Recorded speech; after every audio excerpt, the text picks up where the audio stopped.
I think the uniqueness of the Reggae Girlz is they embody the national motto of Jamaica, which is out of many one people. So when you look at the entirety of the Jamaica squad, you have dark-skinned girls, mixed-race girls, girls who have black and Asian in them. You also have the homegrown players, so like your Bunny Shaw, your Konya Plummer, your Den Blackwood. So what that means in terms of from a grassroots perspective is girls who are born in Jamaica can look at a Bunny Shaw and hear that authentic accent and say, you know, if Bunny can make it, then so can I. Once you hear that authenticity, that raw Jamaican accent, they should be able to look at a Bunny Shaw who's now our captain to say, if Bunny can do it, especially if you come from the same community, the same parish as her, if she can do it, then so can we.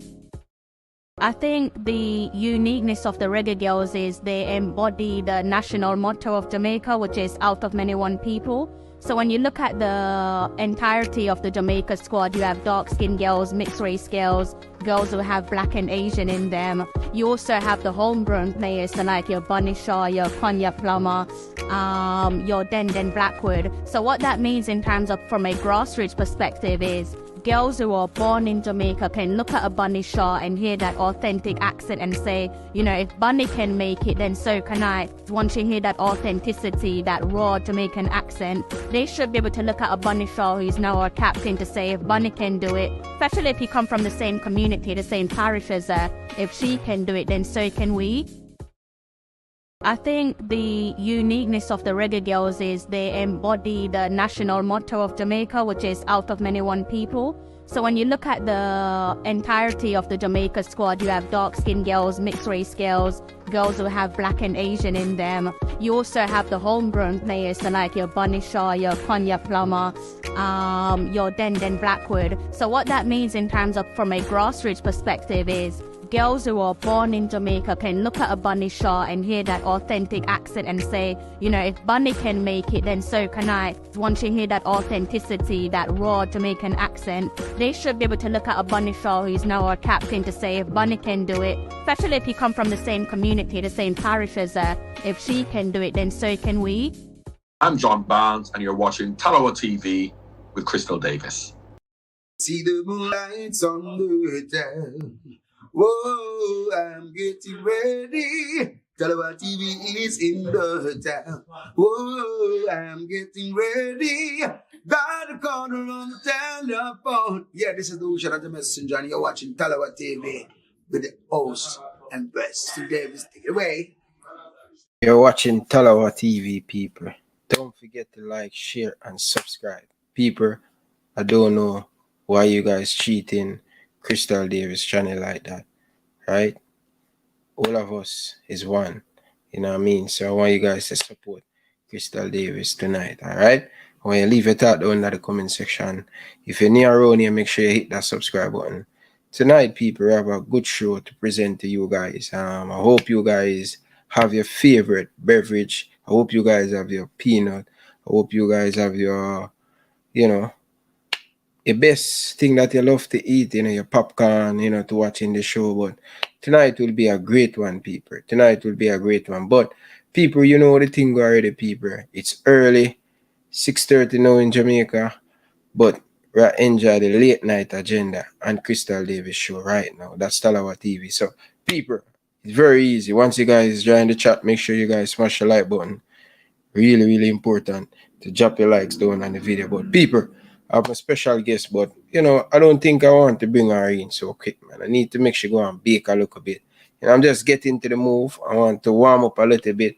I'm not bringing her, people. Tell me when to warm up to bring her out, people. But right now, I just have go and warm up and think, people. But before we get into it, people, before me introduce my guest, yeah, man, I punish her a little bit. But people, a couple months ago, people, I told you about this saga with the Jamaican Football Federation. And people, it's not healthy for the footballer there. It's not healthy. I told you guys 6 years ago, 7 years ago, no one care about the Jamaican women's team. And all of a sudden, everybody is scared. You understand? You see what money can do? You see what money can bring in our society? No one care about women's football. No money will make from it.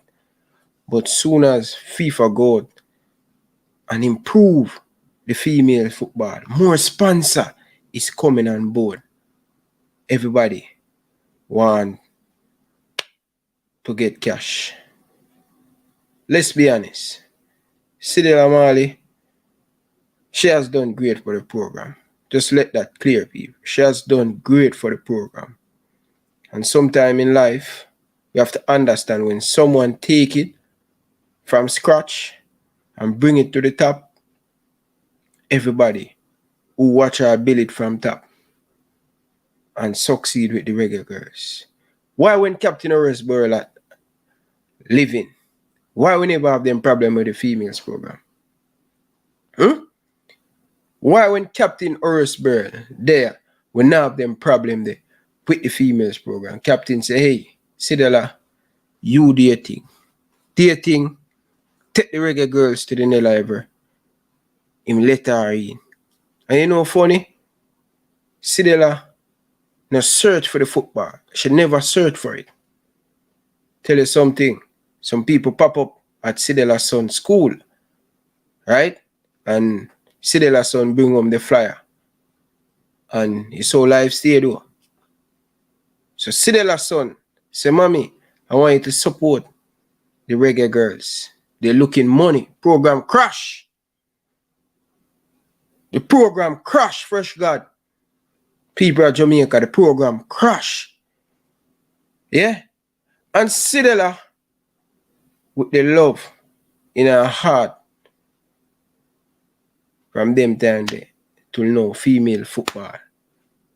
Look at what Sidela Mali has done. As I say, I go and make my viewers and go and make my panelists run at the back, go and soaking. I teach her a lesson tonight, people. Yeah? Tell her already, so I go bake her until I'm ready for her, alright? So go on, grab your peanut and your thing on. So when you're ready, alright? So people, after Sidela, son, bring home the flyer, right?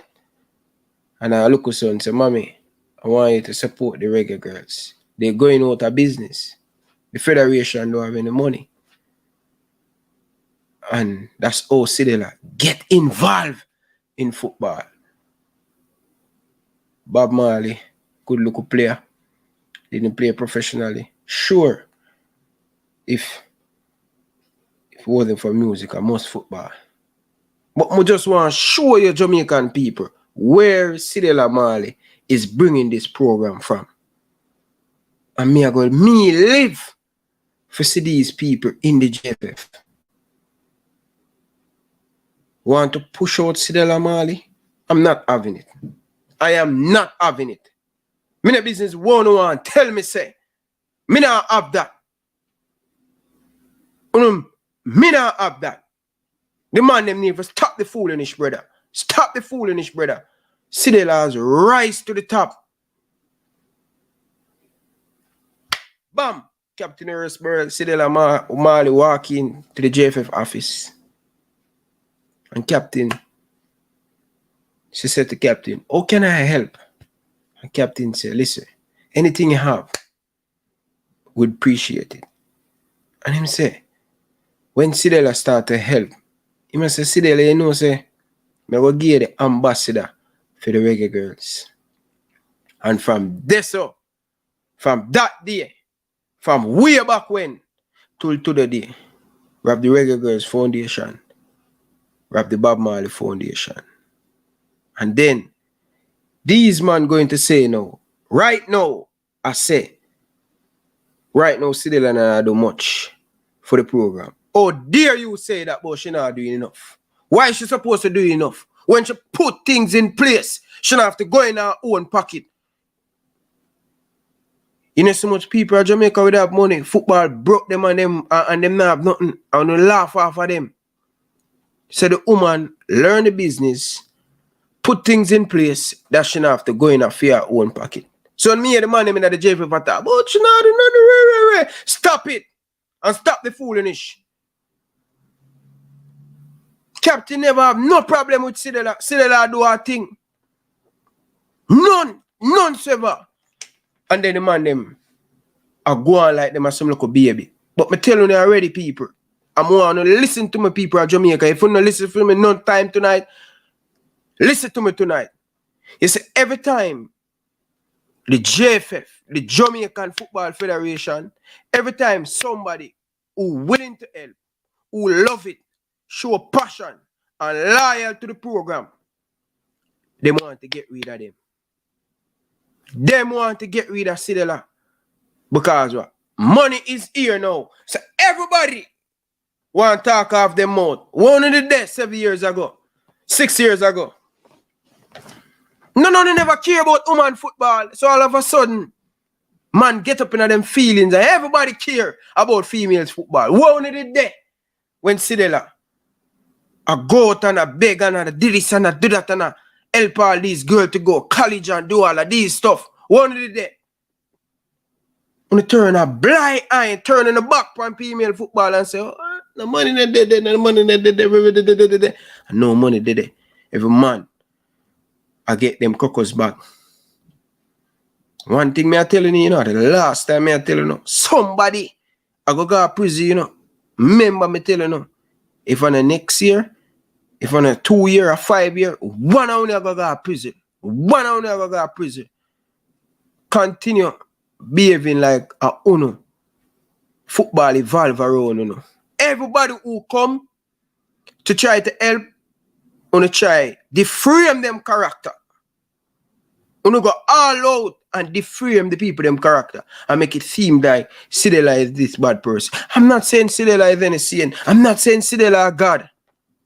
But good God, man, where this lady take this program from? Eh? No must a joke, man. No must a joke. Me not have that. So any nobody want have that. Me not have that.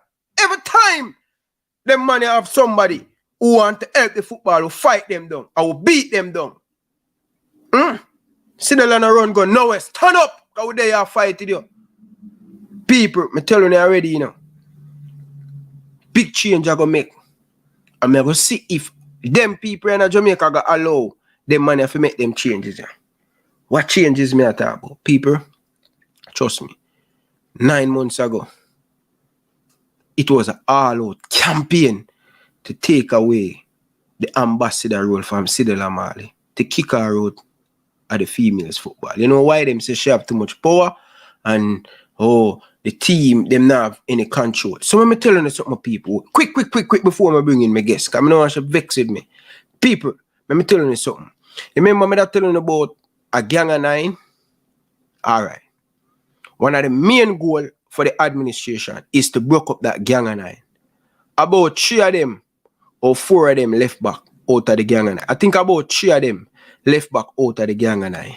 They want to break up that gang of 9 and they make sure them tell the coach say, hey, don't call back them man there. You see the man them are good and have the age, they call them back. You see the less of them in the team where them now have that pulling power, JFF want to be in control. Fine. We don't want to be in control. But we not go walk over Sidela.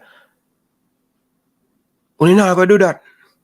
And big up to Babsy Green, you stand up to them. Babsy Green, if you ever make them dethrone and fling out Sidela from this, Virgin, me I go war Babsy. More stand up and back her to the T.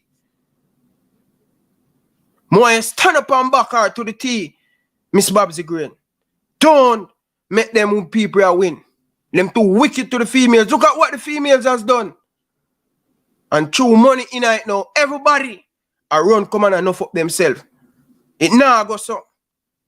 And I wish the man them have this commitment and have this togetherness. Because we are get out them money out of the football. We are get them out of the football.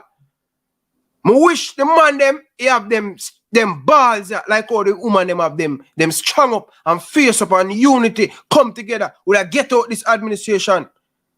Listen to Dennis Strong pan Sports Max. My goodness, man. My goodness, Virgin. Boy, I make a meal yourself. But anyway, people, I not overdo it.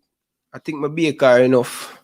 She's supposed to brown and she's supposed to pretty now. So I'm going to bring up my guest. Good evening, Crystal Davis. How are you? Watch this. Mr. Ryan LFC, can you hear me? I'm hearing you clearly, man.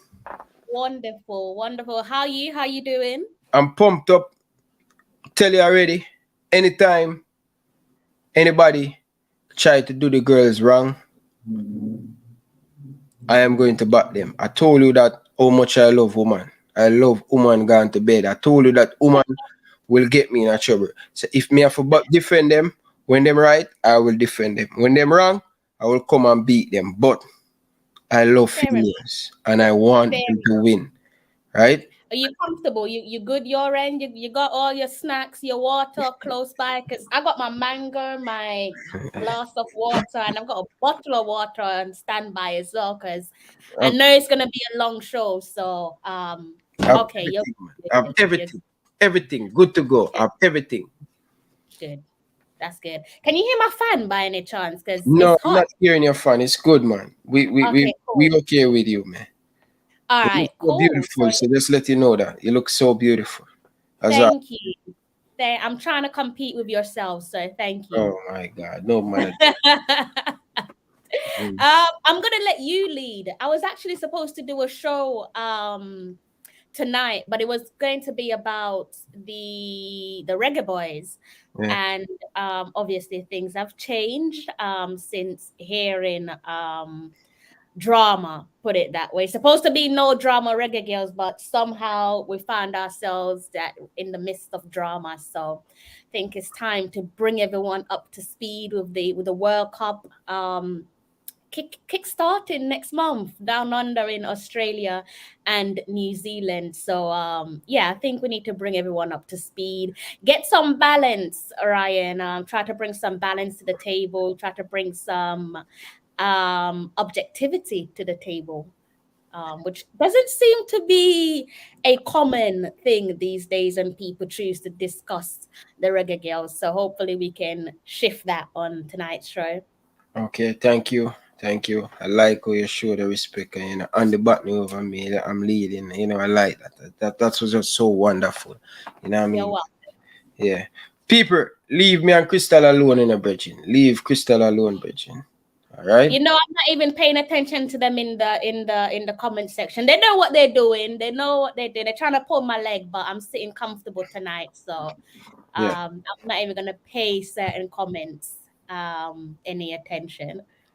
So people, I know you guys has been hearing a lot of stuff for the last week about the females team. A lot of problem in the females camp, right? We can go back on and on. Something that has been going with the females football for a long time, right? So we're going to play a video. I'm going to make you guys hear this video, and then we're going to take it from there. But people, this is what really kind of trigger everything. All right. So I'm going to play it and make you guys listen. I think I'm going to, Crystal, I'm going to do something different because I think I get the full one here, cleaner. I will go to the radio one, but I just prefer this one. I was listening it on TVJ, so I want to big up TVJ, right? So I'm going to play this, and you guys going to hear this. So, by the way, people, we're going to discuss Elaine Walker Brown, right? Someone that has served the football for a long time.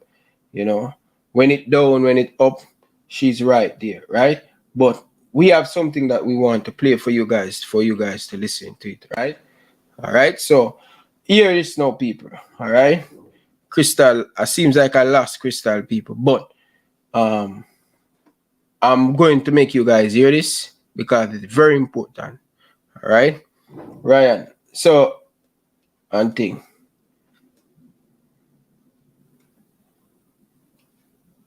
There is now more controversy brewing between the Reggae Girlz and the Jamaica Football Federation, JFF.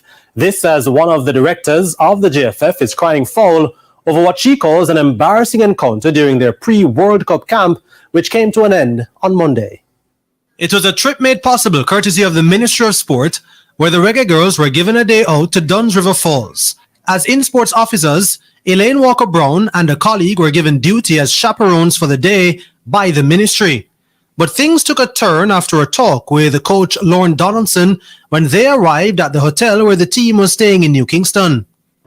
And when I went over, he said to us, to both of us, that he was told that if any one of us come on the bus, if the two of us come on the bus, the girls are going to come off the bus because of what is happening with the JFF and the Reggae Girlz. But even after explaining the reason to travel with the girls, Walker Brown found no favor and was left behind. So she said to him that we are from the institute, the ministry.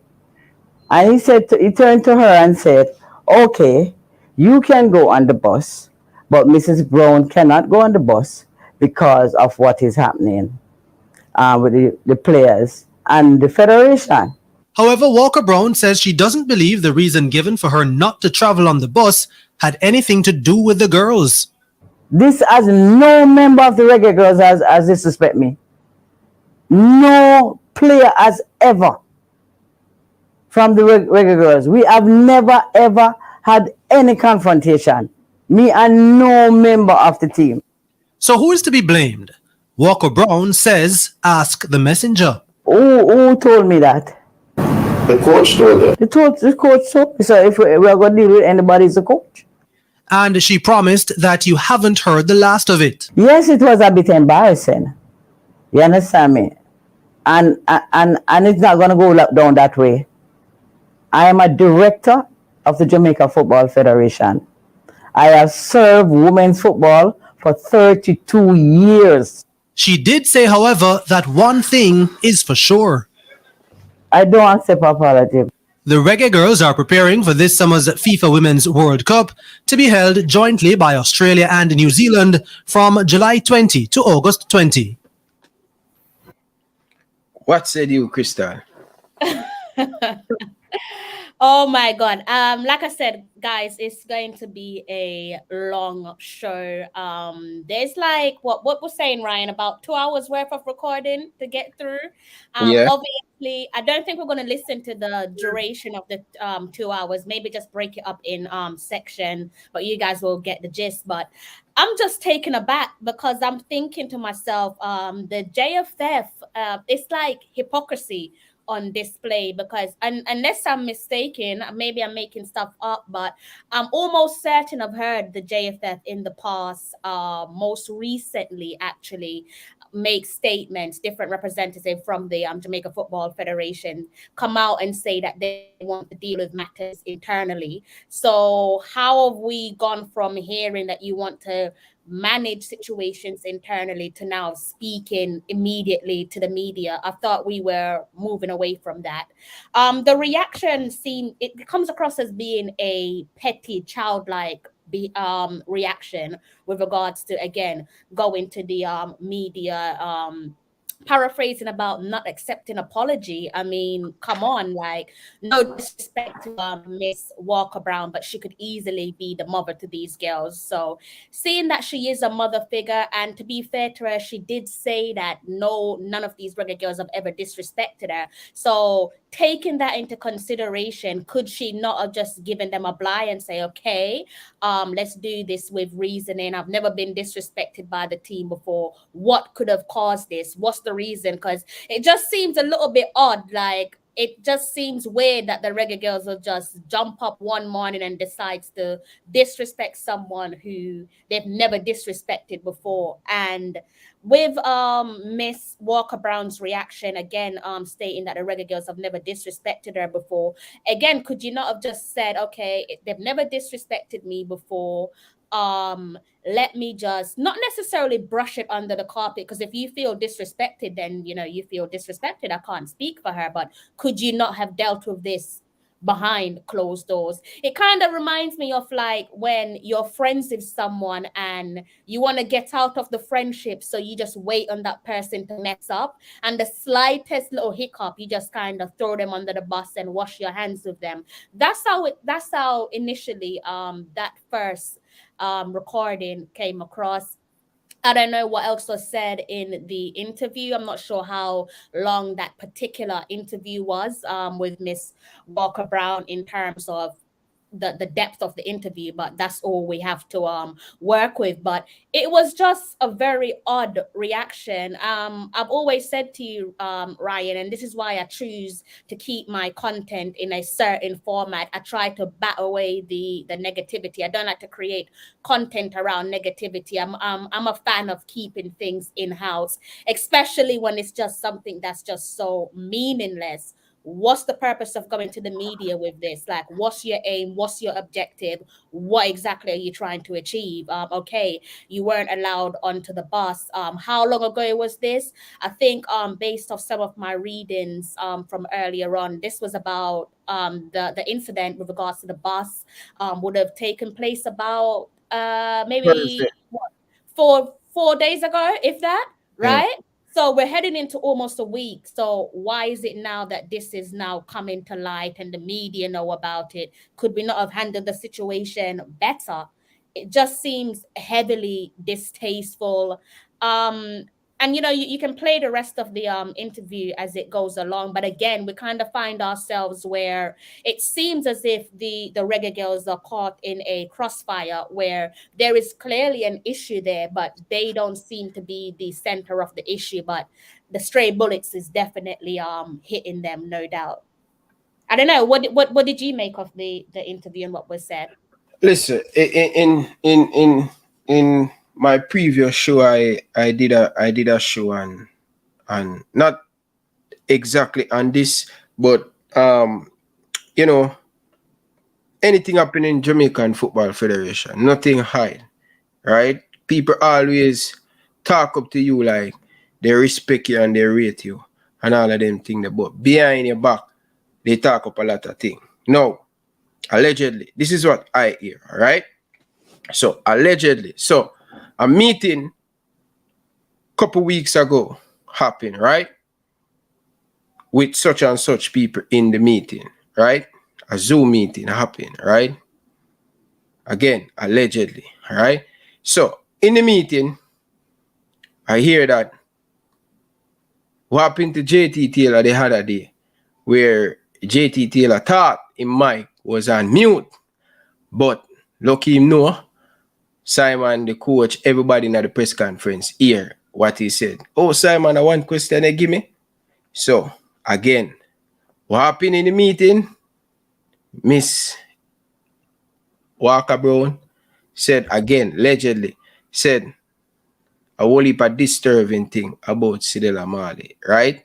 And people in the meeting hear it, and especially they went back, tell Sidela, and that caused the fuel. But before that, a whole heap of thing that the girls, people, talking go on thing, back and forth with my crickets, with the people them in the Football Federation, and Miss Elaine Walker Brown representing for the JFF because she a part of the JFF. As she said, she had been serving the administration for a long time, right? So a lot of backstabbing, and that's what the reaction. I positively know that Miss Elaine Walker Brown know where it coming from, right? And Miss Elaine Walker Brown always, allegedly again, make sure me use the allegedly, always, she there on this side, next minute she on that side, and then the next minute she on that side, and and the people them just get frustrated with the thing and just say, yo, we not work with you anymore and things. So I positively know say she know what much a cracker strike right now, right? And I'm telling you, this is going to get more savvy, this is going to get more wicked. As I say, it could have deal with inside of the house because the JFF always talking about deal with inside of the house stuff, inside of the house. No, this is a very calculation move by Miss Elaine Walker Brown to come out, and as we say, it seems like she wants to just put people on the bus, and she's not calling any name, right? Because she said the girl them never ever disrespect her, right? That for sure. But why, if the girl them don't have a problem with it, why them don't want it on the bus? Because the people them want good people around them and not people who bringing back message. Not saying Miss Elaine Walker Brown is bringing back message to such and such, and it causing a lot of problem in the administration and all of them stuff there. But one thing me know, you see, God have a way how to work things, right? And me I tell you, Crystal, I don't like traitor. Me try to stay far from a traitor, brethren. If you can't tell me in front of my face, it don't make no sense. Don't go behind my back and talk up. Me have a way where me just kick you off of the bus, brethren, and make you stay over this. And if I'm ready for pick you up back, me I go pick you up back. But me I go do it when me ready, not when you ready. So it's strange going into another World Cup, but I'm telling you, man, this is going to get really, really messy. And Miss Elaine Walker Brown, as somebody has done great for Jamaican football, you say they're in there for 30 years. But come on, Miss Elaine Walker Brown, like, in there for 30 years. Me have a problem with that because what has happened to women football under your leadership? Since they come in, the thing go up and everybody a feed off for that credit there. You get what I say? Anyway, people, I was listening to the radio station and I hear some disturbing thing and I want you guys to hear it. We're going to go through it, we're going to break it up. And it just mind-blowing to me with, you know, everybody have them opinion and thing.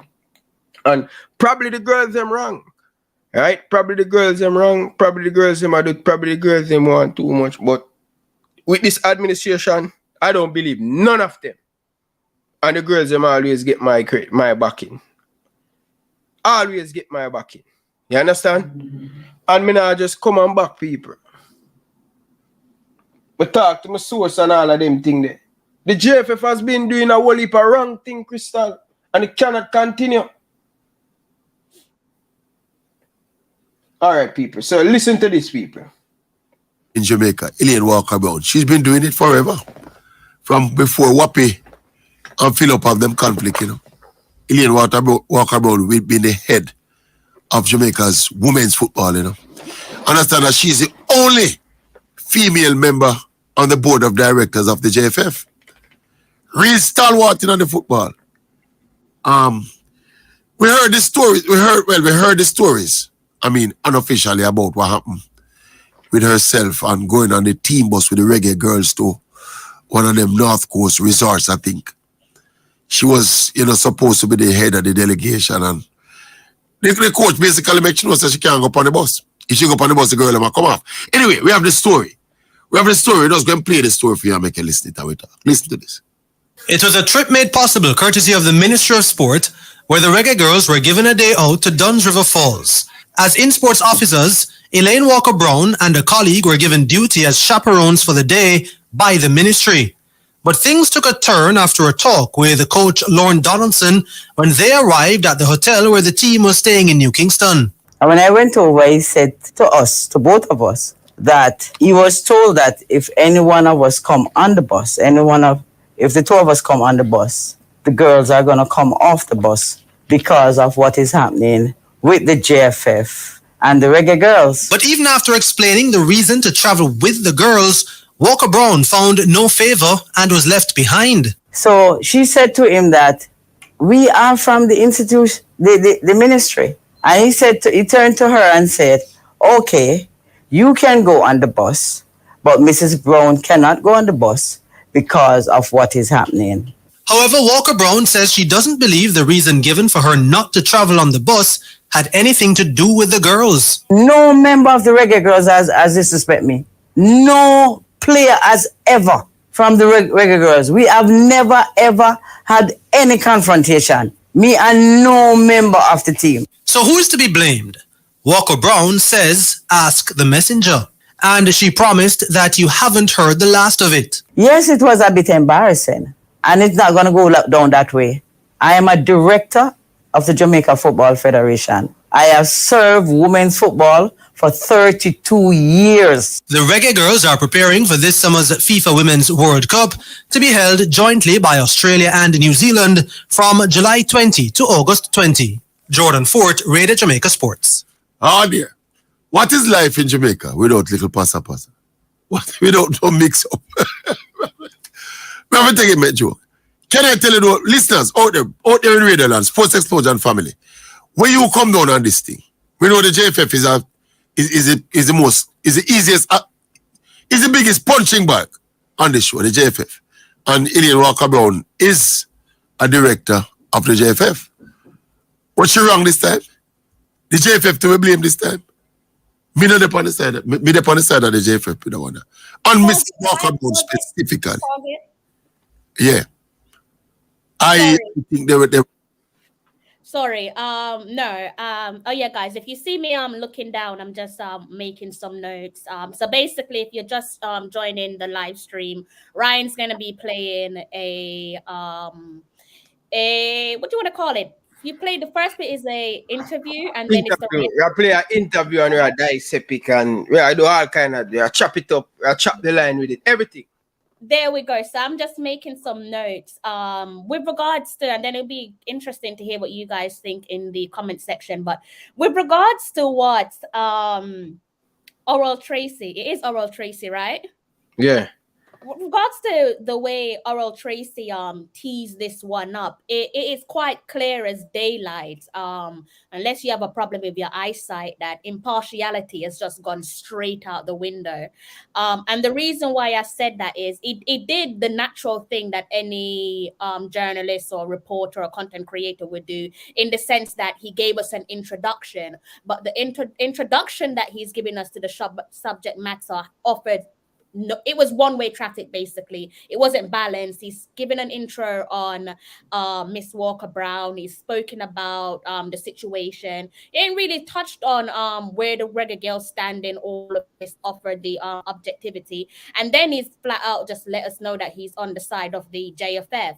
I'm not really sure why you feel the need to say that, but considering that he's supposed to be a veteran, not just in Jamaica within his respective fields, but also across the Caribbean, he's supposed to be objective. He's supposed to be slinging the ball right down the middle, but he's just gone for like the one-way traffic.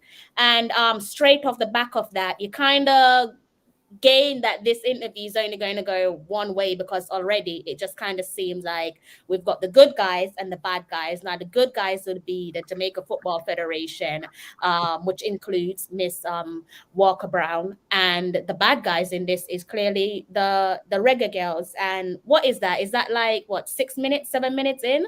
And already that's kind of the vibe that I'm getting from Oral Tracy with his show. Oral Tracy, I jumped the gun too quick, Reggie. You're leading on the massive to beat the Reggae Girlz. But let's listen it, people. Let's listen it. They were wrong. They were disrespectful, and they were completely wrong. If you come tell the woman about if she come on the bus, them are come off on the bus. I was saying it to somebody this morning, you know, Elaine Walker-Brown around women's football in Jamaica, in charge of women's football in Jamaica. Before them girls ever play for the Reggae Girlz squad, born, you know. Before them born, you know, she said 32 years she'll do it. How many girls in this team are 32-year-old? How many girls in this Reggae Girlz team are 32-year-old? This woman being the head of Jamaica's women's football for 32 years. Yeah, man, them out of order, bad. If you run the woman off my bus. Me I talk to one of my brethren this man, I like him one defend it. They like him one defend it. Say, oh, you mean, right? I said, no, boss, you can't defend them something, man. You have to have principle and balance, brother. No, just anti-JFF. The girl, them wrong. If you run the woman off of the bus.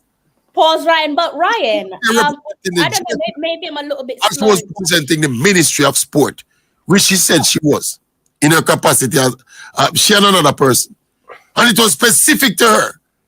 The other person can go on, since it's the ministry and represent, but you can go up on the bus. And the bus driver left her. Disrespectful people. Well, what she alluded to about the girl, she don't think it, me don't know about that. If the girls didn't want her up on the bus, should have go up on the bus. I don't think Lorne would just take it up on himself and say he don't want her up on the bus. My understanding though is that there's some long-standing issue between. Yes, Crystal. Oh, all right. May I ask a question, Crystal? Who wrong? Who Who wrong?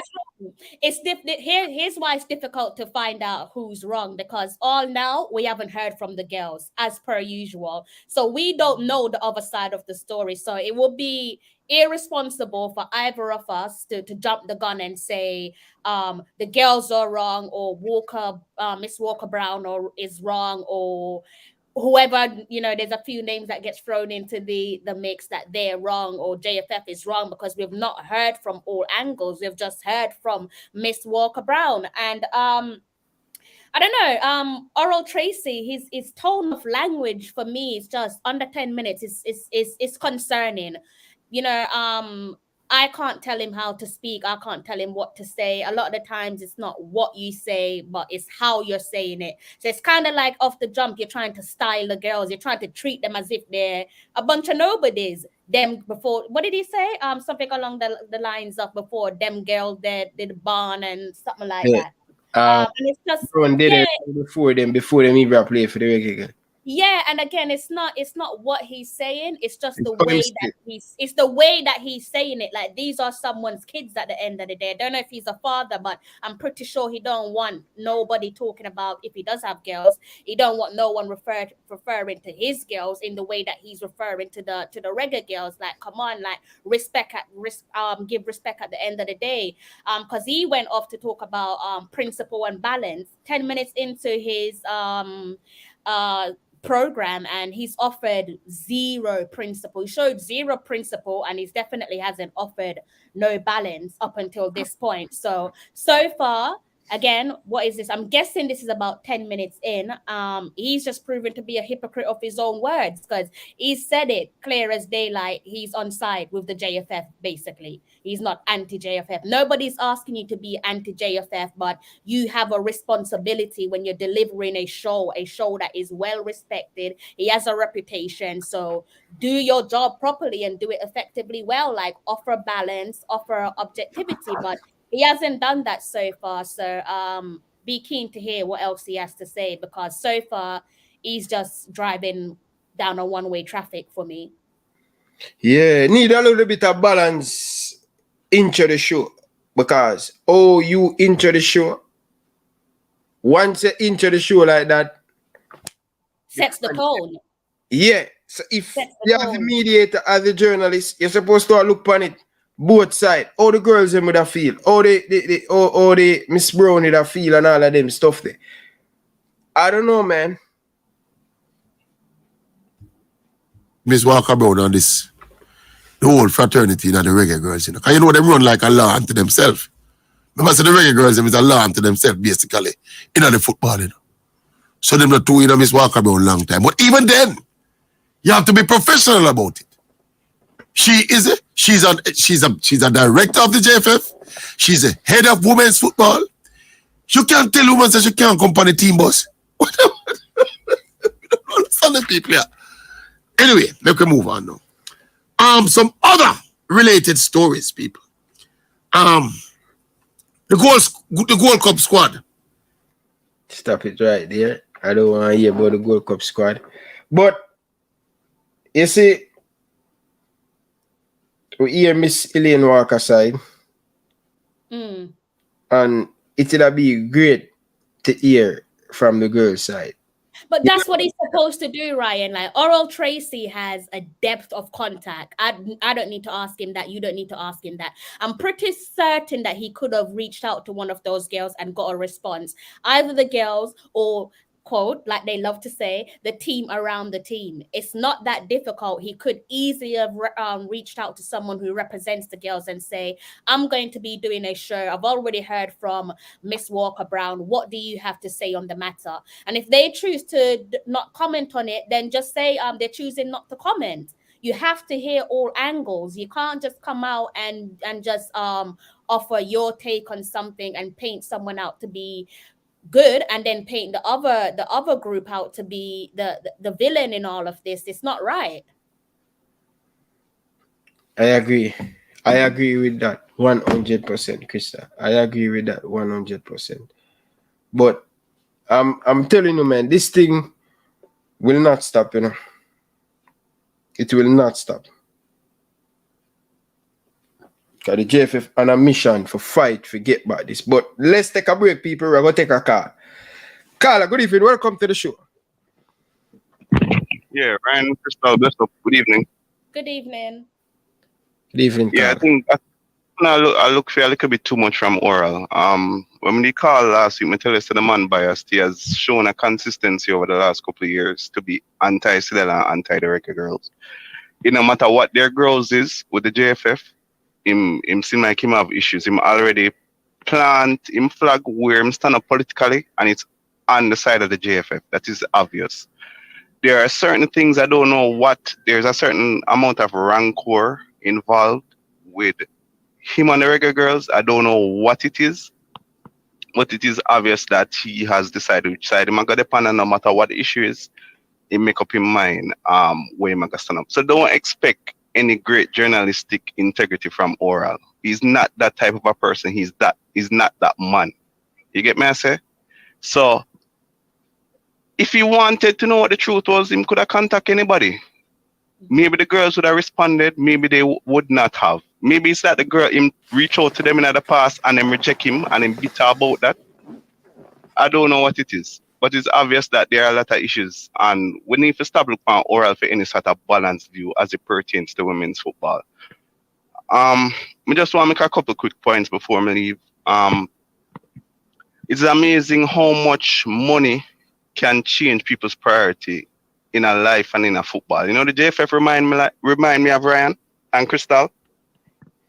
Yeah, go ahead. Them remind me of a single mother where she have the pitney, she take care of the pitney from all the way up, you know. And when them reach a college, say them go medical school now, the father pop up. That is what the JFF remind me of, a workless pooper. So now the girls, them see money at the end of the rainbow, all of a sudden them have great interest. Ryan, I have watched for the last 4 years with 5 years with great interest. Almost every interview with Sidela do on international media. Some of the things when I hear the woman say she have to go through for these girls, and I'm gonna try to get rid of this woman, right? It is astounding that them have an issue with her. You know, I feel like her personality. You don't have to in her that much, but she has sacrificed a lot for the woman them. She fight for them. Me this woman I say training I keep them not have no ball. When she said that asked the JFF president, oh, if you have a national team and on a ball, him gonna tell her say, yo, him not know about that. Him have to go on a private jet with the reggae boys them. So you see where the priority lie. All of a sudden now, FIFA decides that them go increase the money for the girls them. All of a sudden now the girls are a priority. The girls them have sense. Them realize that the love for them with the JFF are shown now and the priority of them put on them, it's not genuine. And when I advise them, stick to Sidela, right?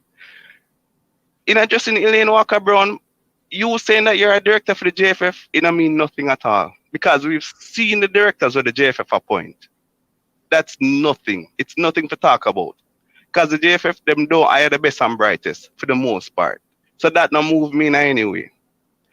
And presenting it to the media is extremely unprofessional. And it highlights to me, when me see her coming up, that they are planning to remove Sidela from the program, and this is obviously a strategic move to get it out in the press from early. Sully her name without saying her name. So you got to throw hints. Yeah, and the girls them, you know, and the girls them really make the decision, you know. And it's not me do anything wrong behind the scenes, you know. I Sidela push it. And every time that happens, them send Oral Tracy out in the public and him come and him hint at it. Say Sidela the problem. All right. But I also said to her, you say in there for more than 30 years. Where's your footballing footprint? Why we never have a program? Because you say you serve women's football for 30 odd years. Where's your impact? Right? And I just want to also say this.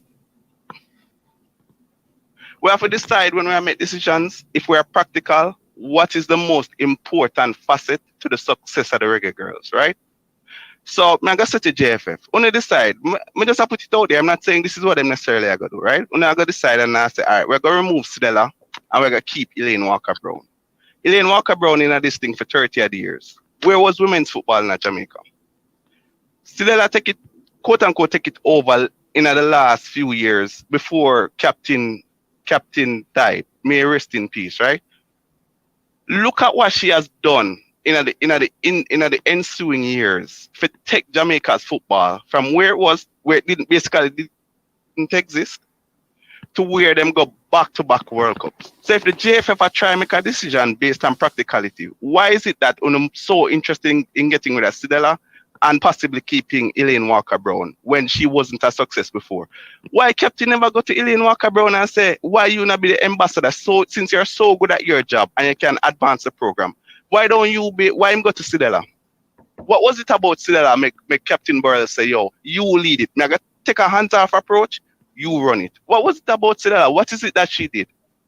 What is it that he saw when he never seen a Elaine Walker-Brown? More answers to those questions. And you see this thing about me a big woman and them girls are young and it's a different generation. Young people have a voice and they need to speak up for themselves. You can't say foolishness and accept it. That is for the past generation and it never help us. So let's not make it seem like, oh, because you're a big woman and you're older than them and this and that and that, and that's going to be your argument. What is the quality of your work? What do you bring to the table? This age thing, it not gonna work. It not work anymore. So those are the basic points somebody want to put out there. And you see this women's league where them come up with Ryan. Mark my words. You gotta see them. You gotta see a little switch where them gonna have more and more teams. And what me think them a try do?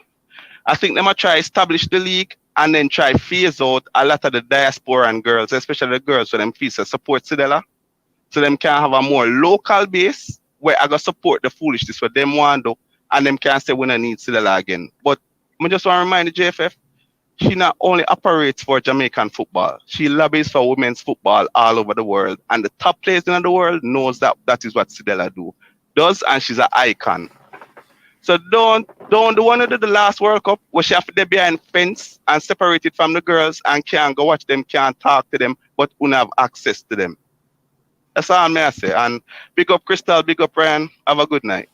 Have a good evening. Enough respect, man, Carl. Enough love and respect, man.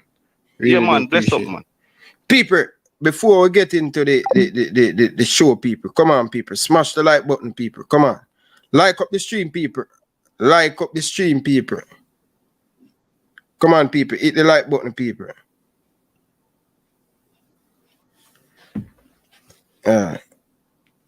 Send me the link, Krista. Send you the link. Do you want me to drop it in the comment section? Yeah, man. Drop it in there. Him send for calling there. Okay. All right. Just a second, Prince. Carla, good evening. Welcome to the show. Good evening. Good evening. Welcome, Krista. Hey, how are you? Good. I appreciate what you guys doing, supporting the girls. But I just want to make a few quick points, right? First of all, Oral Tracy himself, it appears, and this is coming from me. This is not reflective of Crystal or Ryan. It seems as if Oral Tracy is one of these person who's been allegedly receiving paper bags, are the envelope, the brown envelope, which is why he always speak like that about the girls. It is very disingenuous to get on public radio, reaching out to Jamaica's public and making disparaging statements about the girls and openly defending this lady Elaine Walker-Brown, or however you say her name. Let me say this clearly. The girls qualified for the World Cup 2 times now. All of that money came in because of the girls. In every business, no matter whether it be an organization or a corporation, there's an HR, and HR exists for a reason. There's people in the organization who don't have a genuine respect towards the girls. So for me, it's totally acceptable if they don't want to ride with them. Why you feel as if you have to ride with them? You guys don't respect the girls. Every time they come out and talk about the girls, they talk about them as if they're nothing, as if they're some random strays we picked up off the street. No, these are the senior women's national team. all of them have parents, are people picking them too. So this whole like setup where them a try disrespect the girls and spinning it around and trying to say the girls did not disrespect her. She take it up on herself and go to, that's really unprofessional. Oh, yeah, go for radio and do interview and allegedly the girls can't come out publicly and speak about that because when I tie them down under contract, them can't come out and say nothing. So as long as them can't come out and say nothing, when I get to go for radio and talk about the girl them as if they are the worst people in the world, they are not. To finish this off, it's this whole setup. It's not gonna go like this. They can't keep playing this game. But what gonna happen? That's all. Big up yourself, God. Enough respect. And them owe the girl them to Crystal. Them still owe the girls them money. You understand? Yeah. I can't understand why not pay the girls them.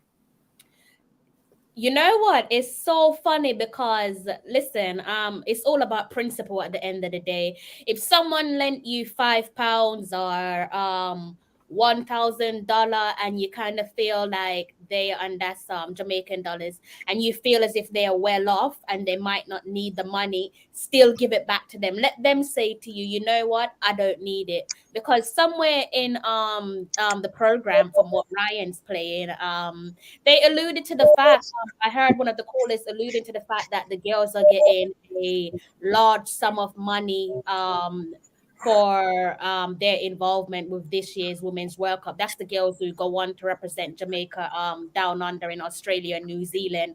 So therefore, they shouldn't be chasing the JFF for chicken change. I'm sorry, but the JFF shouldn't be in a position where they owe the girls money. That's the bigger problem. Doesn't matter if it's $30, $5, $1. You are the Jamaican. Carl, nice your background, Carl. I don't know. I have to mute you. Continue, Krista. No. Where is your integrity? A lot of guys from the Jamaica Football Federation, they love to beat this drum of professionalism, and honest to God, I don't know what's wrong with them, because they are, like I said, hypocrite of their own words, because they're far from professional.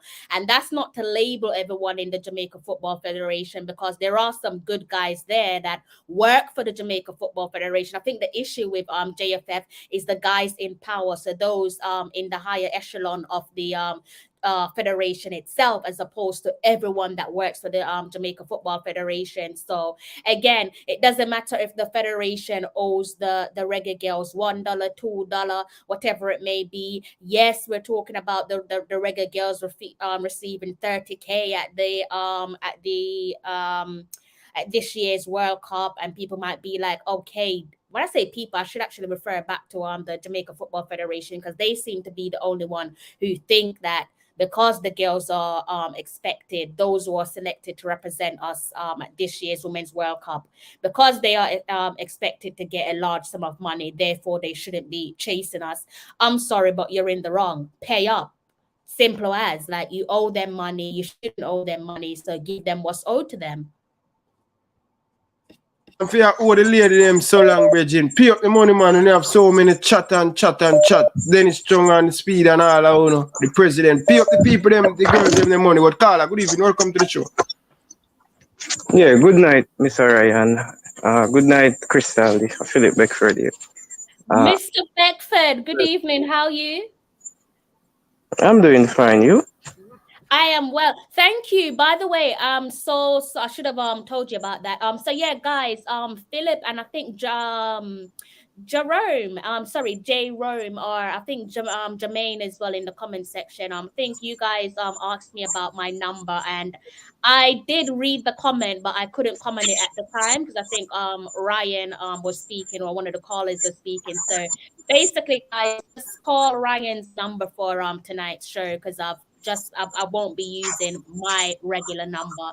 So Mr. Beckford, thank you for utilizing Ryan's number. Right. Okay, so but your number haven't changed. Definitely not. It's still there. It's still active, just not for tonight's show. Okay, it's a good topic, and I want to say something, because what I heard some of what I heard is kind of childish, but it is so strategic at this point that going into a World Cup, we have all of these issues. When I look at it, I'm just seeing that it is, to me, it's kind of planned as to how they can distract away from the girls' concern. These things weren't happening before the girl penned their concern. Now all of these things are happening. Why should they have to come out? Even if she was feel disrespected, this is an issue that is not too big for them to angle behind closed door. They shouldn't come to the public because this is like a childish thing. Big people can sit down and iron out what's the problem and why this happened and so on. Why they have to come to the public so that the public have to know all about this. The girls spend their concern, and up to now we haven't heard if any is being addressed. I have heard an interview with him, Dennis Strong, and he said he make all of these arrangements. So when they go to the Amsterdam, and they said that they plan game with Colombia, and they said that the coach turned it down because they didn't say why, but they're saying that like he was saying that the girls needed the rest and a camp would be better instead of them having competitive game. Then I was hearing that they said that the coach, speculation that the coach have another team coaching. If you're the JFF and you plan games, there's no way that you're saying that the coach should dictate whether or not the game should go forward or not. So all of this, I'm just questioning it if it's a make-up story or if it's true, but all of this is just to distract. A cause of distraction from the main thing, which is what the girl want to be addressed. And we can't keep on saying, all right, JFF don't have any money. What they are going to do, they are going to use this as an excuse not to do their job, and they will keep on all the players. And then who will hold them accountable? No one, because they are just want to live easy. They don't want, it's like you get a job to do, but you don't want to do your job properly, but you want somebody else to do everything. It's a two-person working at, and then one person you want to put everything on him and you sit and then afterward you take the credit when the job is done. No, that's not how a governing body should run. If you want the credit, show the work and you will get the credit. The girls qualify for back-to-back work. They shouldn't be in this position. They should be well-tuned, ready, focusing on the World Cup and all of these distractions. I don't know how much is going to affect them, but I know that they are professionals, but these things can affect their performance going into a World Cup because it's like if they're alone out here on their own and everybody else is just playing games with them and it's not healthy. It's just so unprofessional. Everything that is happening now, that is my concern, and this is what I want to add. All right, big up yourself, Carla. Big up yourself, Beckford. See? All right. Carla, good evening. Welcome to the show. Carla, you have 2 minutes. Go ahead, make your point. Too many missed call, man. Getting wickeder and wickeder. Carla, good evening. Because I need to go another section, another part in the show. And but go ahead, Carla. You're going on my 2 minutes. Yeah, man. No, so you get your 2 minutes, man. But I need to go another part of the show because I don't want to plug in this. Let me understand. So let me go. Yeah, me go. Hi, Crystal. Good to see you back. Enough respect. Good evening. I disagree with you tonight, though.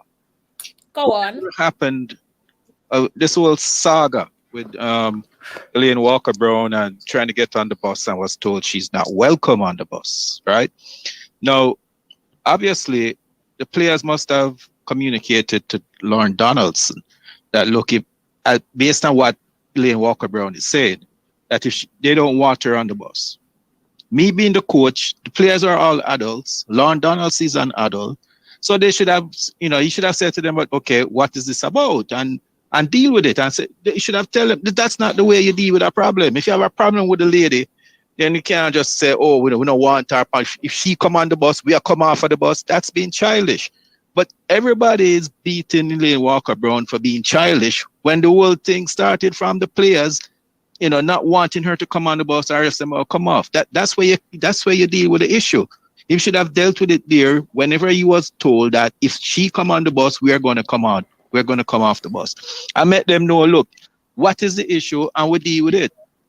So I don't know what's going on with them. As Elaine Walker, Elaine Walker Brown says she has never had an issue with the players. Nobody has disrespected her.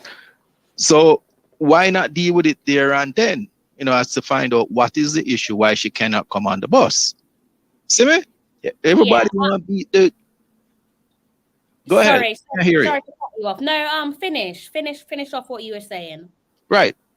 Yeah. So well, that's what I wanted to say. That we need to go back to the source of where what the issue is. The players don't want her on the bus, or they will come off. Is that the attitude of adults in the first place? Thank you, Crystal. Is that? Thank you for remind me of your name again, please. Going off for life. Okay. Thank you for your continuous support of the channel, both channels, by the way. I'm not really sure at what point you started to listen to the show, because obviously we've been going on for over an hour. My issue here is the JFF and the hypocrisy, because like I said at the start of the show, they have said in recent times that going forward, and they were basically speaking on the back end of problems they've had with the men's program and the women's program, that they will be seeking to deal with issues internally, right? And I've always said, I know you watch my channel, so you must have heard me say in the past that I'm a massive fan of keeping things internal, especially when it's petty and it can be dealt with internally. Now, my issue isn't necessarily about what Miss Walker Brown said. I've got raised eyebrows because I'm thinking to myself, but the JFF, who you work for, have said that they want to deal with issues internally. So I thought that's how we would do things, not run to the media. Yes, I do work in the media, but I'm not a fan of speaking everything to the media, airing out your dirty laundry, so to speak, especially when the issue is so minor. And yes, the reason why we touched on the whole outburst being childlike and childish is because I feel like it's a knee-jerk reaction.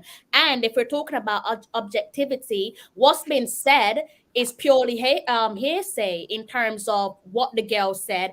I don't know about you, but I wasn't present. I'm pretty sure Oral Tracy wasn't present. So what he's reporting for me is simply hearsay. I'm not saying Miss Walker Brown is telling fibs and she's not bringing truth to the table. I'm not saying that at all, but I'm saying it's purely hearsay, which is why I'm saying that Oral Tracy, with his reputation and the number of years that he's been working in the media, he should have known better to go and say, let me bring some objectivity to the table. Let me hear what the girls have to say, or let me hear what a representative from the Reggae Girlz camp has to say. And that's my issue here, is that if there's one-way traffic, there is no objectivity, there's no balance. So that's the reason why myself and Ryan decided to offer balance.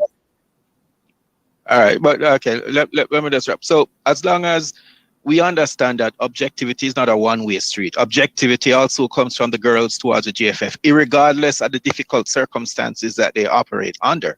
And it also goes from the JFF to the girls. It has to be a two-way street. And until they achieve this, they're going to have issues.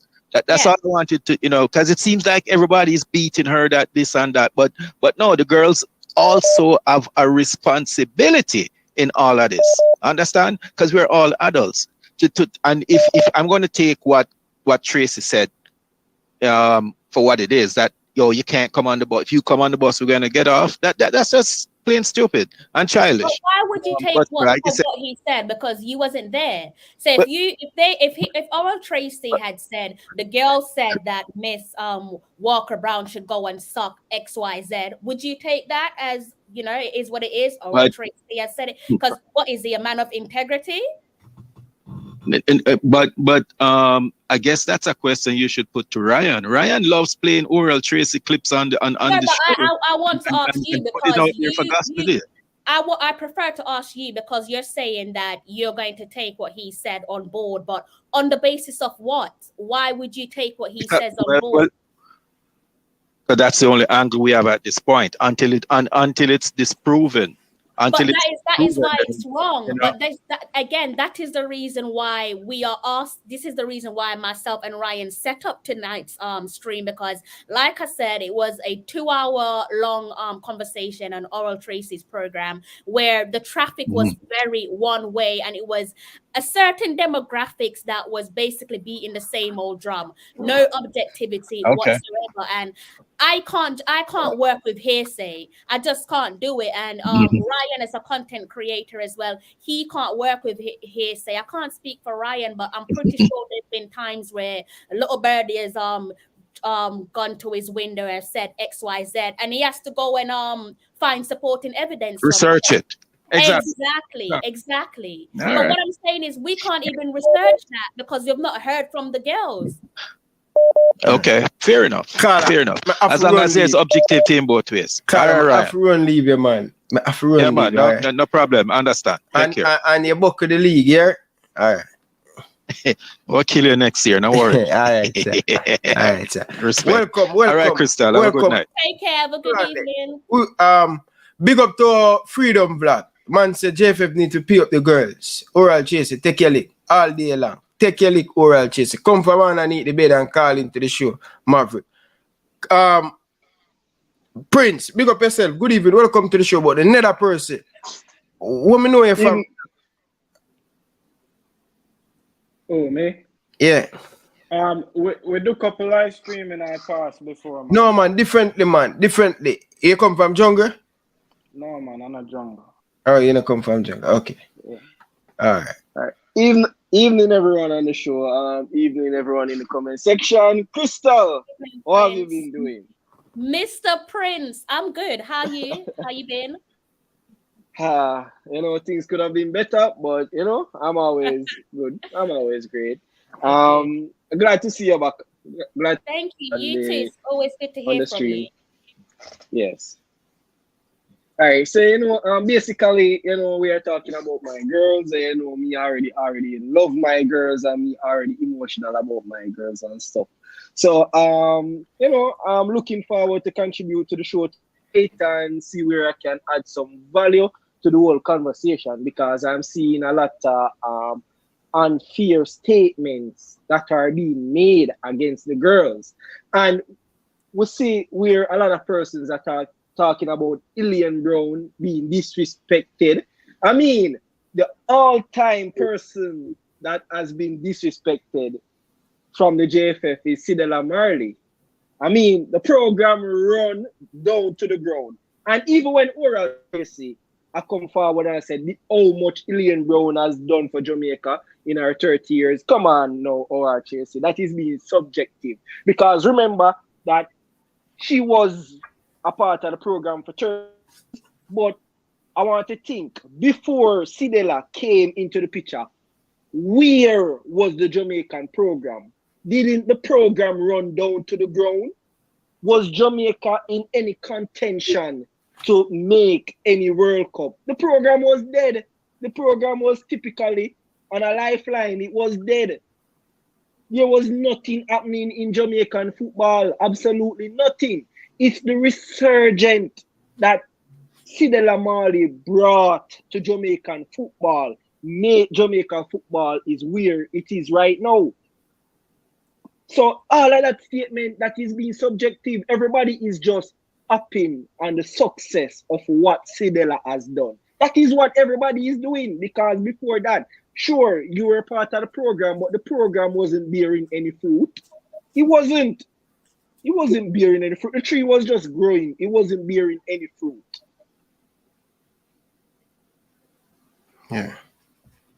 And I mean, when we talk about disrespect, I mean, Sidela got one of the all-time disrespect at JFF. And I don't think anybody can come and get any more disrespect than what Sidela has gotten.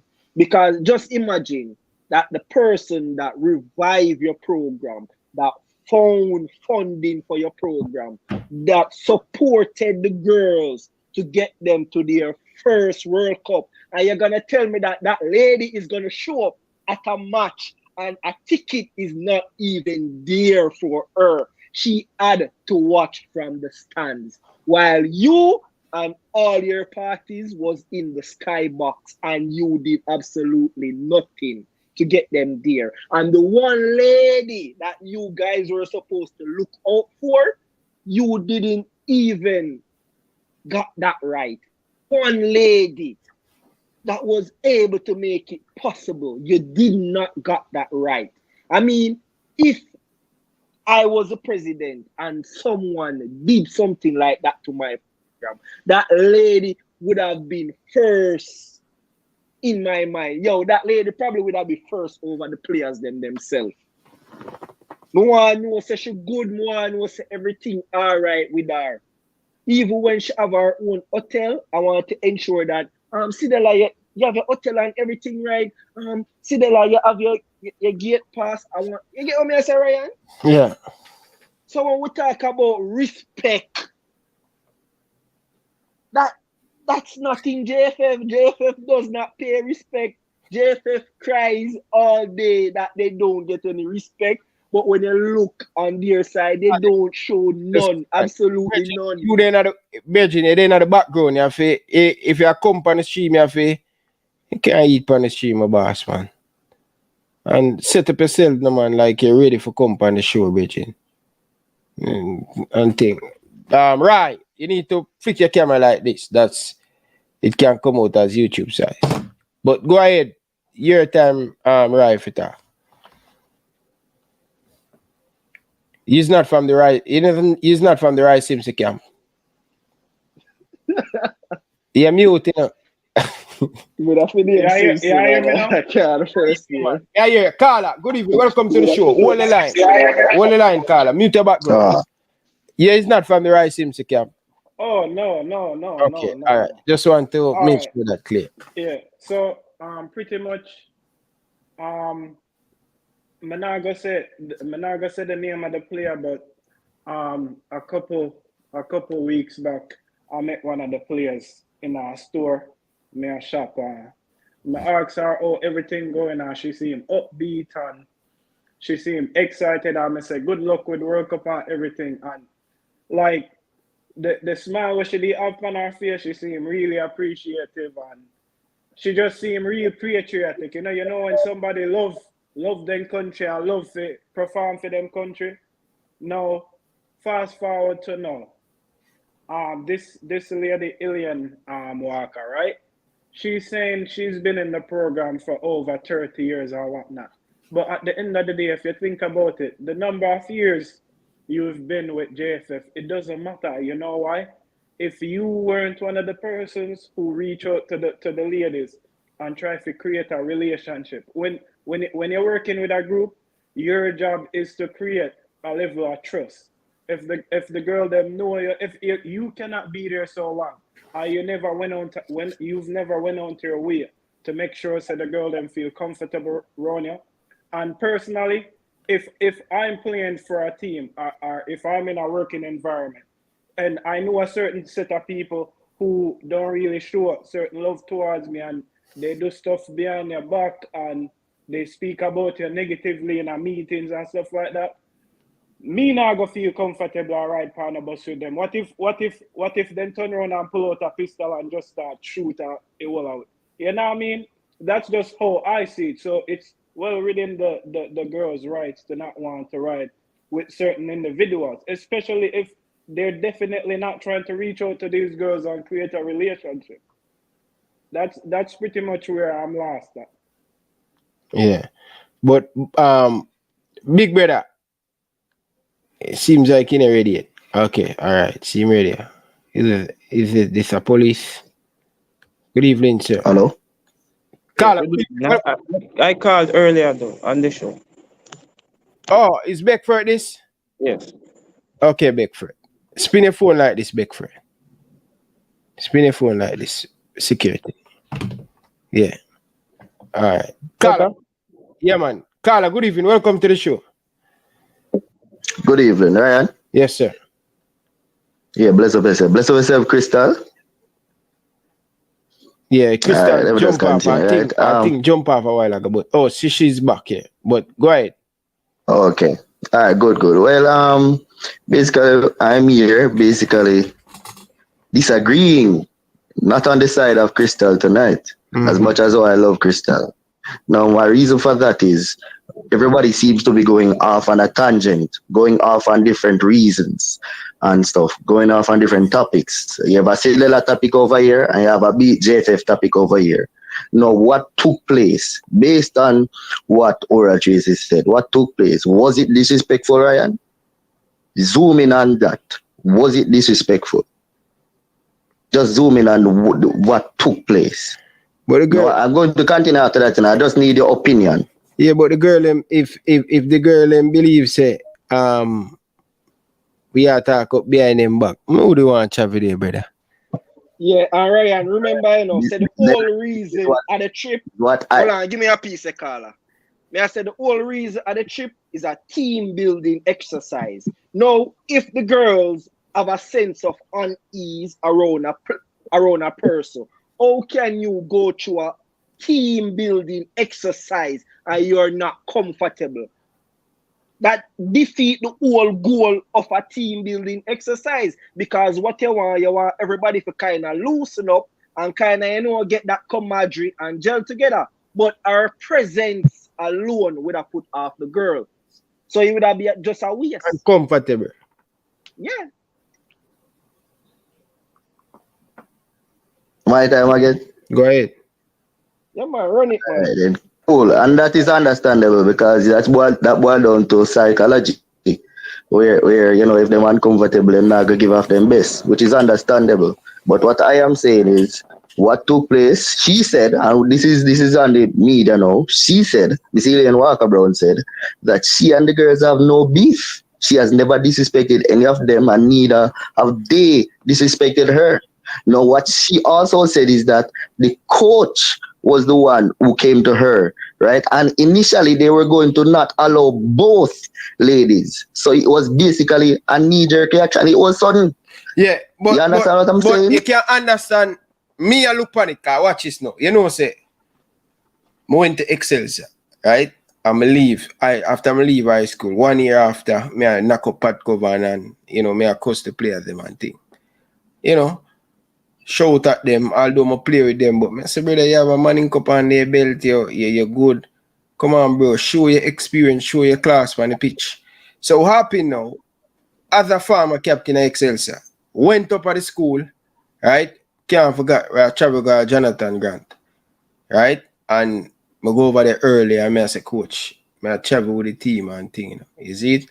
And the coach say, Rima, I can't make a travel with the team because the team, the man them say, yeah, bash them and all of them things, them so uncomfortable. We can't allow you to travel from the bus. So, what me I go do? What you are going to do, but it's a different context. I understand your context as opposed to Miss Elaine Walker Brown context. But let me tell you why. Remember now, you said personally that you did that, you're passionate about your thing and you did say some things where bash the players them. And you do that, According to Miss Elaine Walker Brown, she said nothing to them. Yeah, but so is the beef really supposed to be with Miss Elaine Walker Brown, or is the beef supposed to be with the JFF? That's all I'm saying, because just like Crystal, yes. One year the next half of the story. You understand? However, we have to work with what we have now. This is what we heard in public media. Alright, but Carla, I'm just a focus on what I go on. No. Make you ask a question, Hold on, I just a punch this on the Carla. Alright. So Carla, I remember, where Ryan said earlier on the show, where them say was Zoom meeting did happen. And she said some things, but her mic failed and it was heard. When you remember that, I remember, who Sidela is to the girls. When you remember that, What? Who Sidela is to the girls. Hold on. Don't stop there. Just a second. No, hold on. Don't interject. Hold on, I interject just a second. No, hold on. Yeah. Let me finish your point. Also, all right, so allege. Also, look at this. Yeah, remember, that the girls are in a tense situation with JFF. No, remember that Miss Walker, that she is a representative of JFF. She is a representative of the said body that the girls are in a tense situation with at the moment. Me get you know.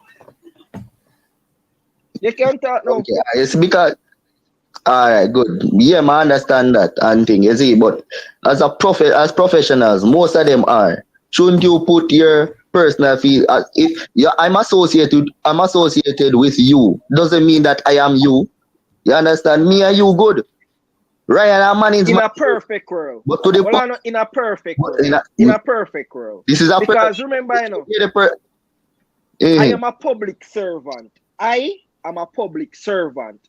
And if an incident happens on the road and one of my co-workers were involved in that incident, when I go there, I some level of aggression from the public because I am a representative of that institution, and that institution, a member, cause a problem. So there will always be some level of unease against that institution. And you have to understand that when you are in a position or a public office. So sometimes it don't necessarily have to be you, but the fact that you would have been high up in authority, or the fact that you would have been a representative of that institution, means that you might have some level of unease towards you. And as adult, you have to understand that. So I would have expected that Miss Elaine would have had that maturity to understand that the situation is tense, and to know that the girls might not necessarily have anything against me, but the fact that I am a representative of JFF, they might feel a little bit unease with me being around, and maybe that, okay, maybe this time I should give them some space. But because Prince, at the end of the day, we want the better for the ladies. We have to think about that. Prince, real quick, you hear me? Yeah, me I hear you, bro. Yeah, I know that alone. You have to remember saying the girl them under contract, so them not go. Everyone leave you. Yeah. She not go. The players them not go do the same thing where she come out and do. So that's one of the main reasons why she shouldn't even go to the media, because based on that action alone, she try to start up something, and knowing full well the girl them can't even do a press conference and come out and say, say this is what really happened, this is the real truth, and since them can't come out and do that, only thing we are here say this happened, and we can believe her, and then you have people like Ora Tracy, who is basically I would say it's not someone who is the best representative to speak for either of the national teams. It's one of those persons. We have to remember, we have to remember, say Ora Tracy built his career upon 18 persons, We have to remember that. Same built up half of his career criticizing athletes. We have to remember that. Remember when Asafa was at his lowest, Ora Tracy never eased up on him. Ora Tracy keep on thumping that man down. We have to remember that. Ora Tracy never built up his career on any respectable platform. That man built up half his career disrespecting and criticizing athletes. So Ora Tracy can't step forward and tell we about respect when half of your career was based on disrespect by itself. Yeah, man, them man the dangerous. At this point, me feel as if the need for shut off the radio and just stop y'all, man. People may disagree, but that's just my opinion. So based on my understanding, is it a case that the Reggae Girlz cannot come in or say anything based on this matter, based on the contractual arrangements with the JFF? Yeah, night.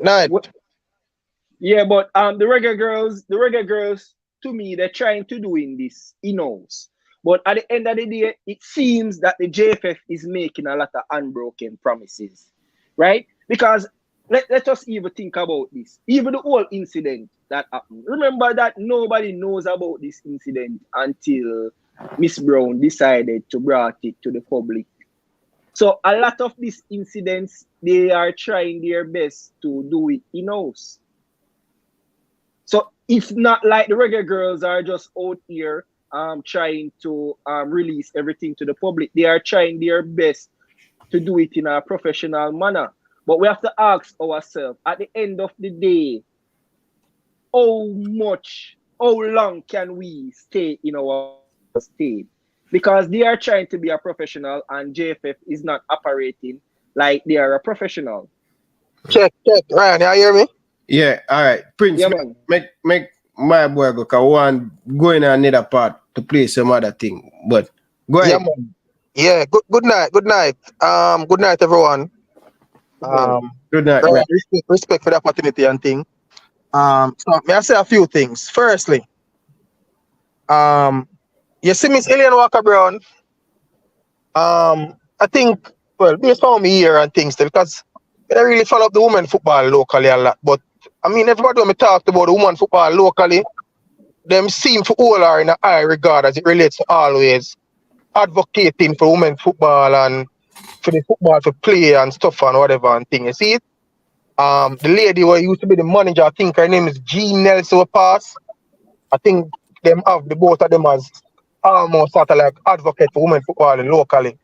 And the truth be told, it's difficult for them because they are in a federation that is like 95% men, and everybody's just always, attending to the men football and stuff. But, and me respect the Reggae Girlz them. I mean, they have done some things in the past I mean I really agree with, but me look past it. But Reggie, them cannot. Reggae Girlz cannot tell a member of the JFF who's a director, so them can't come on the bus, attend a function. Furthermore, the lady said she was attending the function in the capacity with another lady as a representative from the ministry, brother. Yo, what the girl them not well. She said the girl them. What the coach do, it's wrong, Bridging. Him not supposed to do that. Hold on, Ryan. I understand, brother, regardless of how we might frustrate with the federation and the problem with them have and thing and whatever, brother. Bro, we have to call a spade, brother. What him do, it's wrong, brother. Because equally, me not think no member of the federation could have tell him, say, yo, that boss you have a administrator, door company, and we have represent the football, brother. Yo, what them do wrong, Bridging? Whether she make no contribution or she make $1 million contribution, what them do wrong, brother? And me hear a call on earlier, and I compare Elaine Walker Brown to Sidela, a full comparison, that brother. So them could make Elaine Walker Brown be the ambassador over Sidela Marley, brother. Because everybody know Sidela last name carry a clout, brother.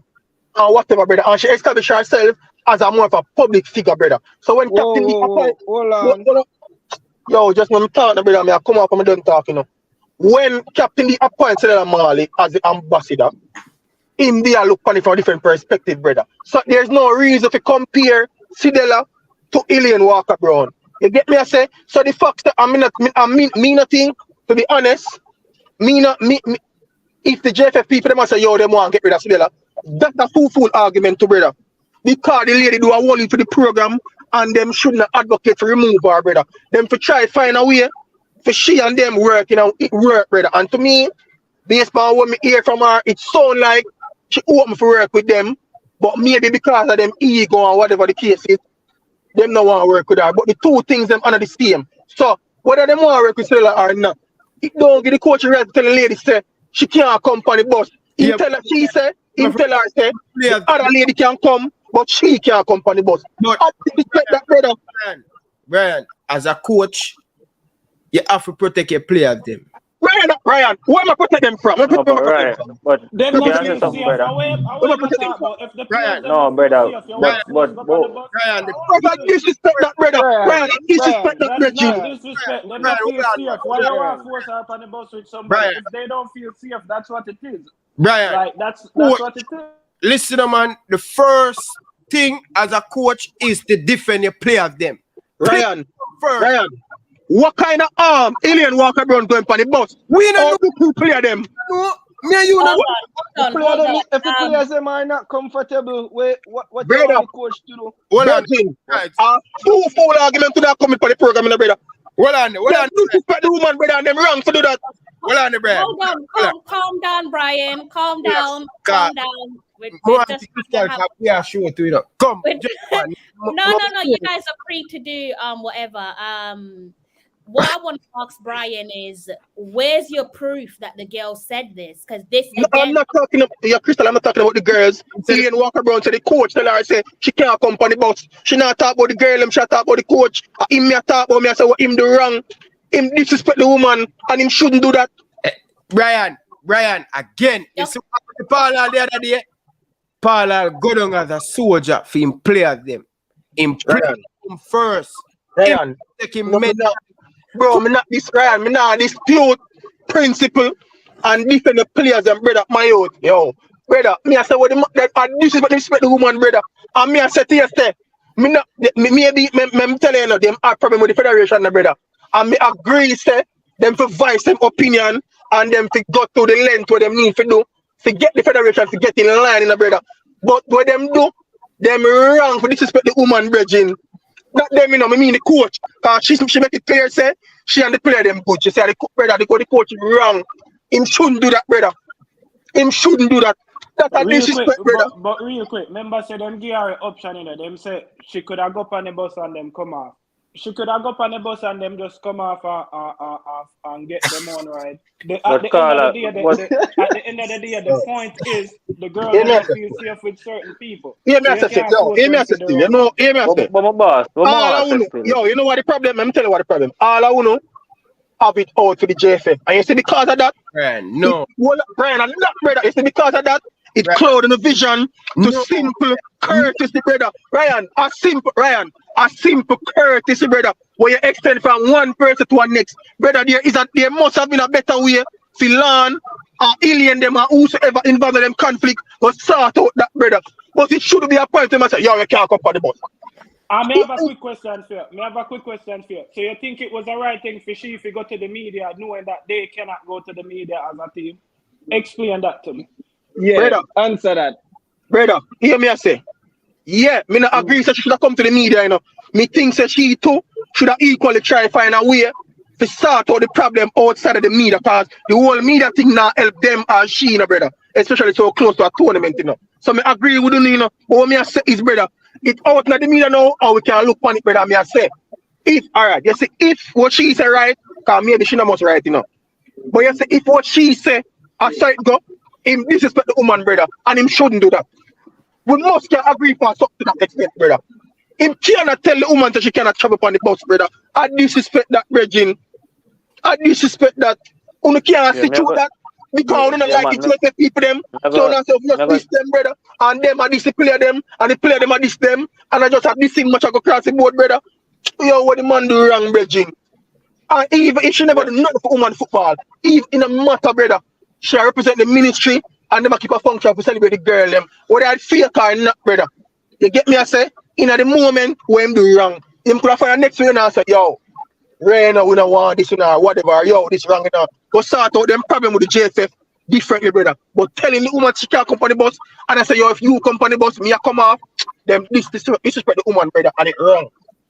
You see, it's wrong, brother. On if you take on emotion, Brian, like a JFF, and call I agree with what Brian I say, Brian. I real thing. But up on the platform, I try to say something. I agree with what Brian I say. As much as we have issues, brother, we come here every night and we talk about the JFF. We can't make it cloud with my mind. You know, say everything where people don't know against the JFF is them right, brother. If the girls did say that to Lorne Donaldson, brother, say them don't want the female, I think that what Lorne should have done is look at the situation and say, girls, this is not the way how we approach the thing. The ladies here as being the delegate of the JFF, we have to respect them. Them have authority, brother. Them have the power. As much as we want to say, probably she not do nothing. We don't want to have it in our mind. Say she not do nothing for the football, and you don't have issue with the JFF, brother, there's certain limit, brother, to one they can request. If now the female them are traveling now to Australia to go to the World Cup, you think that they should have the authority to say who them want on the plane or all them things there. I think that is disrespectful, brother, from them if that is the case, brother, that happen. And we can't always be objective, brother, and see and call a spade, brother. There was not the approach that they should have taken place, brother. That's I agree with Brian, brother. Yo, Ryan, you see the same way like how last World Cup, JFF is Stella Mali, brother, and them forget pressure for that. Are the same thing, brother. Cause last World Cup, them should have never allowed Stella Mali to be in a position, brother, and forget them beating for that, brother. You see me, some dispute, yo, them forget them beating, brother. You see me, I remember, you know, them not treat the girl them good to, you know, brother. To be honest, you know. You see me, based on the girl them are saying, you know. Cause I'm listening to an interview with Dennis Chung day upon Sportsmax, and I one whole heap of force then shall come and think on talk, brother. But me go play, you know, brother. Because them should be the woman, brother. Yo, brother, Brian, in a serious problem, and this is why I tell you, so we need to get a ban, brother.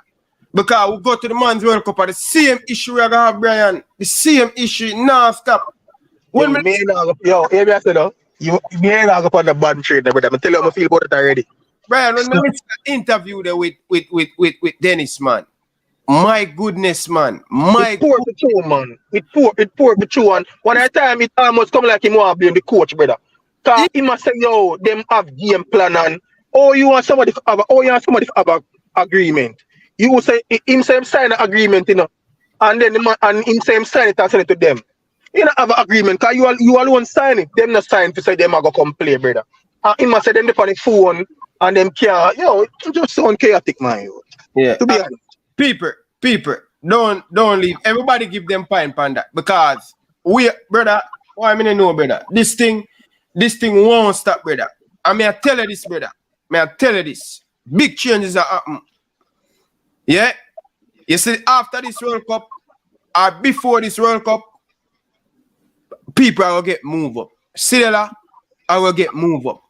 And the coach, I will get moved up. I don't think they're going to be there after this World Cup. Believe me, Stella should have removed nearly 10 months ago.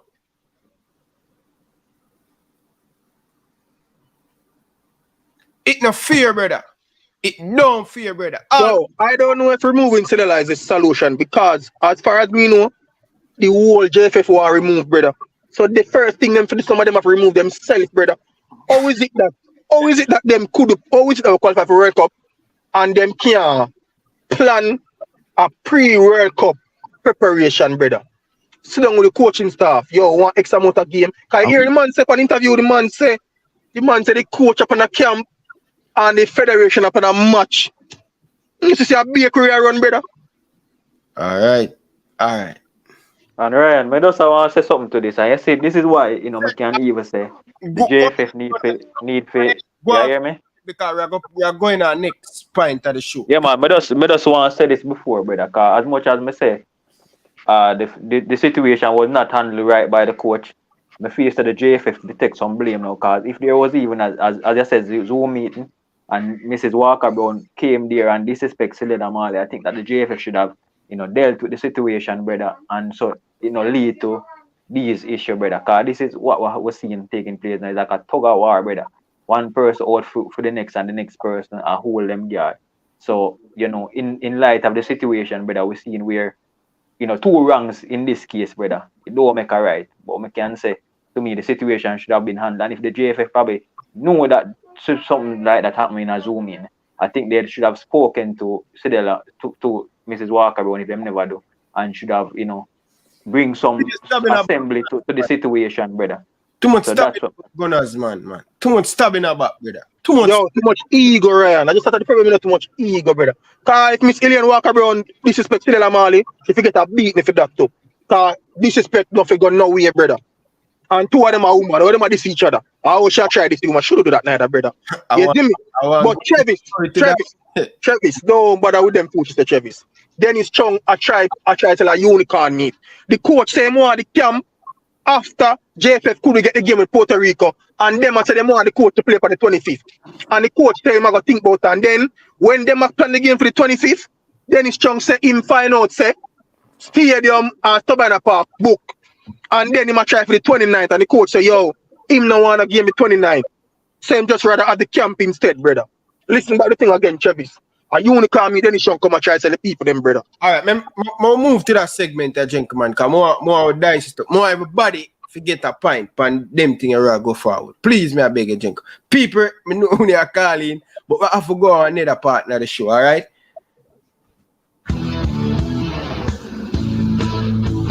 When you hear, right?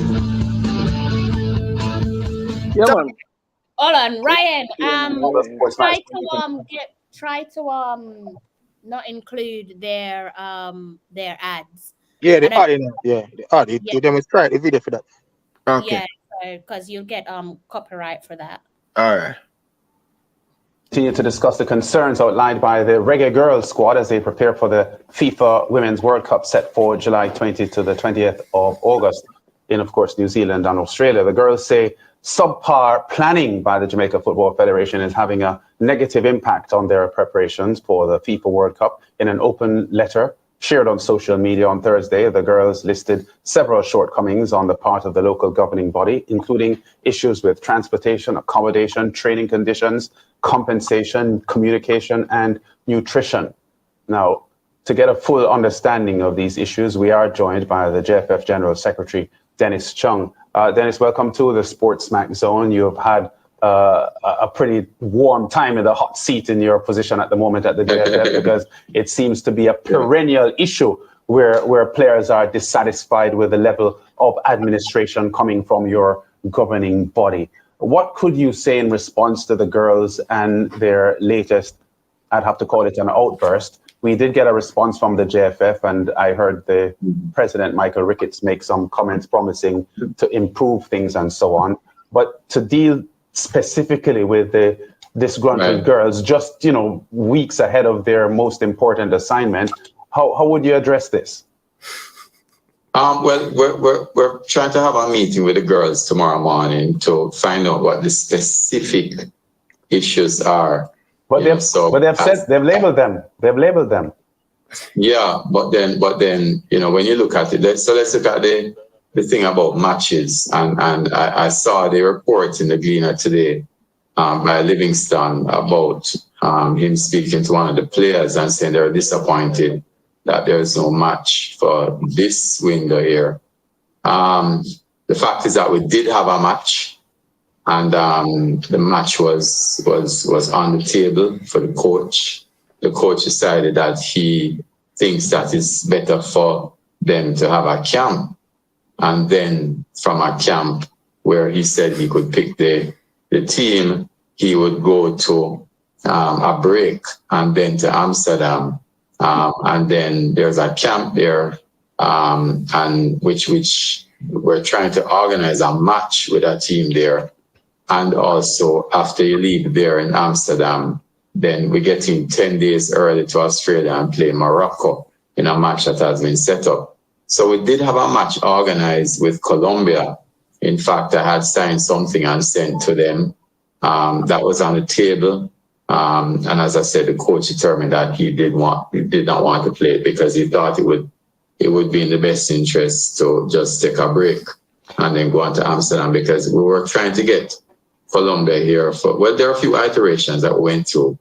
We're before that trying to get Puerto Rico. We signed an agreement with Puerto Rico. Puerto Rico did not respond to us after many verbal interactions to say that they're coming. We set up everything for them. They didn't get back to us. In fact, we had to copy CFU on the final correspondence with them, and they still didn't react to us. So immediately we had to call Colombia and say, hey, can you play? Initially, Colombia was set for a game. They said they could come to Jamaica on the 25th, and then we play them in Colombia on the 29th. That would not have been in the best interest of JFF, because we certainly could not afford, based on the budget, to go to Colombia on the 29th, which would have been significant, and then go up to Amsterdam. So I would say, hey, we want to get a game in Jamaica, which is how we approached Puerto Rico. But after that, when we saw that we weren't getting anywhere with Puerto Rico, we actually approached Colombia again and said, hey, would you come to Jamaica and just play in Jamaica and we don't have to come there? Which I said, yes, they would come if we paid the plane fare for them, which I gave us some. They said, okay, fine. We agreed it. So in discussion with the coach, they said they could play on the 25th. On that call, we actually checked with the stadium and Sabina, which are the only two real venues that we can use, and both of them were not available. They had previous events on the 25th. And, you know, our problem with pitches in Jamaica, not just the pitches from the quality of the ground, but also, you know, you don't have any stands. And you need a certain amount of stands in order to host international matches. So on the same call, we said, hey, you know, I was on one call, spoke to the Colombian guy on the other and said, can you do the 29th? By this time, we'd have already signed with them, sent us a letter to them agreeing. They said, yes, they can do the 29th.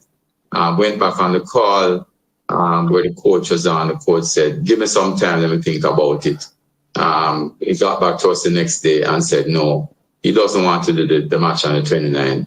So he will just do a camp, which he thinks will be sufficient. My people, what want to take from all of these things, man of steel? Who are planning like what the girl them say, brother? Let them say a unicorn meet the man come and sell the brother.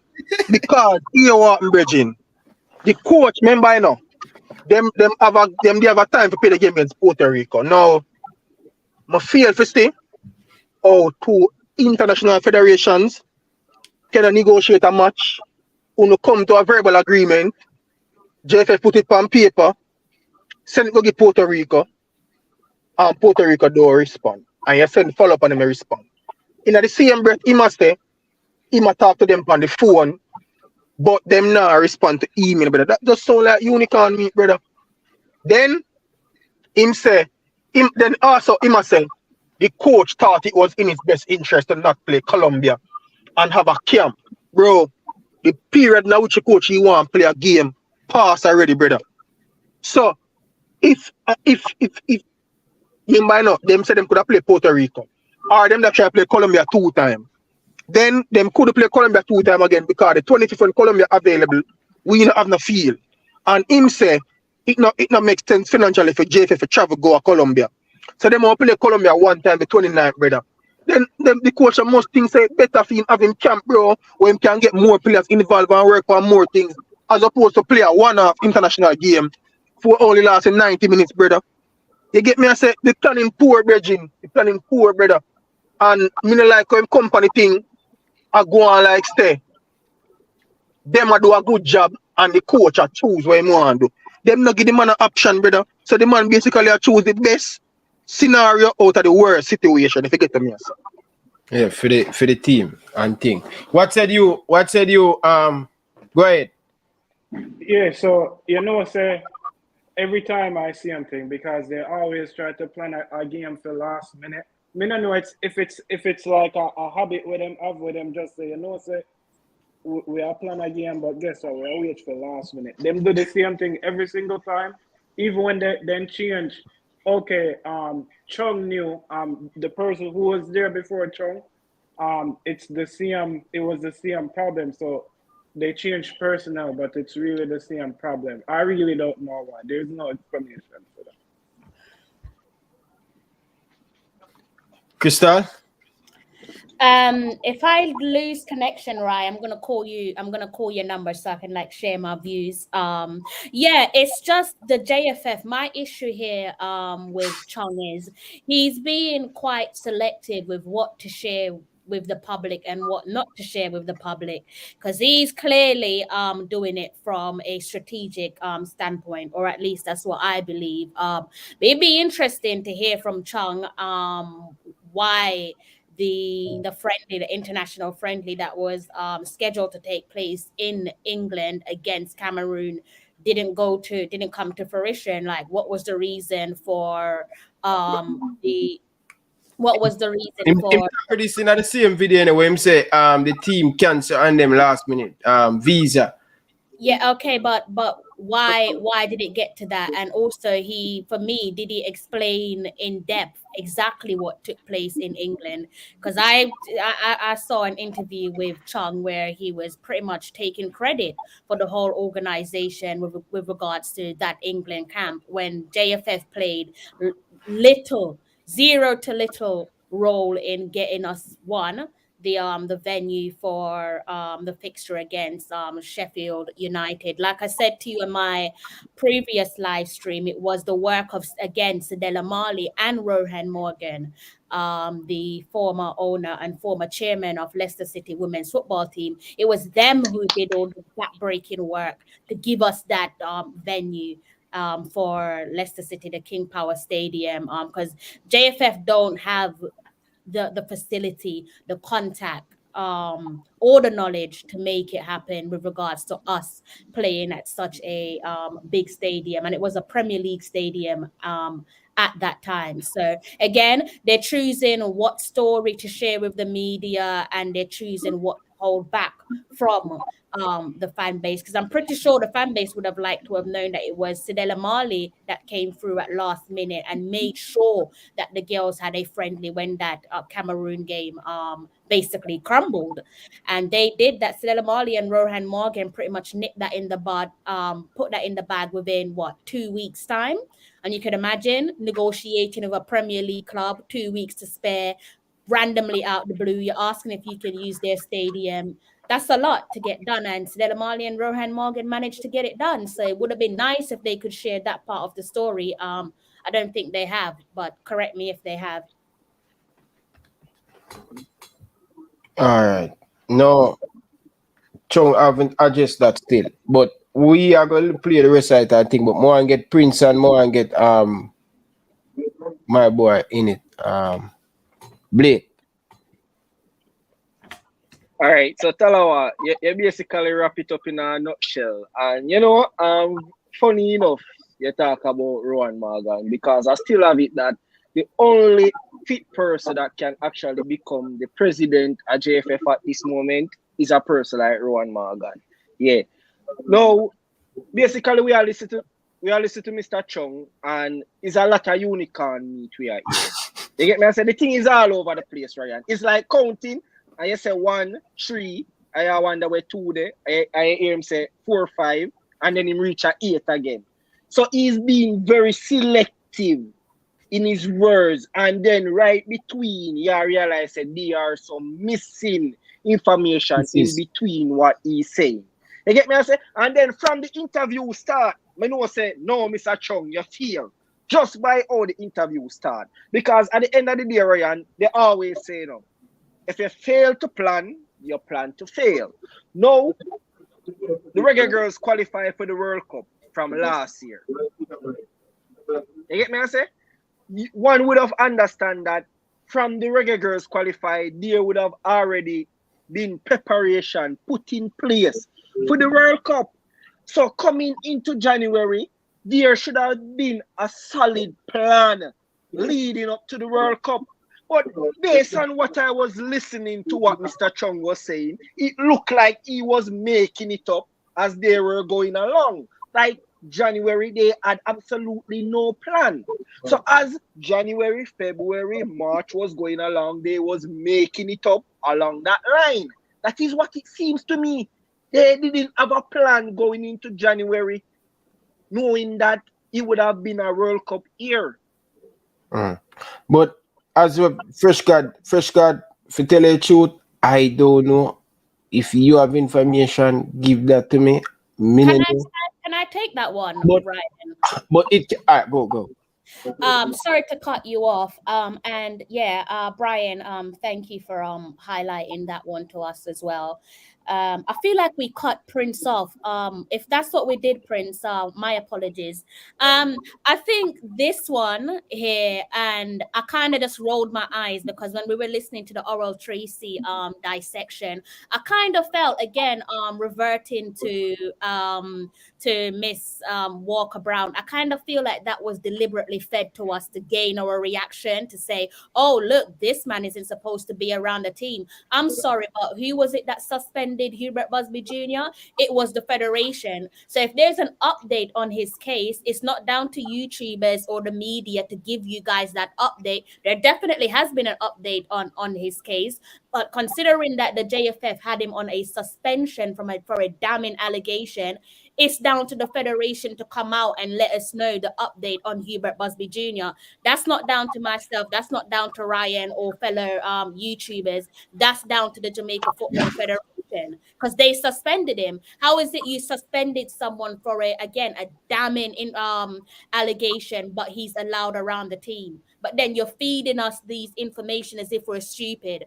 We're not going to be biting off the information that you're feeding to us. You're not going to fool us. You're not going to trick us. I know exactly what you guys are trying to do, but it's not going to work this time around, because if you suspended him, then you need to actually let us know why he's around the team. What's the update on his situation? Because there's definitely been an update, and why don't the public know? Hey, this thing I take another turn, you know, but it's in this Busby thing, Virgin. Right, and they're crafty. What they make themselves look very stupid because I don't know, maybe they feel like we're all born big. Like, you can't, again, you're feeding us information, and in their eyes, they're gonna be like, oh, Busby's back around the team. I'm sorry, but who calls the shots? You're pushing the blame onto Lorne Donaldson. You're saying Lorne Donaldson didn't want this game. And who is the gaffer? Who's in charge? They need to grow up here and do your job and stop trying to put the blame onto. This is what they're doing. They shift the blame. So if something goes wrong, they can be like, oh, well, it was this person's fault. No, Federation for a reason. Grow a pair of balls and do your bloody job and stop trying to shift the blame onto other people. We're not stupid. Listen, if me talk, me I get in trouble, you know. If me talk, me I get in trouble. So hold on there, Ryan. Hold on, Brian. What do you think, Brian? Brian, you said it already. Now, let me say something, Brian. We're not about the court, but the situation in terms of the planning. What Brian said in terms of the poor planning, echo that. And, one of the things what Crystal saying about how, Stidella was able to gather that match within 2 weeks. Well, we realizing that the JFF, and not just for the female alone, but even for the youth team, them that they don't have, I would say, competent staff and probably adequate staff that can really handle the situation of the football, right? And them don't seem to have people who have connection with certain dealings. And them now they don't seem like they want to embrace people who can help them get things done. They want to do it for themselves, because the way how Sidela could have come and organize a match in 2 weeks, but them can't even organize one from the team qualify for the World Cup. So them need help, brother, but them just don't seem to want help. And when things go wrong, is that them don't want to take the blame for it, right? But just feel that they don't have qualified person in the JFF who know to organize things and how to plan and do proper planning, right? We're not supposed to reach this level. Yeah, Ryan. Yes, sir. Yeah. Virgin, my boss on the panel a while ago, disagree that them don't need the help, them need to leave so people who can do the work can come to the JFF. I tell them them need help. They might get picked up. Hey, the man them were in most of them, for them people we are talking about, are paying job them in brother. They might get paid, brother. So them can't come and them no want to help from nobody, brother. I'm telling you this. JFF people them just want help when they come out to raise funds and give them money and them thing, brother. Is anything else outside of that? Them not really look at them want to take on certain things. But I agree with Crystal 100%. JFF suspend the coach. If them allow him to come back on the team, it's their duty to come to the public and say, we have lifted the suspension because of X reason or Y reason, or we've been reinstated, etc., etc. Get me, I say? So, yeah, fresh got me here where I say, but them to come update the public, brother. So, yo, this is the situation with Busby, and we have to take a decision here because of this or whatever, because they came to the public and told us that they are suspending him. So if them lift him suspension, they must come and tell us that they have lifted, if they, or tell us why, if they choose to. Everything the JFF do is secret. Everything, brother. Why them cannot run the thing organized and proper? Because Ryan, if they run the team, enough for they run the team. So what? Ryan, remember I'm tell you, say, remember I'm tell you, I say it on the show earlier on, say JFF is not really a football federation, it's a top secret agency where have some intel up there. You see me? JFF operate like CIA, brother. You see me? JFF, brother, not transparent in a nothing. Everything is a secret. And once you become a part of JFF, you have to hold secret as well. And it's a public office. Can you imagine? But go ahead, right? Not right. Go ahead. Not you, Gunners, man. What's your name in the middle? Crystal, what's your friend name? Philip? Yes, what I'm saying is this. It seems as if they are operating without any vision. And without vision, you're basically not going anywhere. Because with that vision, you're going to have your goals, you're going to have set targets, say in the next 5 years or next year or two. We want this to happen in JFF. We want to see the football move from here to there. And we're not seeing that happen because every time it's the same thing. Look at the youth program. We always heard about preparation when it's near the time for them to participate. And over the years, it has failed, it continued to fail. What they have done, they went back to the drawing board, re-implement and come back again. No, they keep doing the same thing and they accept us. They expect us to accept that, all right. They are doing something and the football is making progress. We haven't seen any progress in much years. Our youth, we have seen talented teams, players put forward, but without proper organization and preparation, the team won't go anywhere. The talent is there, but when it's disorganized, there is no system. There's nothing in place to say, right? They are playing under a certain system. Look at the coaching. They stop, they replace this. We are not being I think we are not important as the fans because the fans are always left in the dark. And it's a good thing we have YouTuber like you, Mr. Ryan, or dear Crystal, and other person that keep on bringing us information. Without you guys, we would be left in the dark at all times. So now they are pinpointing all these things on the coach. I have never yet seen the JFF yet say that they have done this the wrong way or they have made any mistake. According to them, they don't make any mistake, and it's like if no one else is if they are not getting the credit, no one else deserves the credit. And it is wrong. They need to fix up.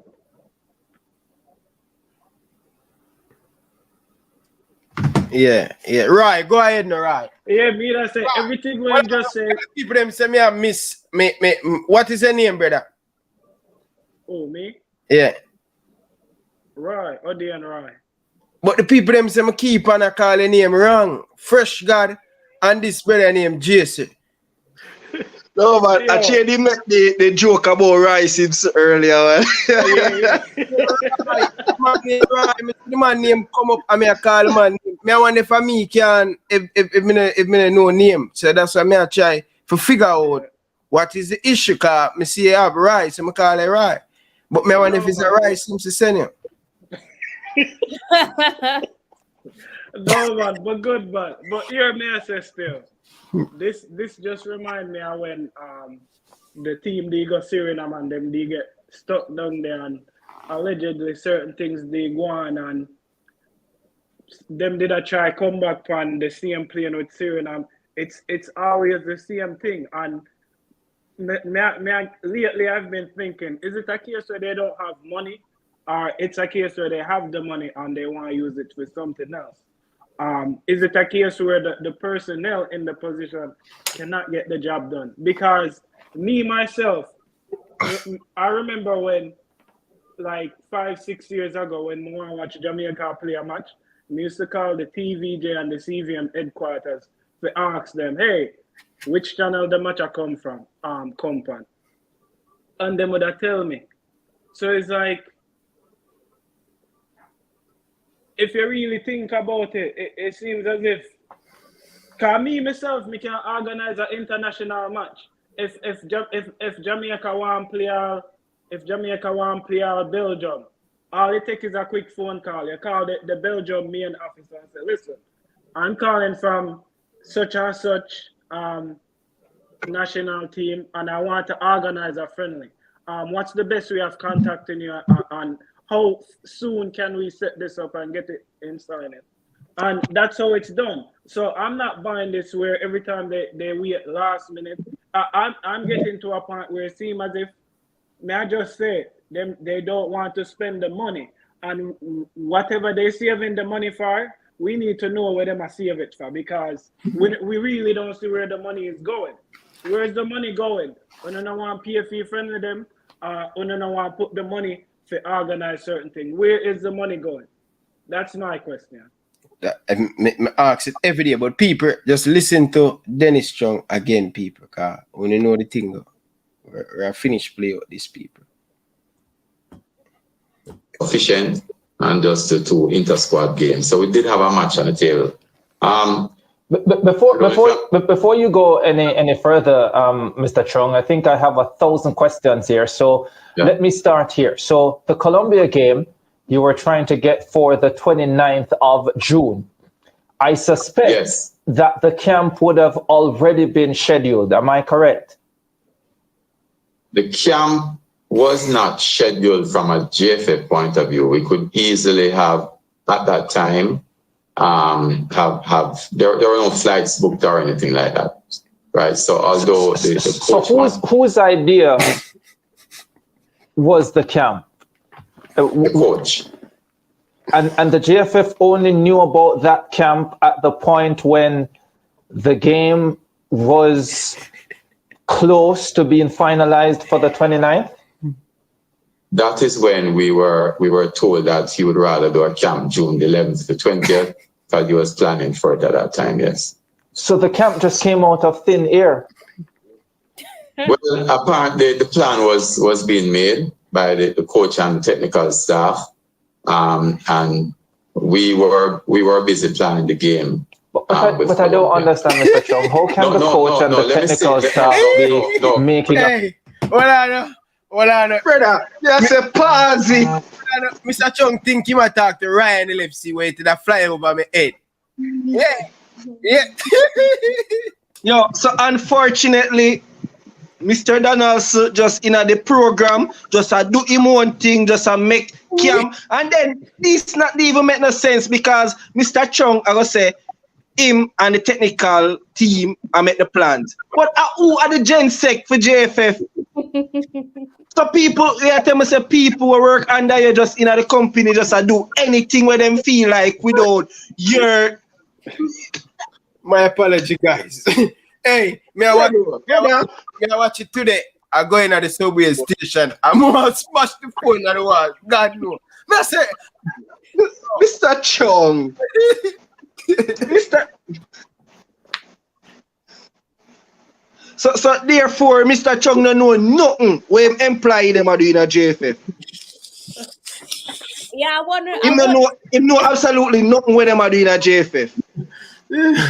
I agree with Prince. But what I know, when the man I say, you're not like Chung realize where am I say.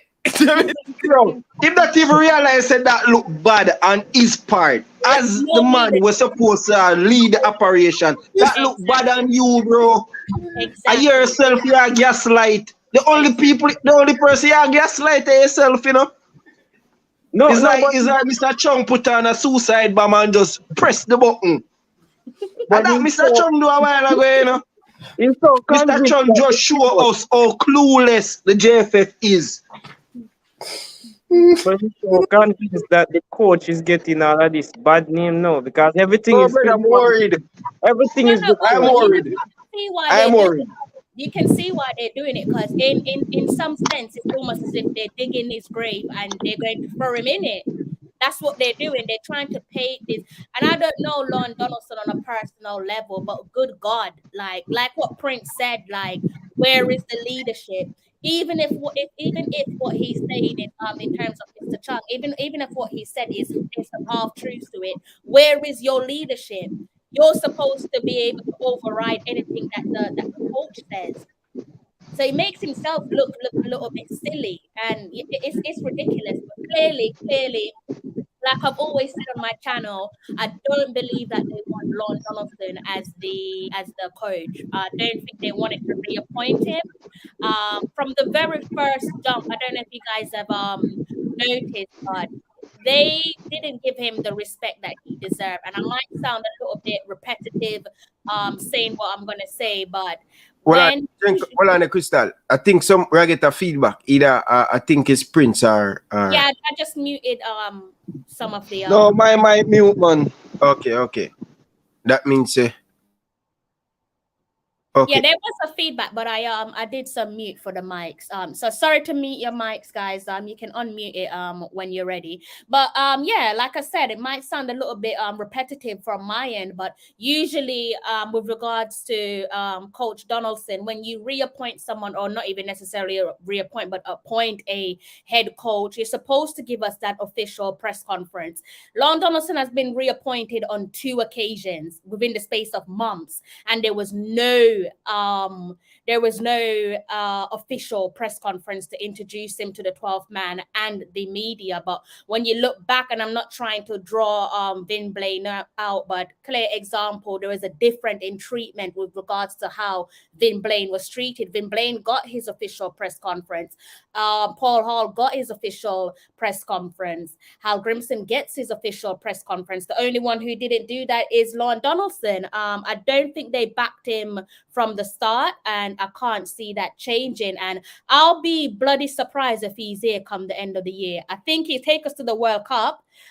He might take us into the Olympic qualifiers, but I can't see him being here by the end of the year because they don't want him here.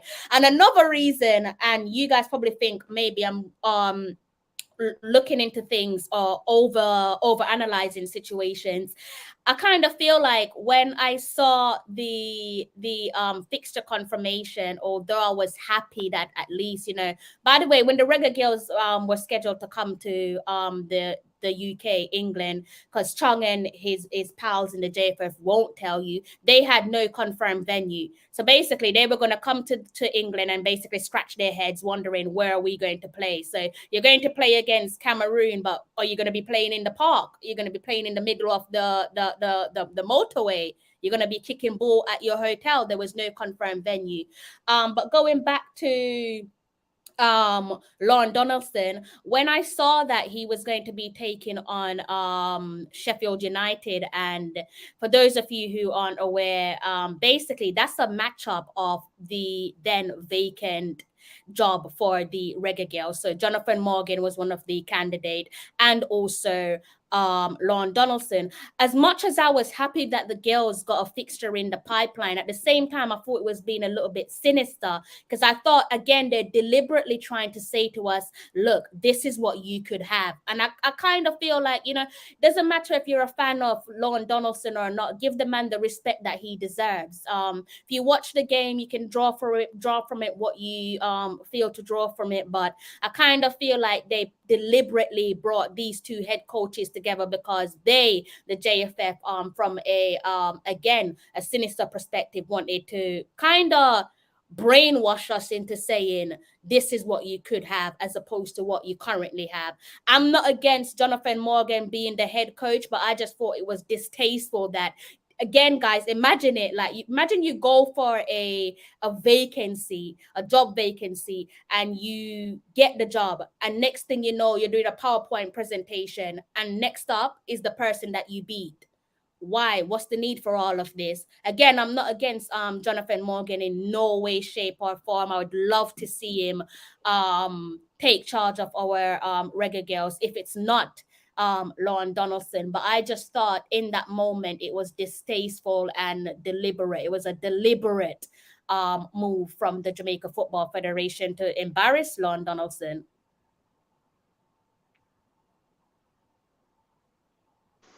Yeah, Talawa, I have to agree with you, right? And even the whole situation where the two persons were involved, like JFF never handled the situation properly, right? Because at the end of the day, like they even state the reason why Jonathan never gave it. And normally when persons are applying for vacancy, you don't come out and state like why them not get the job. You get me? I say all of these things should be confidential, right? So one person get the job, you tell the person where get the job. If the other person was unsuccessful, you tell them so they were unsuccessful, and it finished right there. You get what I say?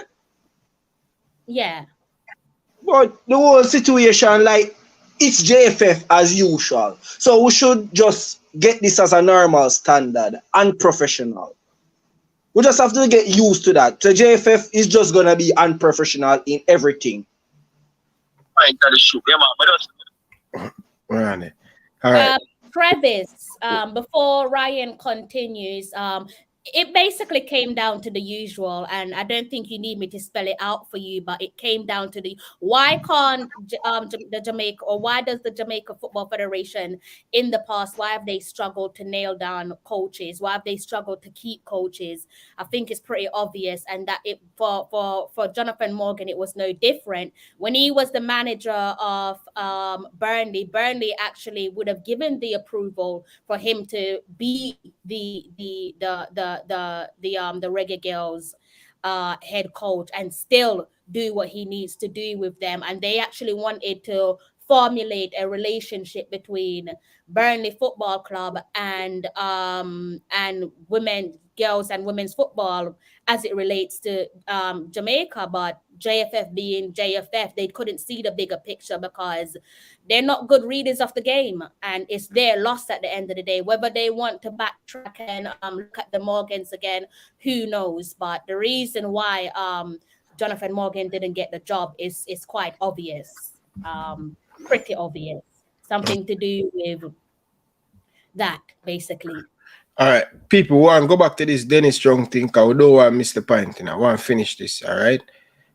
Can't believe. But we have a caller on the line. Caller, good evening. Welcome to the show. Yeah, bless out Ryan and all the person on the panel. What Brian is saying is so true, right? For the coach to come out and say that to Walker Brown, right, is disrespectful, right? I'm not saying that he wasn't representing his girls, right? And the situation where they're having a Zoom in and she have the hot mic and saying stuff, and it was sheer and was carry or bring come to Sidela. You know, all these things are just childish, and the JFF is just a hot mess. You know, the JFF is just a hot mess, Ryan. Trust me, right? And what Sidela has done for this program, I don't see anybody right now who could have matched that right now, right? Because she has gone far and beyond to get all the necessaries, right? And let us look at it on an objective point, Ryan. The girls were the first, were first to put out a letter to social media. They take their concern to social media. That was wrong, right? You remember when time Dennis Strong and the president went to England, and Dennis Strong said it was a blessing in disguise that they were there. They get a chance to meet with the girls, speak with the girls, have everything ironed out. I don't know. I just say I pay unicorn meet then it's strong seller. Yeah, because him say everything good, him the girls good relationship. So what have I said, you know? Come on, people, man. We no fool. We no fool, brother. I pay unicorn meet it too. Right? But Carla, remember, you know, say the girls even stated that they tried their best to keep it in-house. But at that point, they felt that they weren't getting enough respect and they had no choice but to go to social media. And that wasn't one of the avenues that they wanted to take. But they clearly expressed that at that point, they felt like they had no choice. Because they were trying as best to deal with the matter in-house, but JFF wasn't on same terms as them. Brother, the timing is poor, brother. It's a couple of weeks away from the tournament, brother. Right? This is too much distraction. Right? And it's just pettiness. Pettiness in some parts. But Carla, the JFF needs so right there, so you be unfair because you say it's just the timing. But remember, say at the end of the day, that is why JFF ensure that they are making their end of the bargain. The fact that we reach the crunching time. Remember, whether the girls had put out anything or not, they were feeling ease. Remember, they are human and they are not getting their end of the bargain. And they have feelings. Right? So whether they put it out or not, they already was feeling unease. So you can't put the timing on the players. You have to put the timing on the JFF because at the end of the day, they should have known that, listen, the World Cup and next month we can't afford to make all of them unnecessary things here happen with the girls. Them don't care because they must say, yo, when World Cup play, at that at the time them plan to give the girl them money. When them get the next money from FIFA, and that at them plan, and that wasn't what the girls agreed to. Them people out there nah say what go on, you know. That's why I want to finish listening to that thing here, you know.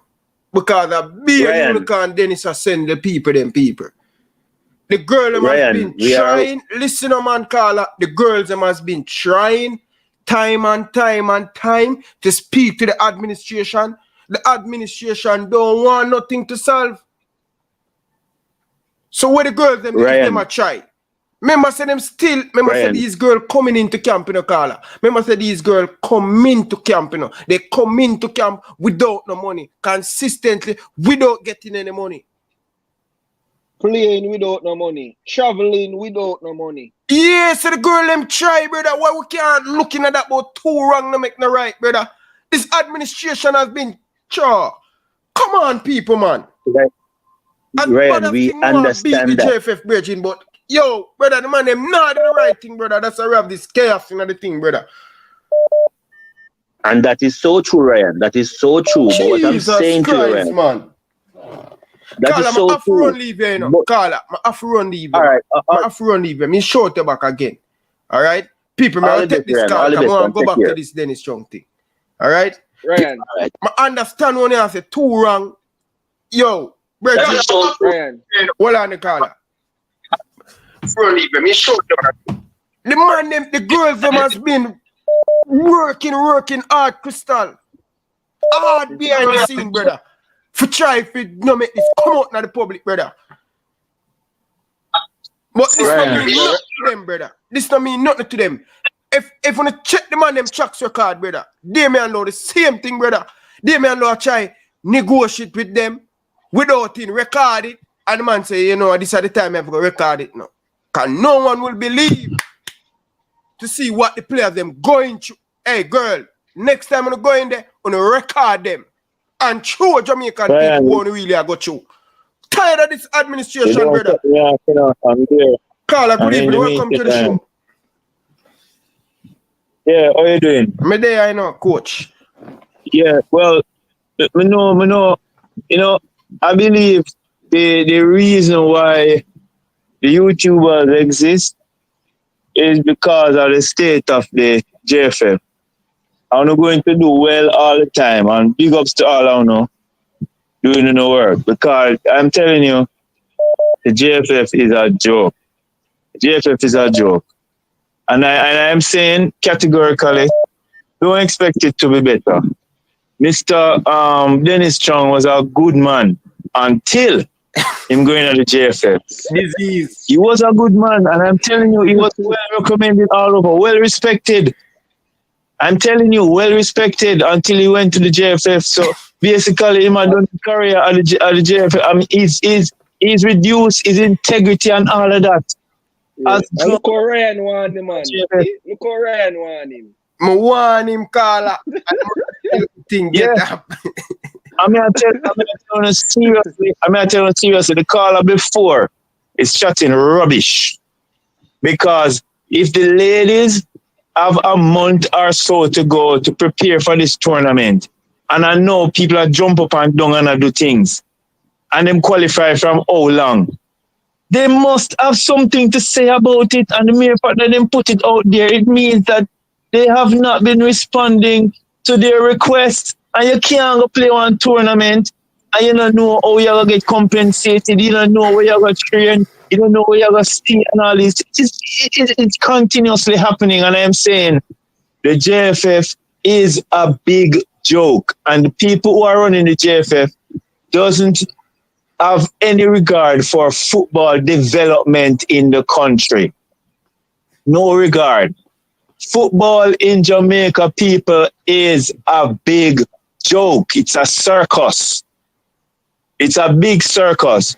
And they don't understand what it is to run football in a country. They do not understand it, and they don't care. Some of the people on the JFF, they run their confederation, and football is zero in their confederation. Zero. No football is going on in their confederation. No football. No major league. No under 17. No camps. No academies. Nothing. No football now go on. And the excuse is that because of COVID. They're not doing anything for football in Jamaica. COVID. And what is going to happen? You're going to continuously have the same thing that is happening now, continuously happening, because the people who are there, they were business people, and they don't know how to run football as a business. The clubs are a joke. So I don't know what we're going to do. And I'm saying, have a call back tomorrow, yeah? Yeah, man. All right, big up yourself. Yeah, man. They're going to. All right, big up on yourself. Big up to the whole family. People, me are telling you this, people. Yeah, man. Hey, Crystal, me are telling you this. Believe me telling you this right so tonight. JFF know very well what they're doing, brother. I mean, now go sit down here so and be a hypocrite and know how these men work. I know them like me. My hand back. I know them. Going to the World Cup, brother, them man want just benefit from the girl them got the World Cup and still owe the girl them. Good God, man, brother. Ryan. Good God, I know what owe the girl them, brother. Tournament after tournament, the girls them are going up. Same thing with the man them. Them not care, brother. So me not have no lenience upon them, brother. None, me not. Don't leave it to the man them also. Remember, I know said the last time them and Sidela was in the problem, because them owe the people them for the complex as well. So them constantly walking around and owing people where them are do business with, owe the players them. You get me? I say them just a walk around and owe people. And them if you understand, say them can't do things so because that is bad for business, because they walk around and making a lot of people have bad relations with the JFF. You understand? Prince, them not so here, even Prince, them not here. Yo, so you know what this do? This set up the other persons them were supposed to come through, So you can imagine somebody supposed to take over a JFF a morning, and when them a look, them a try reach out to the other person. Nobody no want to deal with them because JFF make bad business with the people in the past. Because me now do no business with nobody. We're gonna take 1 year for pay me, 6 months to pay me. No. You see, once me provide my service to your company, sir, me want my pay next month. And you see, if you can't offer that pay next month, probably me can have the patient till the other month. But me not think me can go 3, 4, 5 months and you still owe me. Yo, brother, yo, me no want to take over the show, you know. Because Crystal them there. But me are telling you, God Almighty truth, brother. I see him so the other day with the FIFA, with Adidas money. Brother, the man them get Adidas money. I think last month. I mean the president come on national TV. I said them a wait pan Adidas money and other money. Brother, the man them too wicked, brother. The man them too wicked, brother. I'm not having it, brother. I'm not having it with the funds, brother. Pay up the girl, them, brother. Why it's so hard? Everywhere them go, them old people. The other day, the doctor go for the under 7, for the under 20. No water, no igloo. And the doctor go in them pocket and buy the water. Crocus bag, water come out. And they get out of the here, man. I'm tired of no bridging. And these people come down about 2 wrong. Me care less, brother. Anybody now no pity for the football, brother. I'm fed up of them, brother, my you. God no, brother. Listen to Dennis Strong. I want him, you know. Everybody I want him, you know. I tell him, you know, see that disease in the wall, brother. Me a Coach Al Grimsey, me a beg you to not go up at the New Kingston office day. Kite a rub off by you. Brother, it's strong, brother. And me I tell you, say anytime we get them out, brother, we have to go use something and lick out the wall and cut up the wall and spray the thing inside of the wall, brother. Forget it out, brother. The chair, the decks, everything. We have to get out, brother. It's no joke, brother. Once you go into that organization, it's just a matter of time. Good Dennis Strong. You hear the call I just say? Good Dennis Strong. Good Dennis Strong. And see there, brother. The man come and twist up himself all over the place. But guess what? 6 months? Good. You see what? After this, brother, him reputation gone. Done. But guess what? Dennis Strong get almost 500,000 a month, right? And he will get bonus. He will get more and more. So when him leave JFF, him don't need no more job. Him don't need no more job because him belly I go full. Why is it everybody going to that football? Remember the big job with Dennis Strong leave, you know? Oh, I'm telling the people, man. People nobody give excuse for them. So Ryan, real quick there. So this fan we just said, me just realized something is like a light bulb go off. Remember say everybody with them on payroll in our JFF as an administrator, they always get paid. Why haven't they taken a pay cut to make sure the girls get them pay at least one time? Because at this point, that's a fair question to ask. We don't know where the money is going. We get to realize that everybody in our federation, I get them money for them money on time. Why can't you take a pay cut to allow these players to get some breathing room? Because after playing so long and not getting paid, you get frustrated after going for so long without getting paid. Well, that's a fair question. Let me tell you about this pay cut thing. Don't look for that. Right? Let me tell you this, brother. This is why this is how the man them take the money out of the football, brother. Them go up on the chip. Per diem, the $1,500, the $1,000, and the longer them spend, just like my boy, travel go Austria, how much spend how much there. Then him gone at the Gold Cup. You see, each time the money that add up, them $1,000 US, that $1,500 US, it's when them come back to Jamaica, brother. Have some nice 5 million, 6, 7 million. And you think everybody have business. Come on, man, them wicked to the football, brother. Much money, man, them have. Much business, man, them have, brother. Man, them right. Football, brother. Talk about that the last time, in a right. Give them. Me now forgive them, brother. Them lock up them, brethren. Come out of the football, brother. The man, them is too terrible, man. We sick and tired of them, brother. Them terrible, man. Them terrible. And I come and talk about the girls, them, this, brother. Brother, the girl, them right for do what them do, brother. You're right. I talk about this the last show, you know. Make Ryan tell him I talk about this. I ask a question, say, JFF owe everybody.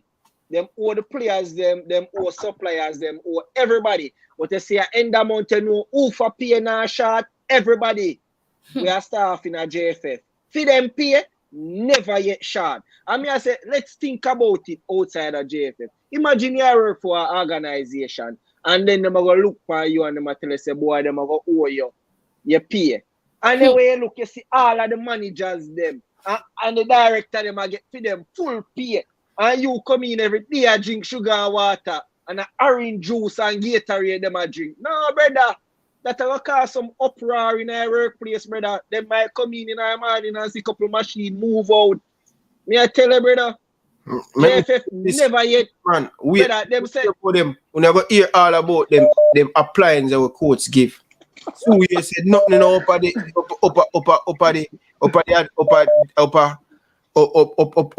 Captain Horace Center. You soon hear all of the appliances them gone, and you know. Dopey, take out the appliance them and walk with all of the appliance them. But them need me set out for them. I have the video where the appliance them in there. And anytime I riot me a cast on them on YouTube. Make the man come take out the appliance them and tell Dopey walk the appliance. Cause I know me as a security up there and you can't just go up on the Captain Horace Burrell. I am watching you in the hide, brother. Alright, Ryan. So I'm gonna tell the people about a couple of the funds that the JFF has received. So in April, the JFF received $20 million from the government. So in April of this year, JFF received $20 million. Now, on June the 15th, JFF received some money from KFC. Now them receive $6 million to go towards the planning, and they receive an additional $1 million that are supposed to go towards the food for the girls them leading up to the World Cup. So the $1 million supposed to buy food stuff, and $6 million supposed to go towards the planning. So overall, let me say that are 2 months. In 2 months, them would have received $27 million. Oh, so much money are coming out of the administration and them still. Oh, going to pay them, you know. Going to pay them. And you know, say, oh, pay have some, and this and that, and you know, say, at the outstanding balance that big. Oh, I hear them thing there, brother, because when I get the money in the sweet, brother. Ryan. How that? Hello? Yeah, man, I'm in the panic call, man. Come like kill a member, so play panic call, man.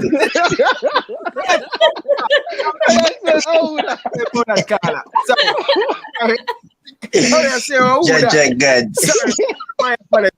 Good evening, Carla. Welcome to the show. Man, blessed night, my G, man. Blessed night to everybody on the panel. But what me I say, Ryan, I'm tired, you tired, tired, everybody on the panel tired. Much people in Jamaica tired. What is it we can do to get these people out? More than we just talk. We need to do something to get them out. Put them on FIFA, something to get them out, bro. Big man thing. Boy. Some petition, something we have to do something to get them out, bro. You know, say, big man thing. One thing can change all of this, brother. The men's senior men's team. It's what the girls them do. If the man them can just do piece of that, brother. If the man them can just, it's like when them get rid of Dalton. All right, let me tell you what, brother. And Paul, you should tell the man them what you go do. So here what the meeting we keep in a Suriname, right? In the dressing room. So the president wasn't there. It was strictly player. So Paul said to the player them, say, gentlemen, we're gonna make a change. And we are gonna stand for the whole away. We are going to pick them off one by one. And a local man in the crew go snitch and make the man them go ear back. So Paul said to the player them, say, yo, players, we are going to pick them one by one. We are going to pick them off one by one. So we're not playing no football until Dalton will leave. Right? But a man in the crew will go snitch, go bring it back to the president. And they said the eruption card. The man them says, no way we can keep all that. All right. Watch this. Believe me, say. Busby would not. Busby. London I'll say. He will not continue. I don't know how long I'm going to keep this job. Look out for it, guys. Where that going to be after the World Cup? Look out for. He will not. He said anybody who stand up with the players them, it's a problem for this administration. And one thing we want the players and the senior men's team to do, just so we not play, just turn up for a game and we not play, and that's it. That's all them have to do. But nobody want to fight for something long term. So we out of the administration can't really do nothing. Play them have to take a stand. We try to line up a president and God bless the people them sign it. We try it. Try it. God bless the people. Bro, we're not in a petition, bro. Isn't me? Action. Hey, musician, I've got catch up with you. I need to play out that Dennis Strong thing. I'm going to leave you, brother. Big up yourself, brother. Call man, bro. Yeah, man. People, call for the night. Sorry for all of the people there. I need to finish up this Dennis Strong thing. But, Prince, hold your thought, brother. Caller, look later, I call you back. But people, listen to more unicorn me. Kyle, come from underneath the bed and make sure you listen. Yeah? Because when I'm telling about these people, on a thing, I am trying to call back tomorrow. People, please, me I beg you. We'll try to finish off the show. On a call back tomorrow. No more call for the night. No more. So staff making a plan without the JFF being involved. No, let me say this. Remember that we were originally supposed to do a game the 15th and the 18th with Puerto Rico, right? Nothing was confirmed. And then after that, we went to Colombia and we said, can you come? They said they can come on the 25th. We said, okay, fine. On that game, on that call, we found out that none of the venues were available. So we said, can you come on the 29th? So there was discussion, let me correct that. There was discussion about the team coming in earlier to play on the 15th and the 18th, right? But nothing was confirmed. So we were trying to confirm the Colombia game because we thought a game would have been very important for Jamaica going off to the World Cup, seeing the girls. But, you know, that was our point of view from as administrators. Of course, you know, the technical staff has to make the final decision, and they thought that it would be best to do the camp the 11th to 20th. So the camp is the 11th to the 20th of July, of June. Yes, it's finishing now.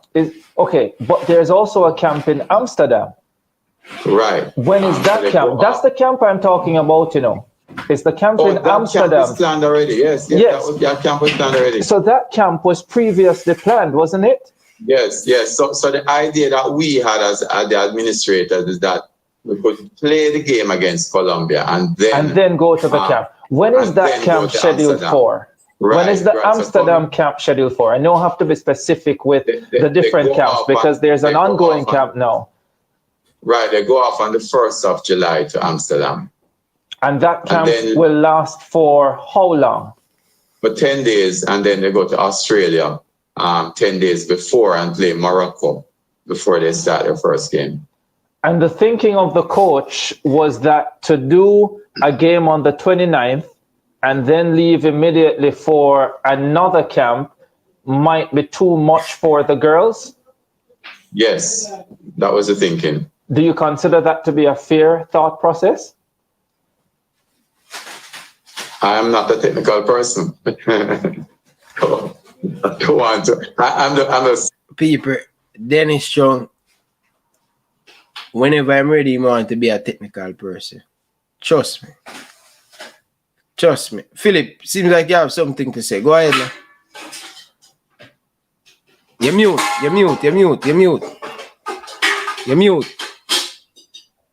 No, I'm listening. I'm just having a good laugh out of what he's saying because it's just gimmick thing. It's like these people administration, they are just there to chop the line and just name a food. They are not doing anything else.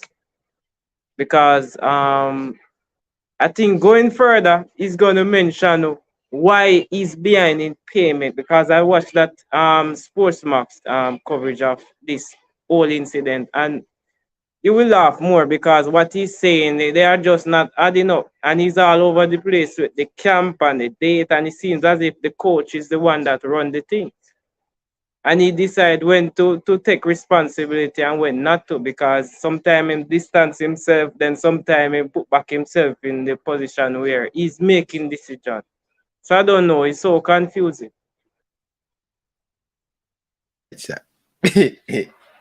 Nicole person. I'm just saying that as administrators, we thought that it would be very good to have a game in Jamaica and then go on to Amsterdam. But we're not technical people.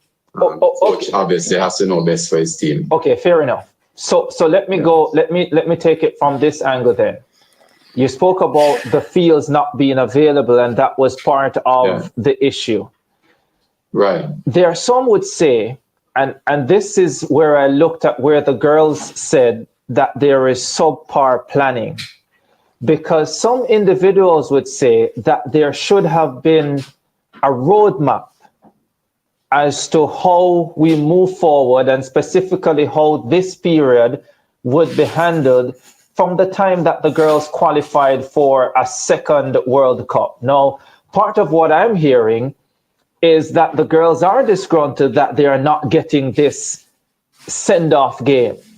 But if it is a case that we waited until this late to be finalizing, why is it that we could not have had more concrete decisions before this late stage? And if it is that the planning was early enough, why wasn't a venue booked or pre-booked in waiting for this period? Yeah, well, remember I told you, we already had organized with Puerto Rico, and we had the 15th and the 18th. Puerto Rico did not get back to us after many you were trying to organize with Puerto Rico. No. We signed an agreement and sent to them. Ooh. Yes. We signed an agreement and sent to them, and to get them to sign it and send it back. Come on, big for Sir Dennis Jug, man. Said Dennis. Brother, yo, Ryan, I'm not telling a lie. You see, at this point, brother, like, I almost fling with my laptop because, like, the whole thing don't make no sense. You see me? Because I'm listening to Dennis Chung. And the way how Dennis Chung make the thing seems is like he would have just get up in the morning and say, here we go on. Play Colombia, play Argentina, like that. But me I say football don't work this way. You get me? I say, because how can it be that we not plan practice match and at the end of the day we not consult the coach? Because remember, what should have happened is that you qualified for the World Cup, right? From right there you say, all right, congratulations, Mr. Donaldson, and you ask him what he would have want to have going forward. You see? And then him now would have tell the team them what him would have like to play against. Because remember, Ryan, when they qualify for a World Cup, you can't just get up and play against any team. You want to play against team where play like Brazil. You want to play against team where play like France, Panama. So therefore, you kind of create a like simulation for when you actually meet up against team like that.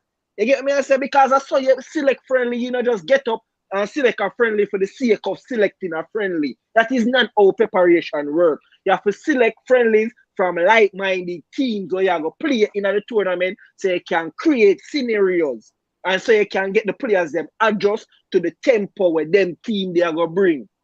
I saw you select the team, just get up and say, yo, I'm going to select a friendly and Mr. Donaldson just come play with a friendly. And that's a football word. The man they make my son. The man they don't know, brother. Crystal, man say, yo, we have Puerto Rico, we have the team, we have Colombia, and nothing, no confirm. Come on, There then. was no venue. Again, just like there was no venue when they came to England. But again, just latching on to what Prince and the rest of the panelists have said, it's just clear that he's just lining up the sacking of Lorne Donaldson. So he's just trying to project blame onto him, because I think what the JFF are going to say in the near future, I think they're hoping and praying that we don't qualify from the group stage of the Women's World Cup as of next month. And then from there, he's going to say that it's down to practice games and friendlies. And the reason why we didn't complete our practice game and friendlies is because of Lorne Donaldson. So he's trying to create his own little narrative as we speak, and he's probably hoping and praying that everything that he has in the back of his mind comes to fruition. Yes, we all know the importance of friendly, and he's playing a little childish game, and again, he's thinking that we're all born big. He's probably going to allude to the fact that we've heard the skipper step forward, Bunny Shaw, talk about the importance of friendlies and just use that against the girls. Okay, you say you want friendlies. I tried to give you friendlies. I weren't going to give you a venue. Probably have to play in the park somewhere, but I did try to give you friendlies and your head coach didn't want it. And as a result, there was a lack of synergy added to your World Cup preparation, or your World Cup preparation wasn't as potent as it should be. But it's not the fault of the JFF. It's your coach, Lorne Donaldson, that let you down. I think that's what they're trying to do. They're trying to set up, or not even set up, but they're trying to put the nail in Lorne Donaldson's coffin. But you know, so what happened? They one of the game them, people from the JFF say, oh, we're supposed to play a game, but London as a team in America going to play upon the same day. So him just say him now about play that. Kind of attend that game there. Yo. Again, Ryan, who is in charge? Even if I'm not trying to dispute anything that they're saying, but even if there is truth to that, who is in charge? Is it not the JFF that's in charge? Is it them that aren't they the ones that have final say? Why is it all of a sudden they're trying to make themselves look like chihuahuas in all of this, and we all know that they're the real pit bulls?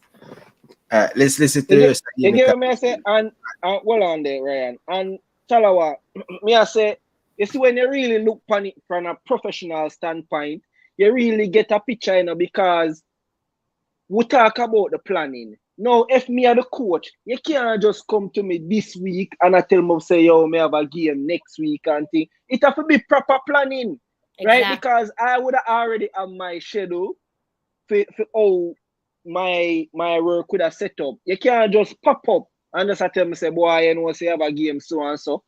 We don't know consulting or no, you just pop up. Like, you know, the professional work, it don't work like that. I can't go work next week. I boss tell me, say, boy, you know, say I have to go fly overseas, go a business trip. And that's how the work run. I have to prepare myself. Me and my family, I have to prepare my family. You understand? I can't just get up and fly up on a plane go all over the world just next week. I don't say it work. Yeah, you're right. You're absolutely right. You're absolutely, and when you're spot on with that as well, Prince. Because also when you're giving the head coach fixtures, which is considered to be last minute, it does have an effect on the team, because not necessarily say that the girls that are playing at a professional level, but you look at the girls that are playing at college and university, that indirectly disrupts their education and their schedule. And we all know that education comes first. So that does put a spanner in the work for them, that they have to stop their studies and work to a different set of priorities. So they're the ones who would, for me, first be affected by fixtures that just come out of thin air. All right, people. All right, let's listen to. Send it back to us after many verbal discussions, agreeing everything, agreeing the price, everything. And they just didn't respond. And when did we decide specifically that we would move on from Puerto Rico? I just want to get this very straight, you know, Mr. Trump, so the viewers can understand what you would have dealt with. Yeah, towards the end of May, because we were still waiting on them to respond to us up to the last moment. We were saying, hey, we have the places booked, we have the center booked for the girls. The Puerto Rican girls are supposed to stay up at the Harrisburg Center. And that is what happened with that. So we had the 15th and the 18th already lined up, right? So all of that was in place. And then they just didn't come back to us. After about 6 or 7 calls and emails, they didn't come back. And we said, hey, you know what? The same thing happened with the UK now. We signed an agreement with Cameroon, right? And Cameroon, they signed it off. We had the venue and everything lined up. We, you know, for weeks we were negotiating. Go on. Ryan, they had no venue lined up, Ryan. They had no venue lined up. What they had in mind, like I said to you on our live stream some days ago, they wanted to take the team to Walsall. Now, do your homework and look at where Walsall is and look at their demographics in terms of the makeup of diversity in Walsall. And ask, I don't even know if you guys have even heard of Walsall, and I'm not trying to First belittle now you about that. I'm not No, trying me to know, belittle any I of know you. about Warsaw.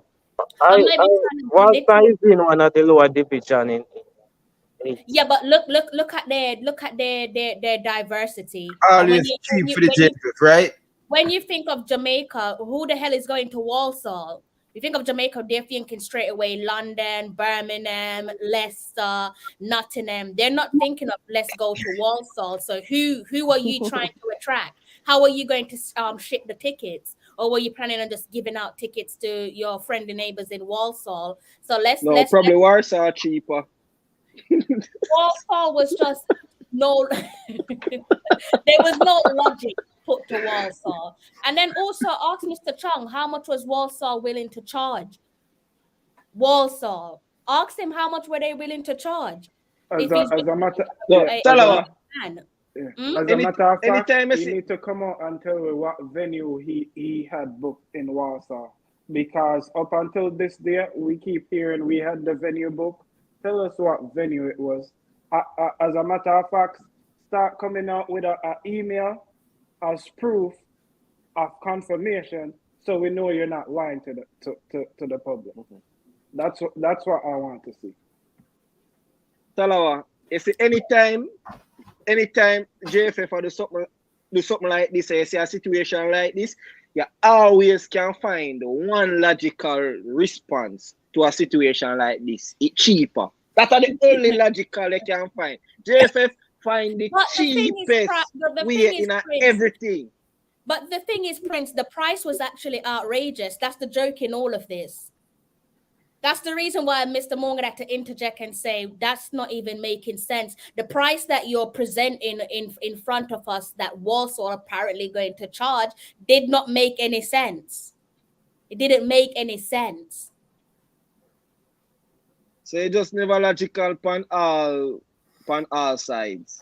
It did not. If you put 1 and 1 plus 1 together, you're going to get 600. And you're wondering, oh, that be like, what do they change? Are they doing a different type of maths in school now? Because that shouldn't equal 600. So basically did I say JFF did I give away money for no reason at all? Them just give away some money where they never have. I don't believe they were planning on doing that. That's the funny thing. I don't believe they were planning on doing that. Because think about it. You're coming to the country, you don't have a confirmed venue, and you've not done no promotion. So how are you even planning on selling the tickets? How are you planning on getting fans to the stadium? As much as I love the Reggae Girlz, I don't even know where Walsall is to show up at Walsall. I'm in London. How the hell do I even get there? But you know the funny thing, even when the bus not even turn up for the girls and the girls them walk, go down the road. The girls them walk at the stadium, you know. And it was a good 5-minute walk for the girls and the girls them okay. The girls them enjoy it. You know, they already warm up, you know, to play the game. You know what I mean? Oh yeah, with them unicorn. I tell you, man, trust me. You know them big unicorn there, the big white one, them big and pretty. Yeah, man. JFF is a federation on the loose right now. For weeks we were negotiating with them. We signed the agreement 2 weeks before we went up. You know, they kept dilly-dallying, and I said, hey, you know, I have a fear about Cameroon, which is when we went and made an arrangement with the Premier League team. And then they came back to us 3 days before we were supposed to travel and said they couldn't get any visas, so they're not coming again. So these things happen, you know, and it's not that we don't have a roadmap. We have everything planned. We have our agent reaches out, gets various options. In fact, we had more than 2 options for June, and for different reasons, you know, it just didn't happen because people didn't want to play certain sides. And you'd have seen, I mean, this is the thing we do, because if you see with the boys, for example, we had 3 options in front of us. We put them in front of the coach, and the coach said, give me this one, and we tied it up right away. Yeah. Quick question then. Did the girls have all of this information?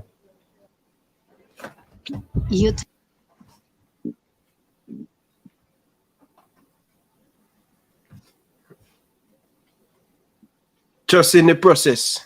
Fresh God. Don't be a scuminar. Make sure you buy the goods. J King. Big League Lane. All of this information. Well, I mean, we speak through the manager and the coach, right?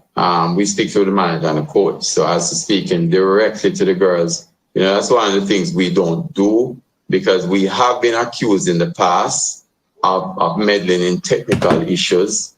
Tell her, may I wrap up, you know, drop the link, get Issa there, because Issa been calling. Drop the link for him to make him jump on. Want to hear what Issa say? As administrators, and you know, we just don't do that. So we speak through the manager and the coach. So we expect that, and I think that the coach does speak with the girls. So that conversation does happen. But that's how we speak, because we don't want it to seem. In fact, even when we go away, right? When we're in the UK, we don't stay at the same hotel with the team, right? Because we want a very clear distinction between administration and technical. Yeah, who's likely to be in that meeting tomorrow morning with the girls? Well, myself, the president, and the representatives from the girls. So the girls has a representative set of players that speak on their behalf. So we have been in communication. We're trying to get a meeting for tomorrow morning, as I said, right? The representative that I spoke to said tomorrow is a good day. We're trying to get it for today. So we're trying to get that meeting for tomorrow. Yeah, and quickly, the compensation issues, because that's another thing I gather that the girls are dissatisfied with, that there were monies owed to them from last year that they are yet to receive.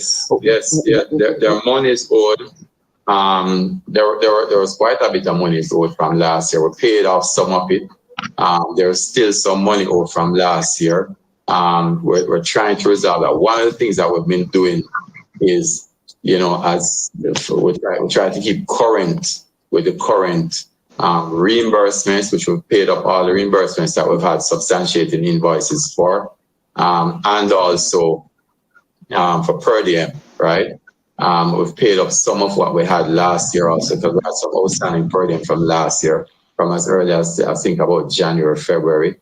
And the commitment that the president has made also is that the final amount in terms of everything that's outstanding from last year up until now will be paid out of the prize money and the Adidas incentive that we're getting.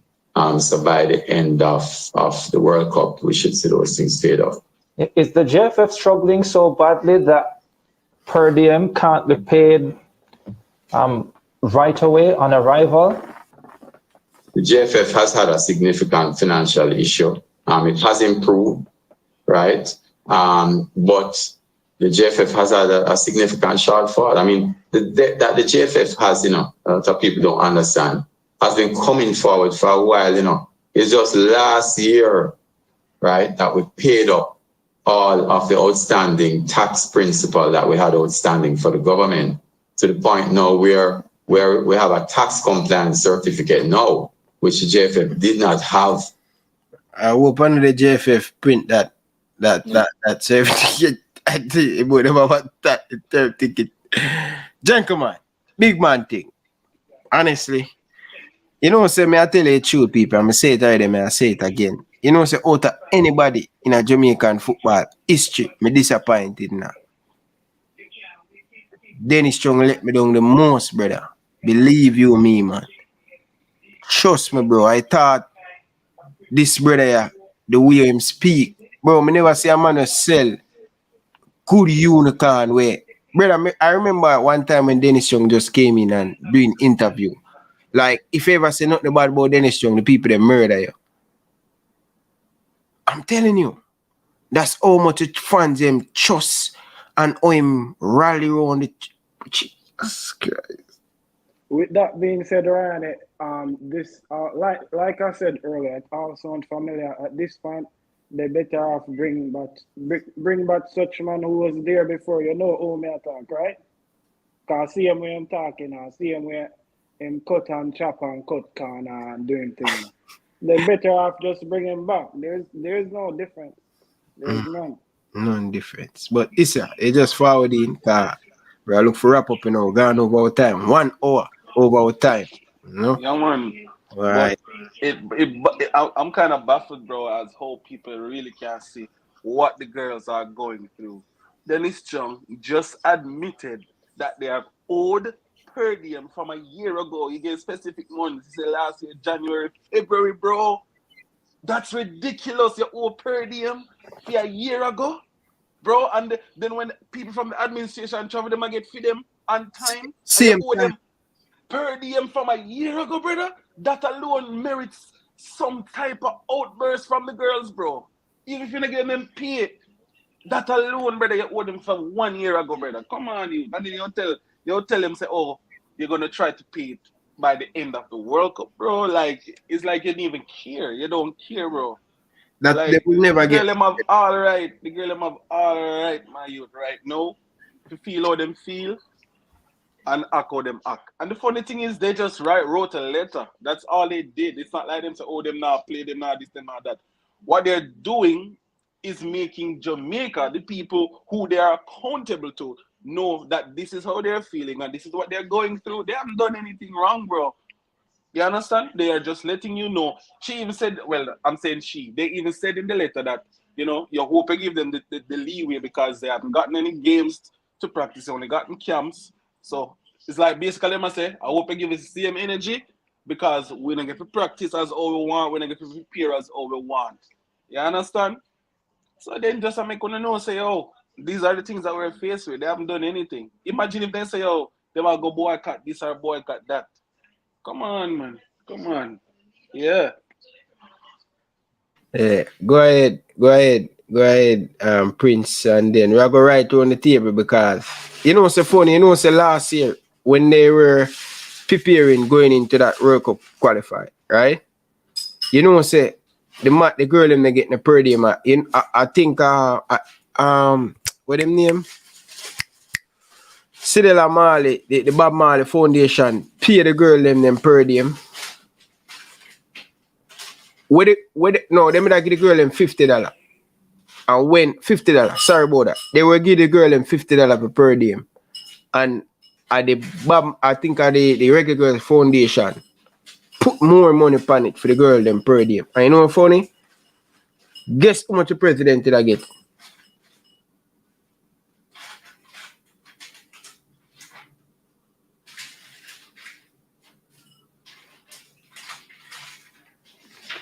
What, $3,000 though?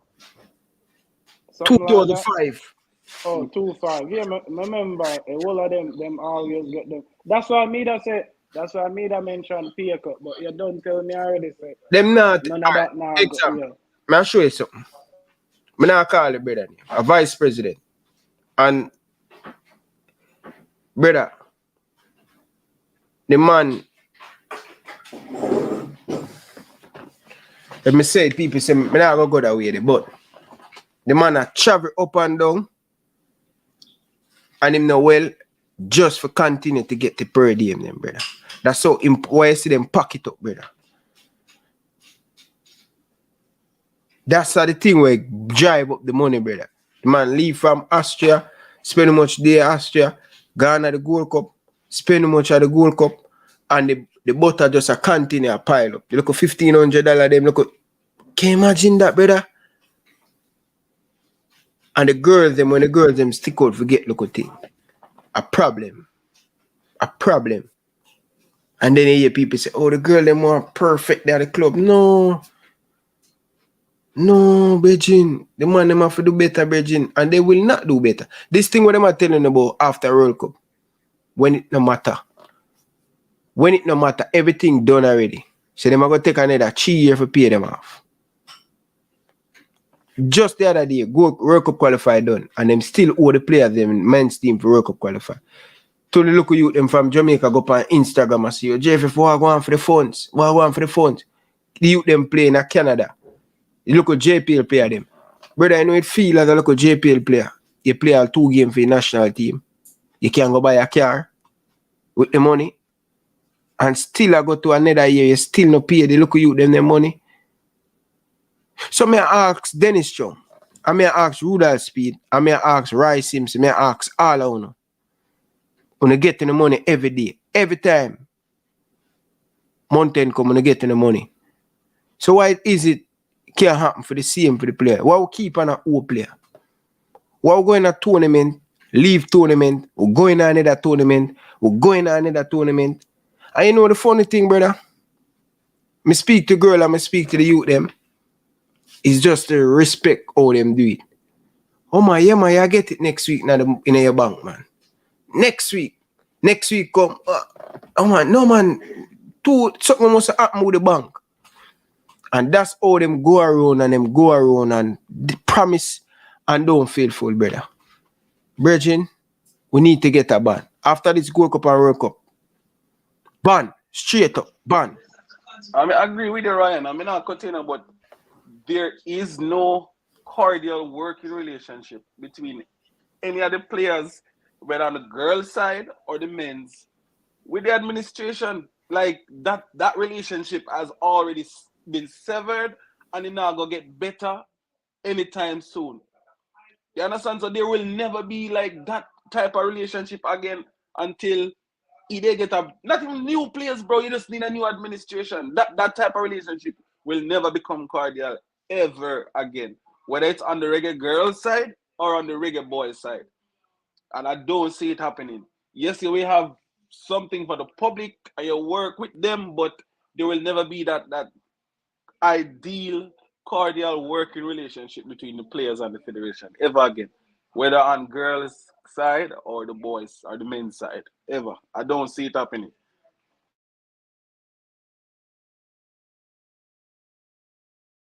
Boy, gentleman. Could it be a case where, just want to say, this is my opinion. Could it be a case where every expenses that these person in charge of that are a part of the JFF, or the secretary, the president, could it be a case where everything that they do, they pin the cost, or the cost is covered by the money that is in the JFF that should be used to pay the players and also used for planning and so on? 'Cause it could be that why they keep on having this debt, because Dennis Strong is trying to justify why he has the debt. He's saying it's from, basically he's saying that it's from Ricketts, from Mr. from the captain time back till now, and also because of those long time debt, they have been having problem to clear all of it, and it keep on piling up. But I don't think that's a good excuse, because it could be a case that they are using, they're putting everything that they are do personally on the JFF bill. And when that happens, the cost, there will be a debt and there will be a gap. And then again, the players that what I'm seeing they're doing, the players that are in England that are being paid properly, they don't really need JFF money, but they still need to be paid. But what about those that are not in a club, like Shaw, like say Shaw is in City, she's well paid. But what about the players that are not in a big club like Shaw? Where will they get the expenses from? They have to look at that as well. They cannot look at the fact that, oh, we don't have any money. The players need the money for traveling expenses and other things. Not every players are being well paid by their club. So in the case of that shortfall, JFF would cover certain costs so that it's not too much on the girls. And this needs to stop, but it keep on continues. And also with Dennis Chung's, financial background, I was thinking that he would have, been a better planner. I mean, yes, you have a debt that you have to, to deal with, a debt ceiling that they call it, that they have to deal with. But you can't use the players as, oh, they're the least among the persons to be paid. The players are your asset. That's why you even have a JFF. They are your assets. So you should be taking care of your players at all costs. You understand? If you have a budget monthly, you make sure it's all right, boom, you budget a certain amount of money where players them get. At least if you play them, can say, oh, every month JFF, if you owe them, you get a chop off, piece and piece of what you owe them. But if you say you're not pay them for something from last year, that's disrespectful. Me not cut you. I want to ask a question real quick. Do we know what JFF overall debt is?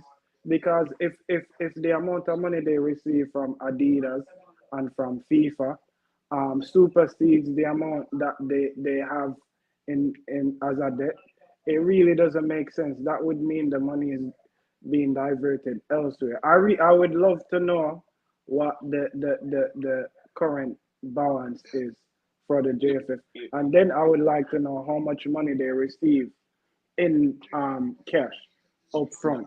One thing I know, they will tell you the debt. Would help. Yeah, that would help us determine whether or not something gravely wrong is going on here. They had said the debt previously, but I don't know what it is at currently. I know they can tell you what it is now, but I'm sure they're not going to tell you the amount of money what they're going to get. Brother, that's what I'm sure about. One thing me I going to say, and that's it for the night, I remember the president come on this show, and Dennis come on this show, and said, quote, the biggest deal in Jamaican history in football, the Adidas deal, new funds coming, gallo. Funds will not be our problem. This mega deal by Adidas, taking the JFF to the next level. January the 1st, remember it. January the 1st, remember it. Ryan LFC, what me say? And me like a big idiot, take a big pill, big idiot from Dungarima. Yeah, man. The president and Dennis John come January the 1st. Remember it. January the 1st. Can see it here. See the chaos here. January the 1st. See the brother, the man them said them they will have money galore, brother. That's why the man them come and say on the show here. Say money, money is supposed to be the issue. But a month ago them announced how much sponsor come on board. Yeah, I remember that clearly when they said that money will not be an issue. See that? All right. I remember that. Hey, we will be all right. The Football Federation rich. We have money. We don't have no problem. Anything the players are going to give them. People don't go back and watch a video of them, no man. Hey, Ian's, me a pay, brother. All of them click there. Me a try, me a pay, brother. Just tell me how much you need. Me need to have them into the show. Ian's, me a beg you go through back the video them lately November and December and lately November, October when Dennis Chung come in. Ryan, the money nice. The money nice. And then all of a sudden, all the money I go pay the girls them after World Cup. What? Well, a lot of the man them in the parish start get them brown envelope already. A lot of the man them start to get them brown. Believe it or not, people. You remember what me the other day at Mexico? On the same show, when me tell one of the parish presidents say I go to Mexico, and them I say, you must be killing Ryan. Where me get that from? Where me get that from? And here, him know say I go to Mexico. While the week before, the postman travel, go to Feme Parish, in a Feme Parish, and drop off the brown envelope. Fat! All of a sudden, oh, I used to make sure I put myself big screen. Because I want him to see me, Yeah. Ryan, I'm giving somebody else the opportunity to beat the JFF. I no longer want to beat the JFF.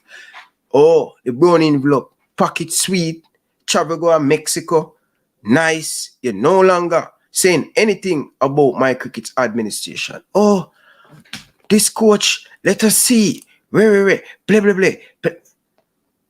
The man get a fat envelope, people. And you know them long time days, it's still a travel. The man from the post office, and look at old brother, a travel. Yeah, man, the red shirt, the man away. And the man say, yo, call him on the phone and say, yo, it there, and the package there. Yeah? And you know, getting a chip for over 10 years. Go on, Senegal, Mexico. Now call a name. You must watch. Never me say, you say you never get a chip nearly 10 years now. And now all of a sudden, you will get chip. All of a sudden, you are going to vote for that person there. But guess what? Don't worry, man. Everything will be okay, all right? Go on, man. Go on. Go on. Oh, me I tell you no. Hold on, no. One day, man, you just say handcuff come from nowhere. And nobody know a big phone. I go change Jamaican football. It's just a matter of time. How long you can thief from the poor? How long you can make innocent people cry? All of them things there. But it's alright, man. When you buy out and this election, and me no man come tell me about them not agree with it. That's a phone opinion. Take a ban. Them can't lose. All of them money we see them a save up. But after World Cup and this and that and way. Eh? And in the election it a go. Election the money a go. Strong paper run already. The man who make the most nice pan them no longer gone. Quiet like a duck. Quiet. What? And may I give somebody else a chance to beat them. Over 15 years. So what make you stop in less than a year, brother? In less than a year, brother? Can't believe me. I wonder if that 400,000 done already. I wonder if that 400,000 they will sell a soul for done already. Stupid. Anyway, people right on the board. When you have the last saying, me don't talk for the night. You know? Me don't talk.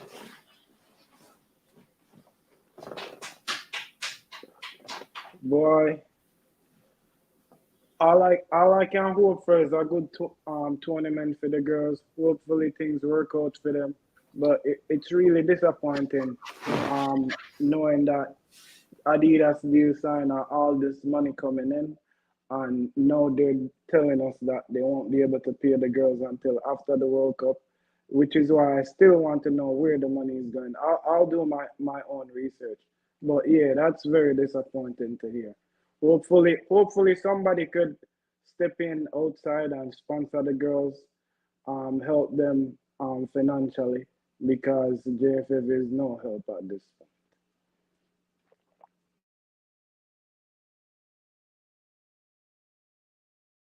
Man, them in the lead from the front, no man, gentleman. When you go around the board, no man, let's take it up, no man. Me run out then. But don't talk, man. Get me talk, them I go say me dumb. Just appeal to, the persons in the administration. You guys have children, you have wives, you have, family. And I'm sure you guys wouldn't, like things like this to be happening to your family members. If you have any side of humanity in your hearts. Hold on there, brother. All of them are liar. All of them go big school, brother. Them they in a football. Them they in a sports. Them they play sports. A BMW and them vehicle them drive go to school. I was literally gonna say, like, it says pouring out his heart, speaking to the heartless when Oh God, I have to try. I have to try, Chris. You're speaking from the heart to the heartless. It's try, just you gotta save your breath with that one. I have to try. Dennis Chung also said he gave a time span of the couple months. I remember when, but in the interview with the television station, that they made a surplus. You should have been ashamed to come and say they make a surplus when you owe people from a year ago. You should have been ashamed to come tell me say you make a surplus. A surplus of what? And you owe people? You should have been ashamed of yourself to come and say that publicly where you make a surplus. But I wish the best for the girls. I mean, I know they're gonna go there and do their best. And that's all we can ask for. And the Jamaican people will love you same way, girls. And yeah, we wish you guys all the best. And that's it from me.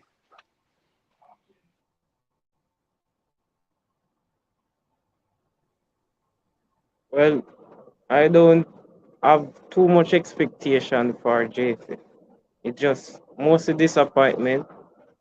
But I hope that things change going forward. But instead of saying that, I'm looking forward to hear more drama and more twist to this story.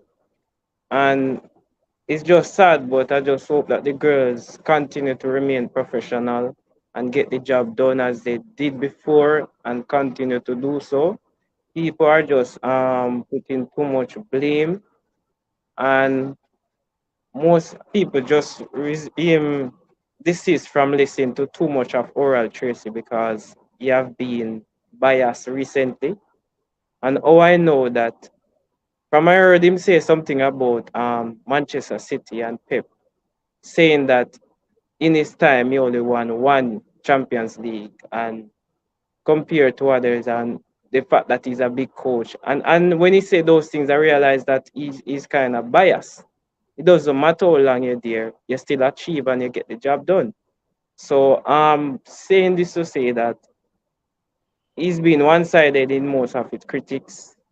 And before we make any assumption, we want to hear the full story, because up to now we haven't heard what the girls have said or what the coach have said. It's just what the JFF have said about the coach and the girls, and what we are looking at what was penned. But how long were the girl having this issue before they have to reach out, take this avenue? We should look at those things as well. So before we jump to any conclusion, we want to hear the full story.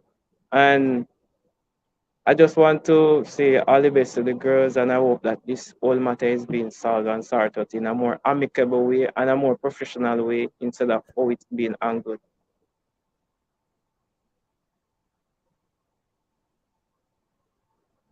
That's all I want to say. Prince, come from underneath the bed. Let's go. I'm here, man. I'm here just listening to everything, And, JFF, oh boy, a never ending saga. Never ending saga. And, we always say it in Ryan that three things in life that will never hide, the sun, the moon, and the truth. Ever hear one day, Talawa? I like that. I like that. Yeah, man. Three things in life that will never hide, man. And JFF, like a glass house, JFF be. You get me? I say anything we mean at JFF, the walls have ears. We always I go ear back. You see? And it's unfortunate that these situations keep happening, And I think one of the things JFF really need to work on, they really need to work on their communication, because when we are here and we are hearing leaders talking on talk shows or out in the public space, it always seems like them clueless to the small details. So them really need to pay attention to them communication, because right there say weak, the foot no know where the honor do, So that are my last point in a Ryan, and I think three things in life that will never hide: the sun, the moon, and the truth. And as for the girls, may I put on an extra verse to the girls, the three C's of life. You have to make a choice to take a chance, or your life will never be changed. And the girls, they did just that. They take a chance to make a choice, and then we will see how their life will change in the future. Yeah. Crystal. Yeah, before I forget my manners, massive thank you to Ryan, all of our panelists. I was gonna attempt to name everyone, but I know I'm gonna forget someone, so I'm just gonna say thank you to the panelists, and obviously thank you to the guys in the comment section for engaging in the comment section, both on Ryan's channel and also on my channel as well. I enjoyed tonight's show. I hope you guys did as well. Just latching on to something that Ryan's stated with regards to the ban. I think I totally understand where you're coming from, but if we're looking towards FIFA, we all know they're not exactly clean cut. So instead of like jumping the gun and saying that we want a ban, because I think that will unfairly impact the growth and development of the girls and women's program, I think there instead we should probably be seeking or calling for some sort of investigation with regards to looking at the JFF, where integrity and things like auditing is concerned, and where you see the red flags that arise. I believe from a FIFA standpoint, where red flags do arise, and there will be multiple red flags, those red flags should result in automatic suspension for the person who is at fault for the red flag until further notice. And I think by then you'll see like the dominoes will start to fall, because there is red flags there within the walls of the Jamaica Football Federation, left, right, and center. Depending on how damning the red flags are, there might be no coming back after those automatic suspension. So I think that in by looking at it like So that, when I get a boy, is a whole heap of different ban. Would I get banned like a 6 month, 5 month to the administration straight out? yeah, And no, I get it, but the thing it's is, it's the still, senior team them, the senior team them.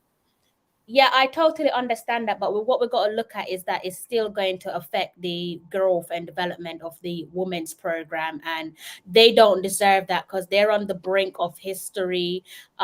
They've already nailed down 2 successful World Cup qualifications. They could qualify for the Summer Olympics in France next year, and I'm sure if they qualify, a lot of Jamaicans will want to go to France, not only to see track and field, but also to watch football as well. So I personally wouldn't want to intentionally stand in their way of creating further history, not just for Jamaica, but for the Caribbean as a whole. So that's what I'm saying. You take things step by step. To say, go for a ban. Go ask you an honest question though, Ryan.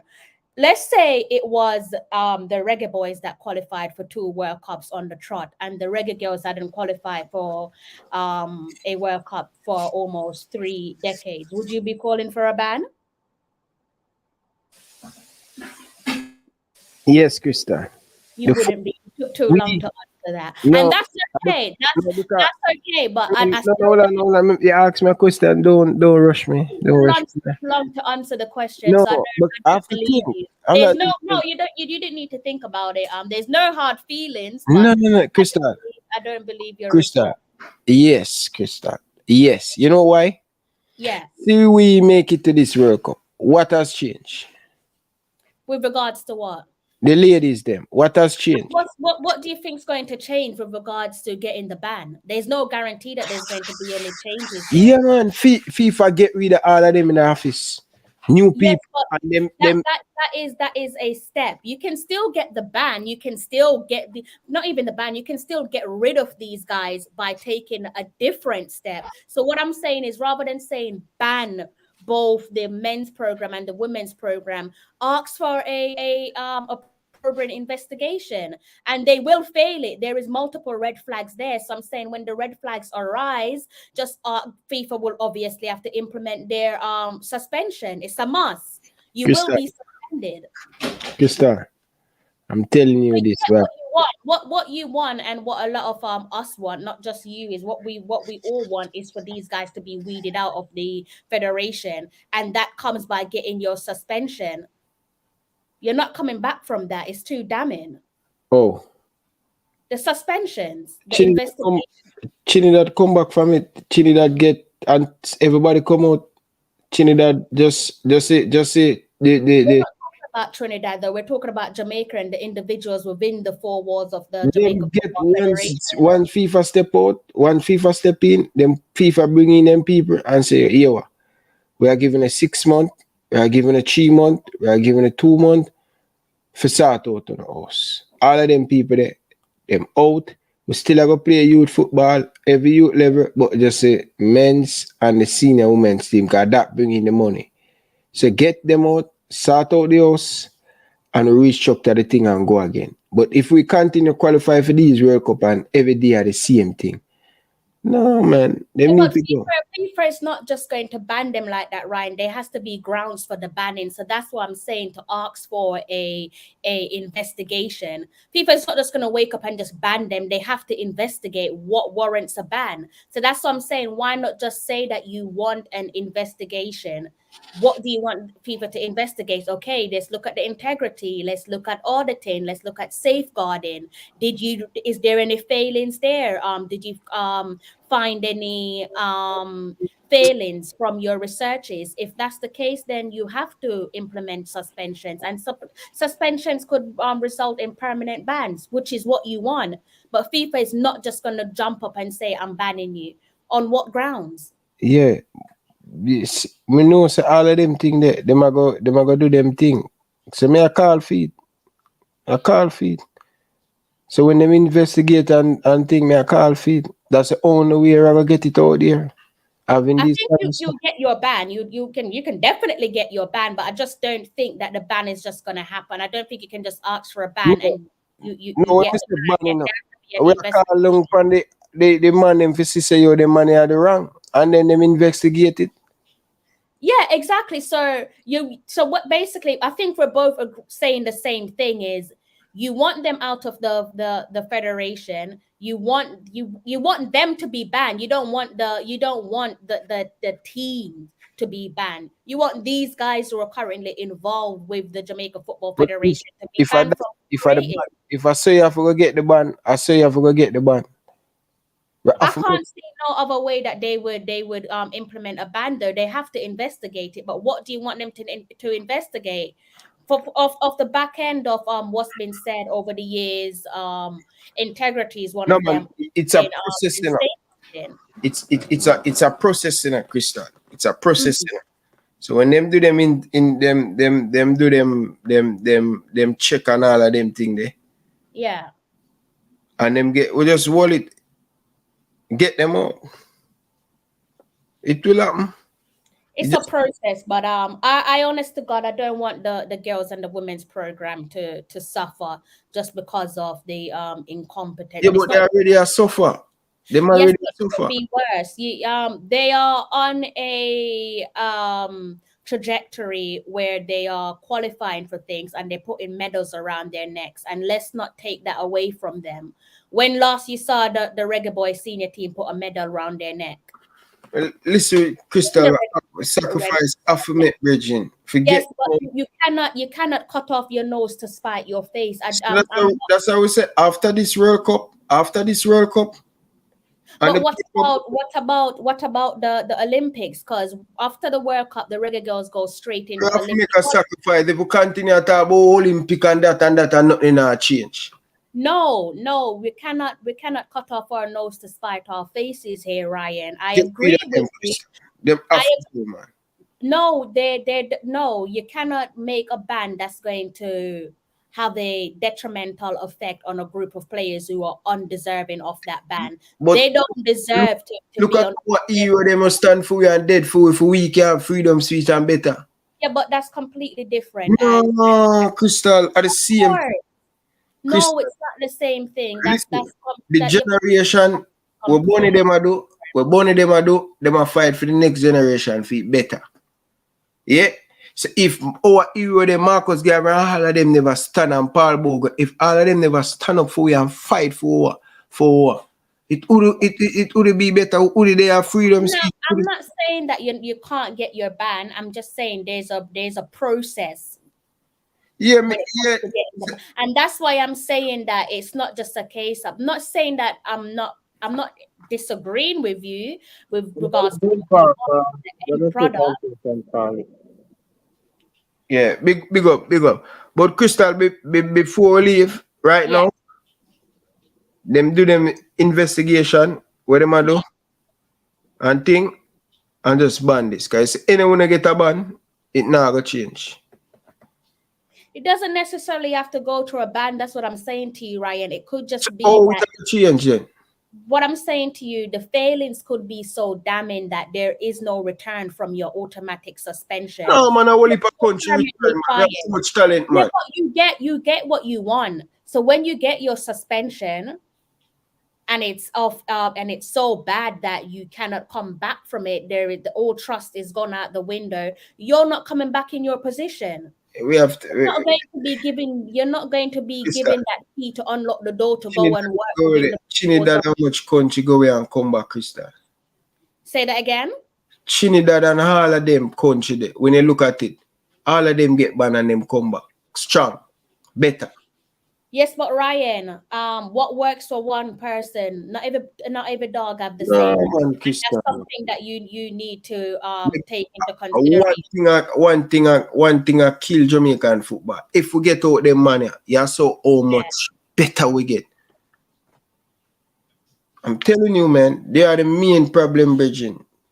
After listen to FIFA is not just gonna jump up, Ryan. No matter how many times you I'm gonna do them. May agree, you know.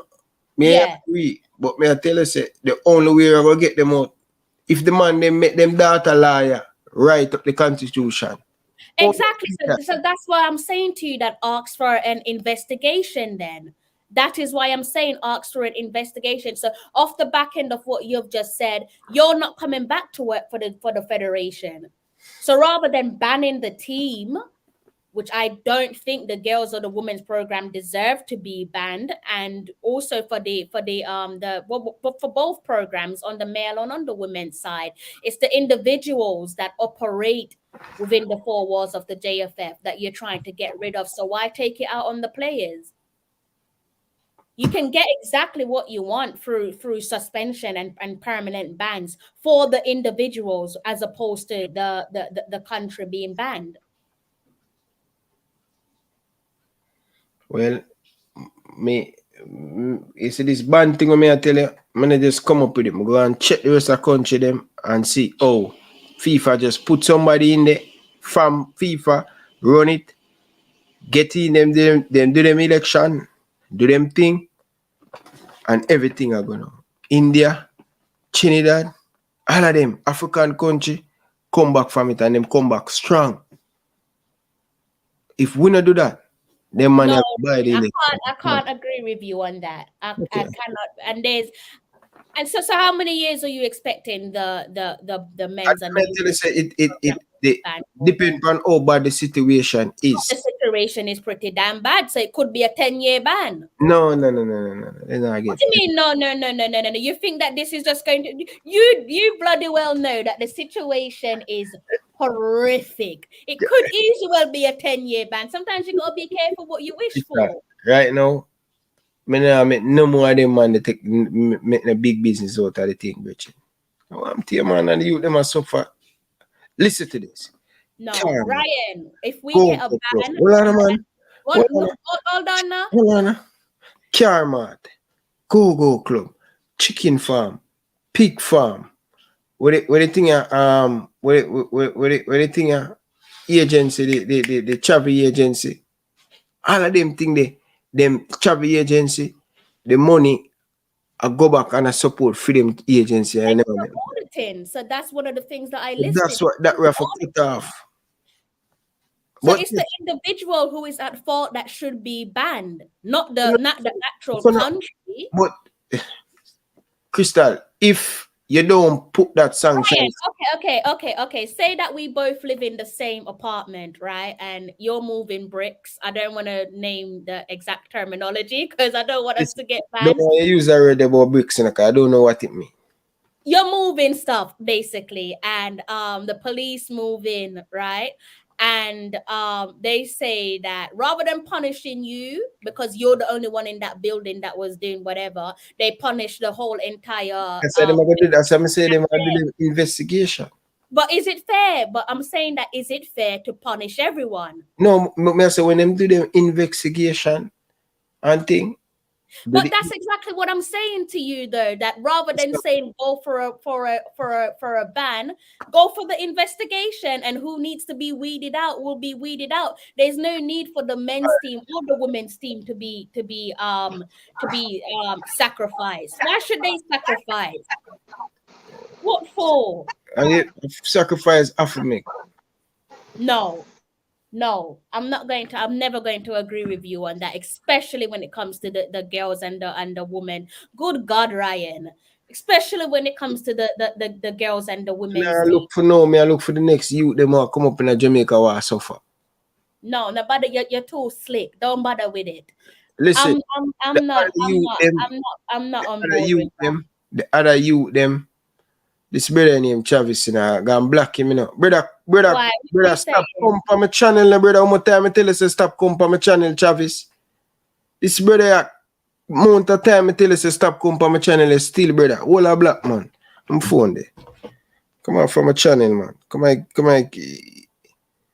on man channel and I spell Pokodanga per man, brother. Come on from my channel, man. Use a next account on time, man.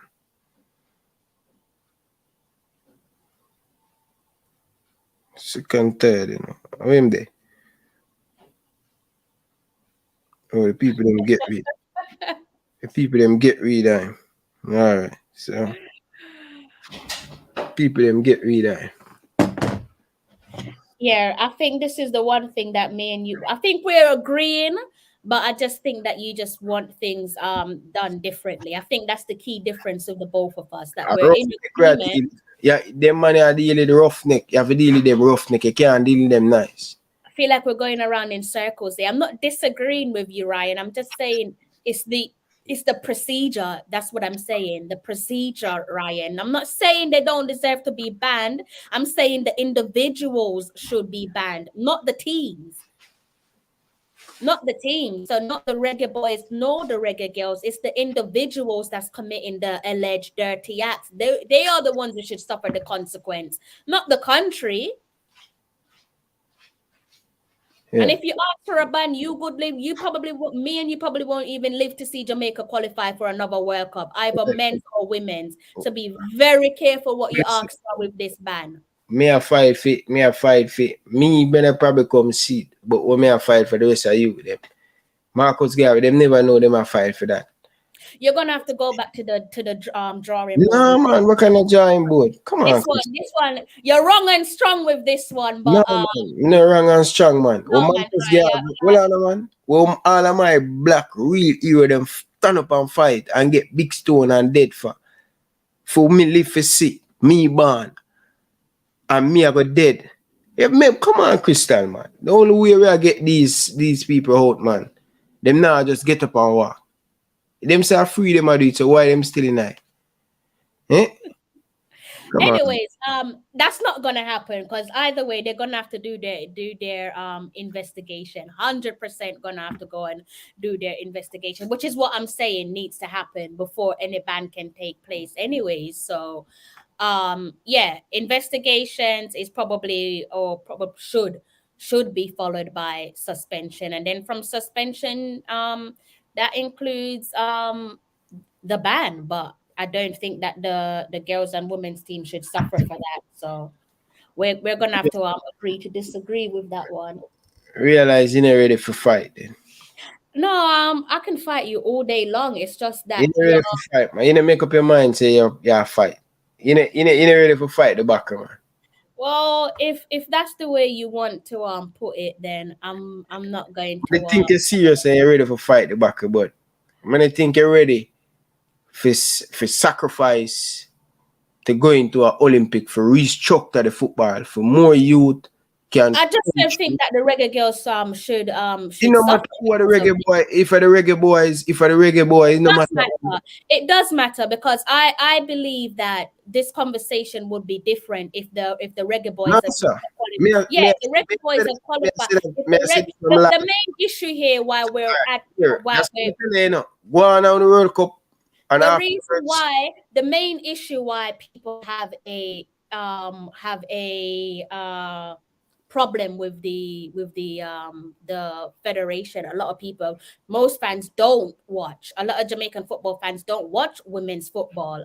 So their frustration is because of the performance over on the men's team. However, if the men's team were performing as well as their female counterparts, who's going to be calling for a ban? If the Reggae Girlz hadn't qualified for a World Cup nearing 3 decades, who's actually going to be calling for a ban? I don't believe for a second that you That's what would. I say. Go and go enjoy the World Cup. The Reggae I would Girlz. enjoy the World Cup, and you be enjoying it with me.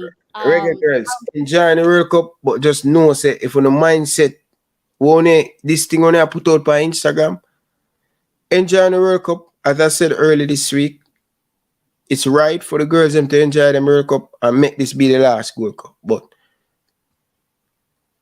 if we're not willing to sacrifice something for the new generation and the new youth them, that means that we don't want to changes. We don't really want to change. It's gonna be me and you with this topic, you know, right? No, man. No, it is. It is gonna be me and you with this topic. I don't disagree with your vision. You know what it is? I don't disagree with your vision. I just disagree with your strategy. And you're being very wrong and strong. That's fine. But I disagree with your strategy. Not with your vision, with your strategy. That's all. Is the World Cup a short-term thing for more bleeding and more sufferation for the youth them? You know how much youth that pick up the gun, you know how much girl that get pregnant in Jamaica? Yeah, wider societal issue. Yeah. So we can use football as a vehicle to change. How? When they're probably not gonna play football for 2 or 3 years. Listen, that me I try to tell you, Crystal, you have to look on a long-term thing.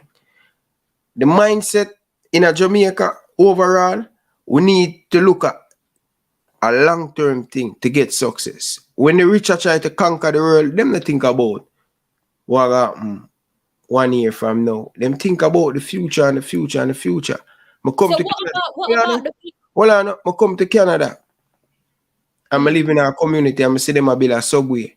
I come from 2018 and the subway will not done until 2026. 2028. Yeah. Long-term thing, we don't believe that. We don't believe that in Jamaica. So this is the sacrifice we are going to make for the country to be better. Just like our great legend Paul Bogle, none of them maroon, them stand up and get big stone and them a march and them the out there and them in the battlefield. For we are freedom right now. For we are freedom right now. Imagine so what do you say? You speak about the future. You speak about the future, but what do you do with the boys and girls who are currently studying overseas at universities, getting opportunities through football? Because football can definitely provide you with the opportunity to make a life for yourself and your family. So what do you do with those young girls and boys who are on their football scholarship overseas? Where do you go with them? That may I try to tell you, Krista. That may I try to tell you. But you can't just throw away their future. The sacrifice. Their future and their present is right now. You don't think Paul Bogle and Shamshad them them future? Ryan, you could have named Paul Bogle, Nanny the Maroon, any one of them you want to name. It don't make no sense. You know it as well, so stop ramp with me. It don't make no sense. None. You're just wrong and strong, and I'm telling you, it's gonna be me and you. I'm ready to go toe to toe with you. It's gonna be you know why you can't go toe to toe with me? It's just so pretty. That's the time is coming to an end. That's the only way you could stand up and still and think. You know what I mean? Oh God. Me and you are gonna go toe to toe with this, right? Because I respect your opinion. We're gonna get back that topic there and we think. Can go for the topic again, but you're gonna be wrong and strong. So I don't disagree with your idea, but I disagree with your strategy. All right, listen. We have 4 more minutes. We're gonna do 4 hours and done it. We have 4 more minutes, and we're gonna make Carla. We're gonna make the last Carla end the show. Carla, good evening. I don't know if you can bring a little bit of I don't know where you can bring to the Probably paid someone to call in and side with you. So Jesus Christ.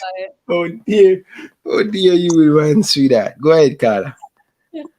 Good night, Ryan. Good night, Crystal. Good night. Ryan and Crystal. Ryan. Yes, sir. Crystal have a point. Crystal do have a point. Mm-hmm. Because when you can't see, Ryan, I should tell you, you're way ahead of your time. True. You're way ahead of your time. As a young man, you're way ahead of your time. Crystal, I understand your feelings, and you said something which is very intriguing. You made the point that if it was the reggae boys that was doing good, I don't feel that anybody would say, they would be all in cloud nine, and they wouldn't even pay the JFF no mind until the reggae boys feel or something to that effect. But let's look at the bigger picture, Crystal. You mentioned about the guys, the people overseas on scholarships. Ryan mentioned all our leaders, and you said, Ryan, show me something. Show me something tangible. Show me something that I can see, Ryan. Show me something that will happen tomorrow, Ryan. And Ryan can't share that, Crystal.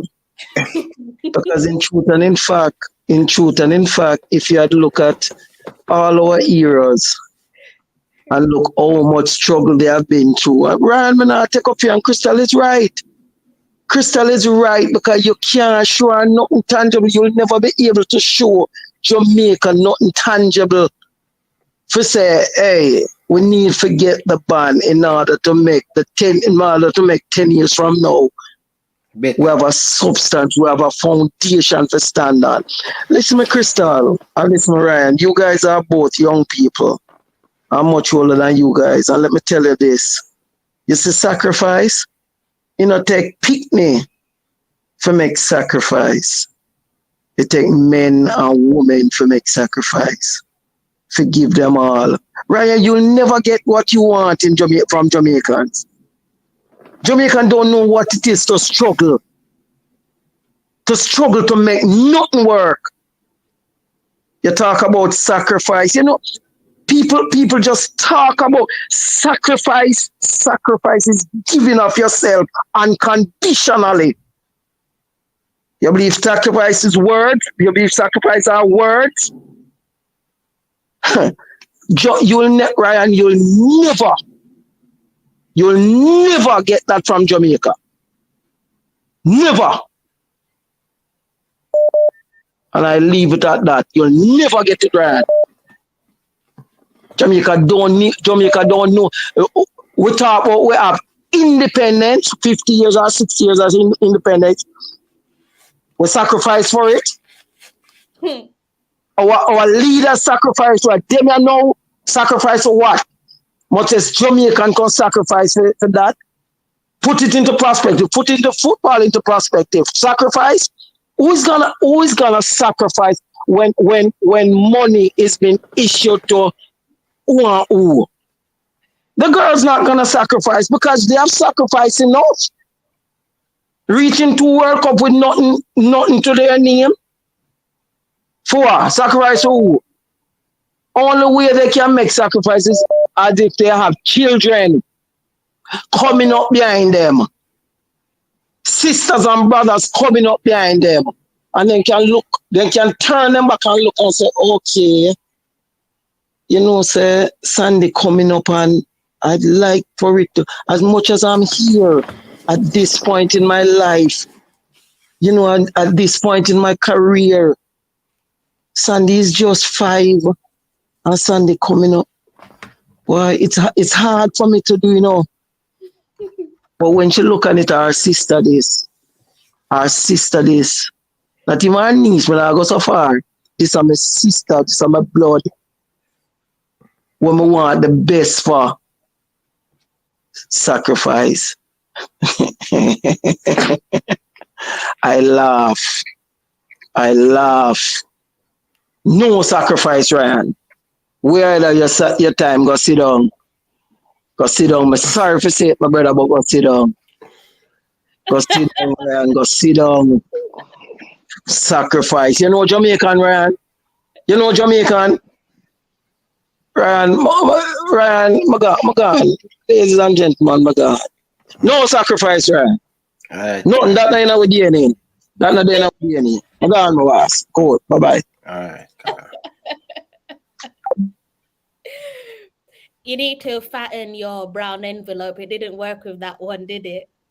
What? Maybe you can maybe it work with the next caller. Crystal. Yes, Prince. Sacrifice. Prince, but sorry, but me not do the sacrifice there. No, but I'm you so know upset over there. Ryan if this actually goes through. I'm sorry, Ryan, but No, I'm not Crystal. partaking in that sacrifice. I'm sorry. Crystal, No. you know, so we actually have a question for Ryan though. Come listen, you are Ryan up here talking, you know. But we realize that Ryan keep on talking about one something. Say, Nanny them get big stone. Ryan, who give Nanny big stone, Ryan? Prince. After end show, brother, cause you and Crystal touring your Reggae Girlz, you know, so. No, man. Me not gang up, man. No, I say me say sacrifice, you know, bro. Bro. I agree with them. I say sacrifice. So me not gang up, man. No, No, Ryan, don't do that. But I ask about the nanny and the big stone part. No, man. No, man. Jesus Christ. Prince, me do legs today and for sit after legs and, you know. But finish your pint still. Me have to run still. Finish your pint. No, I'm finish, man. Me just say that's a sacrifice. Me never really have nothing much to say. I'm still ask a question. Who did I give Nanny big stone? Only for people get Nanny big stone. Ryan went for the national hero. Yo, anyway. Terrible. Anyway, people. It come to a end of the late night agenda, right? Come back tomorrow, same time. Don't be late. Trust me, people. It never planned for the 4 hour. It was 2 hour show. And when they get extra, you get me I say? So, people, big up on yourself. Nothing but love and respect. I really do appreciate all of you guys' support. People, if you are watching on Ryan LFC show, people, just type in Talawa TV, right? Very easy. Type it in on YouTube, type it in on Instagram, type it in on Twitter. Find Talawa TV and subscribe to our show. And, you know, tell her that Ryan LFC lover, all right? But I've learned something new about you, Ryan. You've been selling this unicorn meat to us for a long time. I thought you said you love the women, but you don't have to answer that. By the way, no. The answer. No, it's okay, Ryan. Tomorrow. No, me not answer. Me I say tomorrow we will get back on this, all right? No, I see your true colors now, Ryan. You had me fooled. You must have went to the Chung school. You definitely had me fooled with that one, but it is what it is. Sometimes people will surprise you. That's all I'm gonna say. But yeah. No man, people, if you realize I'm still there in my gym clothes and things, so I forgot to eat the shower and thing. Like, I don't know, man. But anyway, people, big up on yourself. Crystal, I love you, my sister. And thing. Really do appreciate you coming. Prince, Thank big up you, panelists. Big up all of the call of them Crystal. Big up.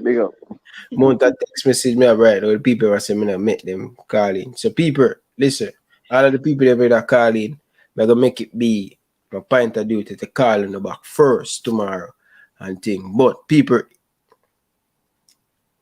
the caller have been calling all long in the Crystal, but I know. Yeah, you paid them, so you might as well let them No, talk. I never about the answer. No, go for it, because you went to the Chung school, so go for it. Carla. Yo. You have to go call back tomorrow, yeah? Me just want... Brother, give me a minute, man. Give me a minute, man. I'm coach, you know. Who? Give the coach a minute. Give the coach. Baba Thunder, man. Oh, the Roach. Okay, go ahead. Oh, Roach, you call Baba Thunder now. No, it say Roach. Sir, me never hear. Babatunde. Oh, Babatunde. Babatunde. Babatunde. Go ahead, Babatunde. Make it. Greetings. All right, my people. Greetings. Hear me now. Miss Crystal.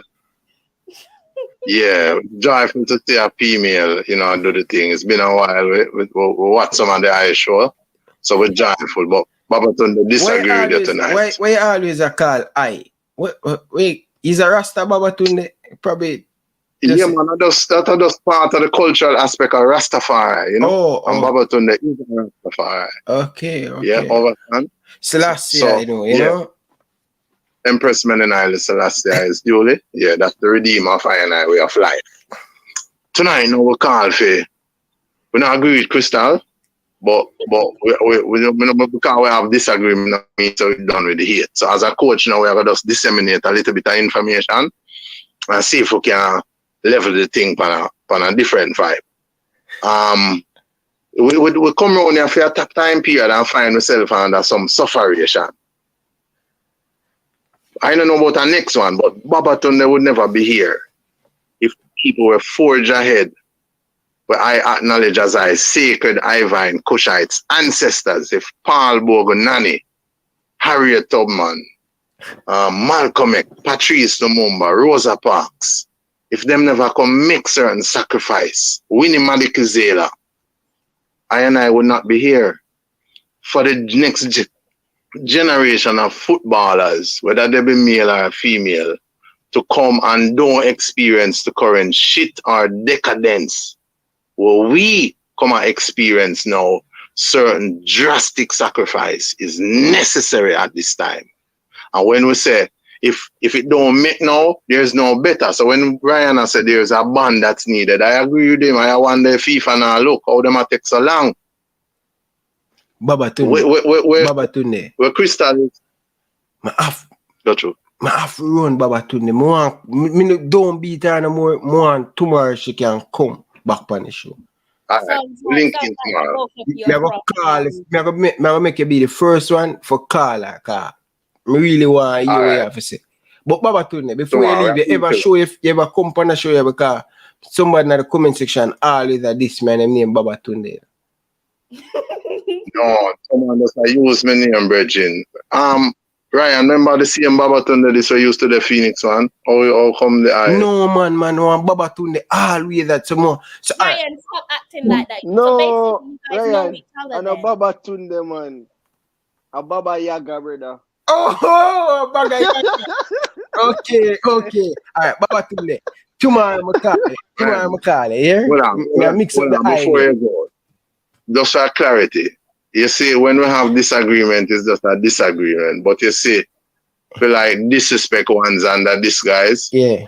I know I can be fiery at times, but I don't mean that. Remember, me have to lead by example. I'm going to teach my ball of them the very way how I live. Left it there for now. All right. Babatunde. Call you back tomorrow, Babatunde. Boy, Prince. Anyway, people. Big up on yourself, people. Crystal. Tomorrow, you know, try make sure you say in a run. And that me I tell you. You have big chat, try go sleep and get your rest. Out of me or you, which one of us is in our gym clothes? So it look like you're the one who's ready for running. I'm all right, you know, I'm relaxed the way I am right now. It's morning for you now, you already sleep. It is, it's 4:39 a.m. Yeah, me have to get some rest. We got work tomorrow. Why you behave so princess? Like I said, me and you are not gonna agree with this, but I'm willing to fight you on this one, right? So all right. See how the people them say them are join the panel tomorrow. So make sure say go for it.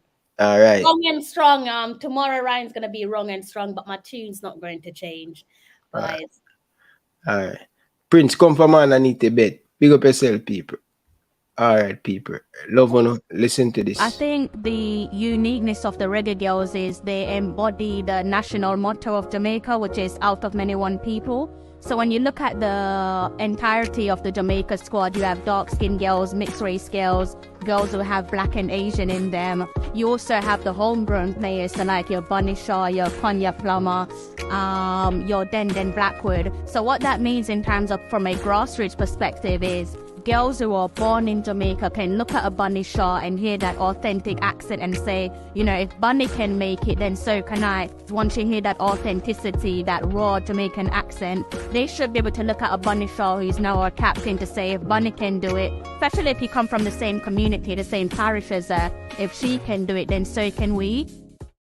I think the uniqueness of the Reggae Girlz is they embody the national motto of Jamaica, which is out of many one people. So when you look at the entirety of the Jamaica squad, you have dark-skinned girls, mixed-race girls, girls who have black and Asian in them. You also have the homegrown players, so like your Bunny Shaw, your Konya Plummer, your Den Blackwood. So what that means in terms of from a grassroots perspective is girls who are born in Jamaica can look at a Bunny Shaw and hear that authentic accent and say, you know, if Bunny can make it, then so can I. Once you hear that authenticity, that raw Jamaican accent, they should be able to look at a Bunny Shaw who's now our captain to say, if Bunny can do it, especially if you come from the same community, the same parish as her, if